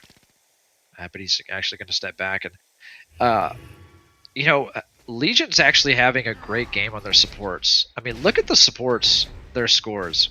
3-1-12 for Riftwalker, 2-1-10 for Cersei. It's actually amazing. Their cores are kind of suffering a little bit.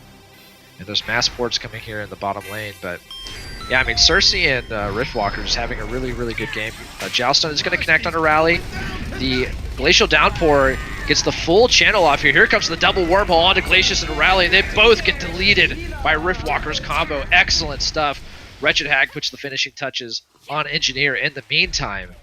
And it's a 3-for-1 kill exchange for Doghouse in the bottom lane. Yeah, this bottom lane is where it's at. As Rampage is trying to get some pressure on this top tower, but Drunken is not going to let him. Right. Drunken Master. Level 11 now. What items does Drunken Master go for? He's got a Ring of the Teacher in his inventory. Is that going to turn into a Lex Talionis? Maybe even... I almost wonder if he's going to turn that into a Gnome's Wisdom, perhaps. Synergize with his cute little Sackstone there. He does have the Mystic Vestments now. I feel like this is going to be a Gnome's Wisdom. But in the bottom lane, this tier 1 tower is also very, very low. So might see some grouping up here. And actually Rampage going to connect the charge and the ulti onto Rally. Rally dead to rights, just getting dragged out of position. Also finding, I think that's the first ulti usage that we've seen from Rampage this game. It's a full Shaman's Headdress on Drunken Master, and honestly, who can blame him? There's a lot of magic damage on the side of the Legion. And Monkey King actually finishes, completes a full Nullstone here. So having a fantastic start. Drunken and Monkey just, you know, neither of them have died. I'm a little bit confused to why they keep going into this bottom lane on the Hellborn side. Because like Rally and NG just keeps going in to essentially die. They have 16 deaths between them, which is almost all of the kills that Legion has. Like, just... I mean, they're making space for their Drunken and their Monkey, but to an extent, right? Top lane? Yeah, I see this at the top river. Drunken Master is going pretty hard on Rampage, but Bensington's here with the Nightfall. They're actually both running away. There's a charge coming down in the bottom lane. Who's it going to be on? It's on Rally.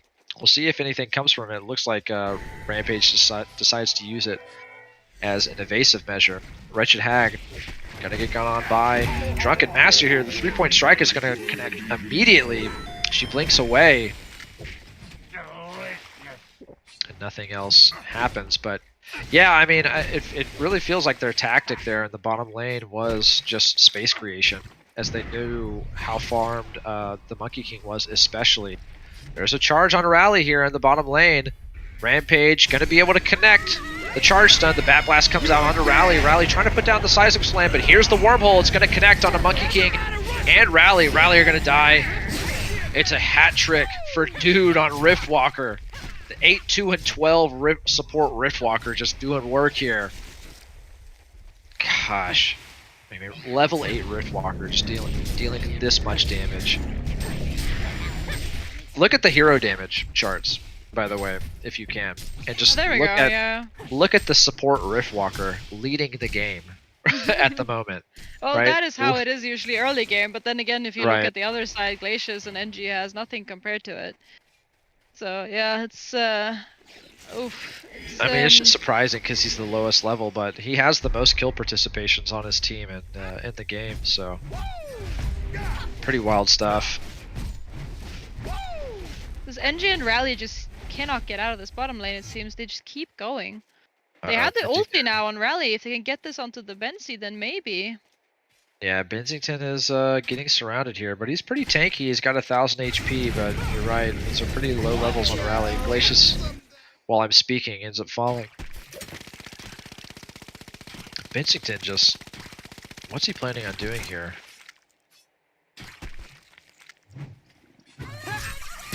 He's actually going to be able to juke the stun from Engineer, and now looks like he's committing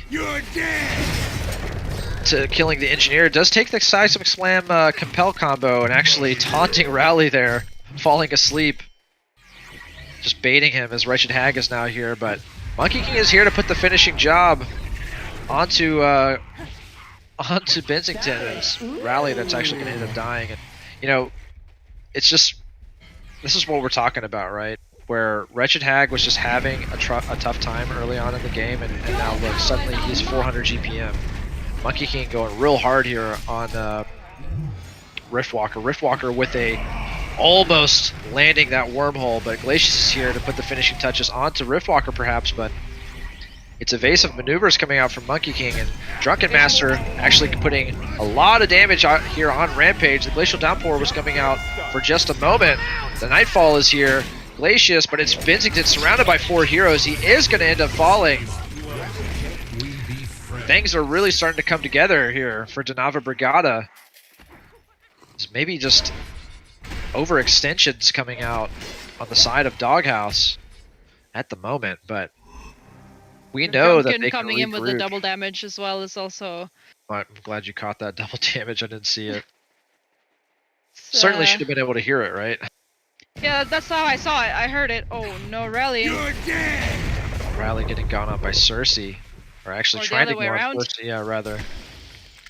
My mistake, but isn't able to finish her off as he's only level 7. And just by that fight, the damage is now turned to Drunken having the most. Right. It's this game could go both ways. It really could, because because of the way that Drunken Master and Monkey King are both having a fantastic time here, and actually they might be able to put the hurting here onto Wretched Hag, who actually gets caught out, does manage to blink away from Drunken Master, but Drunken Master and Monkey King are both so mobile. Her blink is going to be up, she's going to be safe and sound at the moment. Glacius, in the meantime, gets picked off in the Hellborn jungle, and Benzington and Cersei, I mean, Engineer and Rally are down here, but kind of like what you said earlier, I don't really know what they're doing down here. They can't, they're so low level, it just feels like they're not able to actually do anything without they're moving out. Yeah, assistance from their team, as they're starting to rotate towards the mid lane. They need additional team support, but Rally is going in immediately right now and actually takes a stun combo from Rampage, and here comes the wormhole. It's going to connect onto nobody, and Monkey King is here. He finishes off Riftwalker, and now Rampage puts the chains that bind onto Monkey King. Monkey King gets haunted by Wretched Hag, and it's kill for kill there. Portal key, by the way, on Riftwalker. Drunken Master trying to go on Rampage, just kind of trapped in the trees here. Nightfall is not going to connect onto Monkey King, but here comes the Rampage. He is going to catch the Monkey King, and the Bat Blast will put the finishing touches. And right now, are you kidding me? 9-0 Wretched Hag? I mean, he's 9-2, but he's on a 9-0 streak. I just noticed this. Yeah. He found a way back into this game, and he found it hard. Yeah, he goes very aggressively, gets thwarted by Glacius, but Rally is actually in a lot of trouble from the Benzington. They are going to pursue the Glacius as well, and it is a bloodbath, Wretched Hag. Are you kidding me? After getting dual lane, now Fall is on this streak. And really the story of the game here, in spite of the fact that Monkey King, to me, right, in spite of the fact that Monkey King and Drunken Master have these fantastic starts and they're so beefy, their supporting cast just seems to have nothing, right? They're Yeah. just sitting ducks, right? And so you have, right, these quick kill combos that can come out from Wretched Hag and Bensington and maybe even the Rampage that just annihilate these squishy supports. I mean, never mind the fact that if they get caught in a Riftwalker combo, they are just certainly going to die as well. Speaking of Riftwalker, what's she doing? Yeah, I mean, dude just doing dude things where he just hangs out in one spot for a little bit, very cheekily positioned. He has a ward too. He hasn't placed it to like spot someone. Like if he wanted to place a ward there so that Rally could charge someone, I would get that. But right now, I'm Rampage not will so get sure caught about by it. Drunken Master. Takes the 3-point strike. Rally is here for the seismic slam. Rampage is going to end up dying. The Cersei actually has a portal key, by the way. Didn't notice when she picked it up, but she did. She just did. Like 2 minutes ago, I saw it. So it hasn't been there that long, and it's pretty nice to be able to land her entrapment. Right. Sorry. Or just get a key ulti as well. But Yeah, by there's all means. finished Barrier Idol on Drunken Master as well as a completed portal key. Riftwalker gonna get caught out here by Drunken Master. Almost certainly no escape here. That was inevitable. Yeah, he got spotted by that ward that he wasn't He aware had no of. TP, no nothing. It's just chilling. But you know, the supporting cast looking very healthy here on the side of Doghouse, and of course their cores. You know, both Wretched Hag and Bensington are above 400 GPM rather, and Rally gonna get deleted by that Bat Blast and the Nightfall, trying to connect it onto Monkey King, who's very fast, but it is gonna connect that Joust, and Monkey King has the Nullstone to cancel that haunt, but the taunt or the charge from Rampage is here, but it gets canceled by the Wanjin Slam, but they're still pressing forward. The haunt, this haunt is going to connect into that Joust, and Monkey King is going to get picked off, so Allow me to retort. Monkey King getting shut down a little bit as they are likely going to take this top tier 1 tower as well. But no TP's ready either. Like if Hellborn TP'd up there and helped out this monkey, that could have been something for them. Right. But Right, he Engineer. did take out these top towers. Like you said that the supports on Hellborn are struggling, but the fact that the cores now are taking out towers is very important Yeah. for that supporting cast, so they get some money. Cause, oof. Oh, Rally getting charged here by Rampage. standby? Bensington is here in Joust range. He's actually not going to be able to connect that Joust, and Rampage will cancel the charge, but gets portal keyed on by Glacius, so Glacius making a pretty big entrance, like you were saying, you know, getting a little bit of value from those the tower kills, but unfortunately that kill just gets sniped out by the neutrals. I didn't even see. Sad stuff, but yeah, there's a portal key on this Glacius now, so that's kind of a saving grace, a little bit. Help very them catch important people pickup. at least. Yeah.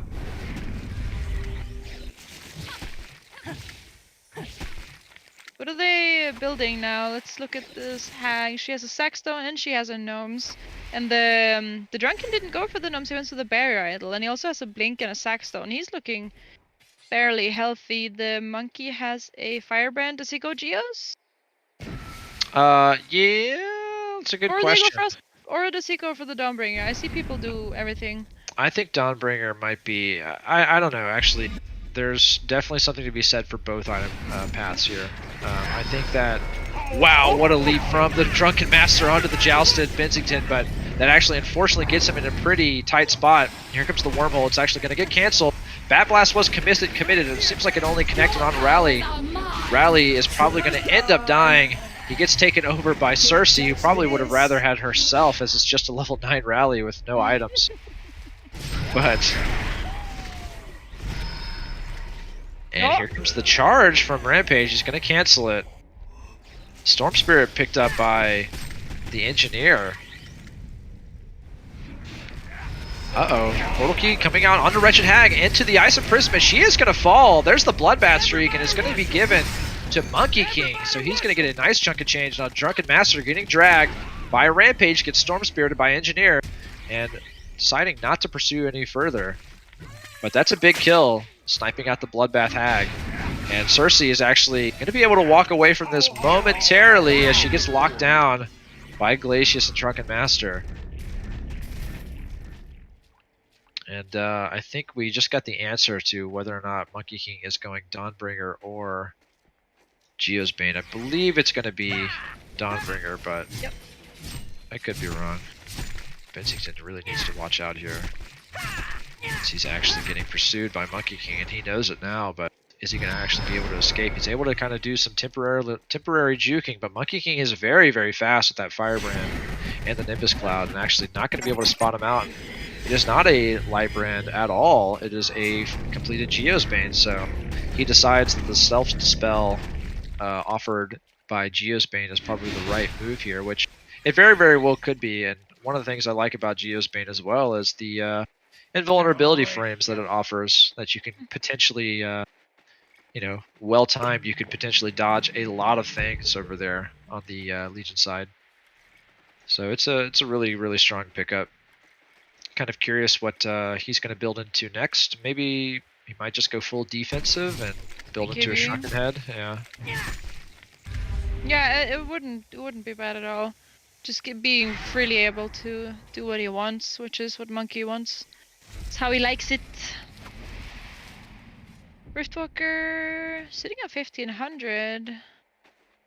What do they get? I mean, 4 staffs would be nice to Yeah, they have one on Rampage. tablets.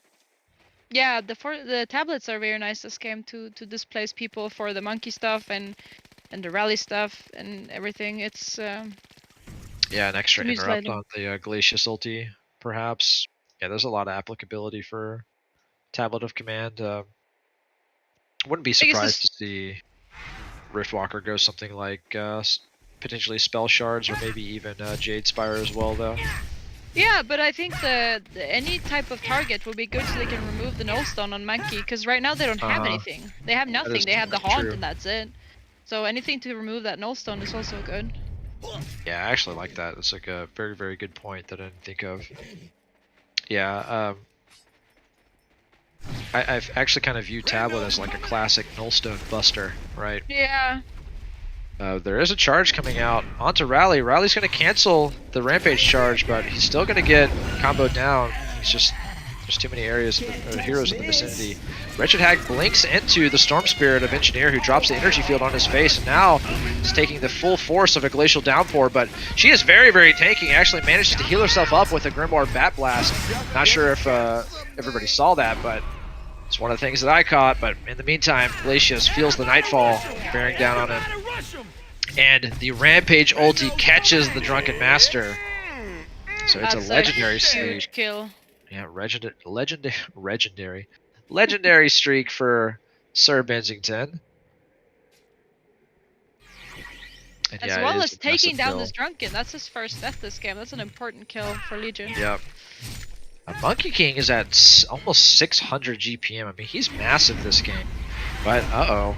Needs to be careful this game. He actually is going to get caught by this Wormhole Cataclysm. And the double joust is going to make quick work of, oh my gosh, of Engineer and Monkey King. Rally falls as well. It's a full genocide. Glacius with the quick respawn afterwards, but they are going for the Hellborn Kongor here. That was a beautiful Riftwalker ulti right there into the 2-man joust stun. Doghouse just really making it happen despite being this far behind in the early stages of the game. This is what I'm talking about with Doghouse. Like, it just feels like you could never, ever count this team out, right? What we saw in the last game, where they were able to make Denava concede after 15 minutes because they were just so far ahead. Not only do I find it difficult to ever see Doghouse being that far behind in one of these games, but even if they were, right, I feel like they wouldn't concede in that situation where they just could just make something happen for themselves. Now they're gonna go for their second Kongor, and Hellborn does not want that to happen. Benzi is bottom, but he can just TP in on an ulti. They have a ward there. Oh, Drunken Master's gonna get jumped by 3. Here comes the Whirlpool, or rather, the Riftwalker ulti. The Glacius ulti is gonna get interrupted very quickly. Rally falls, Rampage puts the hurting onto Glacius. Monkey King is going to fall. This is a 4-for-0 so far. Actually, Monkey King is able to get the distance. Rampage does fall. The port from Engineer is able to come out. Rampage. Gosh, I keep calling Monkey King Rampage, and I can't stand it. Monkey King makes the escape. Actually, hold that thought. Cersei might land a pretty clutch entrapment. Yeah, I did it like 4 times there. I just couldn't help myself from calling Monkey King Rampage. It's pretty much the same hero. I mean, the hero goes on a rampage, right? Like pretty consistently, but it's not the hero. It's not the hero Rampage. It's the 3rd series. It's okay.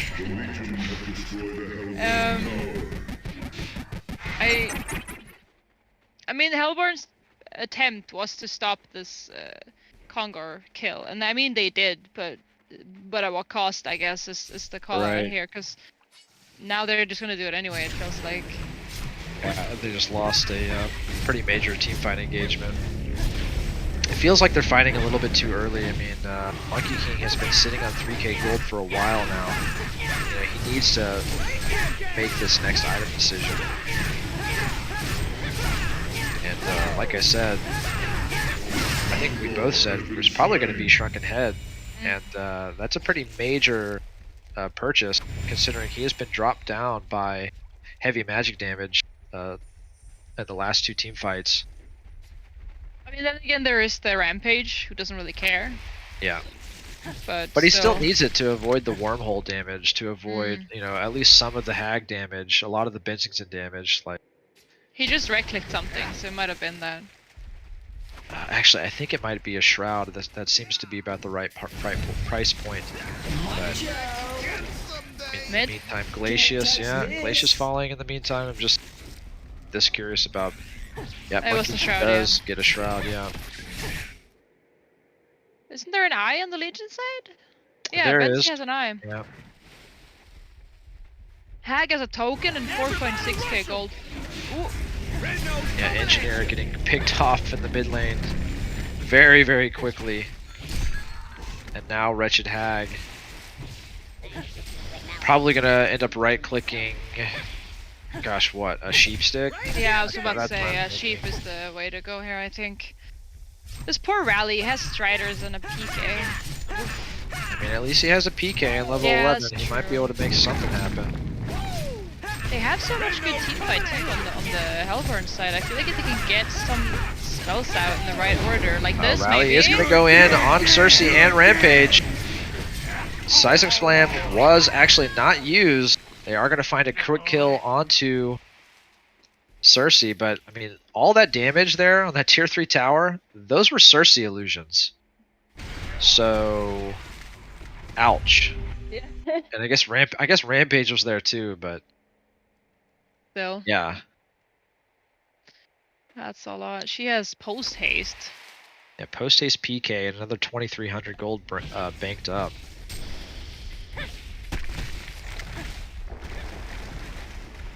So what do you go if you're a drunken master in the spot with 2k in your pocket? I mean, it feels like you need. I mean, the team obviously needs more damage. Does he go full like defensive, like the demonic, or does he need to do the shield breaker thing, maybe? Yeah. This is 6,000 gold for Wretched Hag. Come on, Fall, buy something. I know you got the token. Buy the sheep stick, dude. Side note, Trolta. What is the most amount of gold that you have saved up in a game of HoN? Oh, dude, nothing, dude. Oh, he bought the full-on staff. I mean, yeah, let's go, dude. That's full nice. Legacy, very nice. Probably going to be end up giving it to Fa. It's a very fantastic pickup for. Actually, ooh man, there's a case to be made for a Rampage ulti here, or a Rampage staff. I don't really know. Maybe that's the choice, yeah. Rampage staff is actually kind of insane, but more likely it's going to be given to Fall. Wretched Hag actually gets caught by Glacius, but pops the Shrunken Head, and she's going to be just fine for now. manages to blink away. Rampage in a little bit of trouble here. Actually, it's Fa that's turning it around on them. Finds the kill onto Glacius. The wormhole is coming into that energy field. There's going to be no follow-up spells, but Monkey King trying to make it happen on Wretched Hag, who is inside of a Storm Spirit. She's actually going to get 3-point strike. No! Drunken Master falls to the Nightfall from Bensington. The GG was just called, but is it going to be true yet? Concede vote comes out, and the concede vote is successful. Doghouse taking out Nava Brigada 2-0 here in the winner's bracket final. Just dominating them through and through. They're looking Doghouse so looking strong. super strong. Looking like the better part of the $10,000 is theirs for the taking next weekend. What do you think? Gotcha. I feel like all these 4 teams that are in the top here are a chance to take it, but it's kind of, I feel right now Doghouse is the team to beat, right? Because they're in the finals now. They won the winner Absolutely. bracket finals. They are in the grand finals of this cycle. So tomorrow we're gonna start off with Team versus the Busk team, Yeah. and it's Us no nuts. Busk no nuts, and it is Doghouse and Team that has the most points as far as I remember. So this is gonna be, oof. Yeah, obviously. I'm not sure because it feels like obviously they picked a very you call it an interesting draft, which I think is how to say it, because Cersei in the middle of all of this, like there's no Oh yeah. Cersei is usually never picked unless there is a Sandwraith, right? You never pick Cersei, and then Rampage is strong, of course, but he's never picked, and I feel like they pick all these different heroes that are just Doghouse. So yeah. I think the strength that Doghouse brings to the table is that they not only know how to run the traditional heroes, right? The heroes that a lot of the other teams are using in their meta, right? Yeah, They know how to Bensington, run the Hag. Bensington, the Hag, the Magnuses, the Andromedas, all that stuff, right? But they also have all of these other heroes that they can run, right? Like nobody else runs Doctor Repulsor with such success as Doghouse.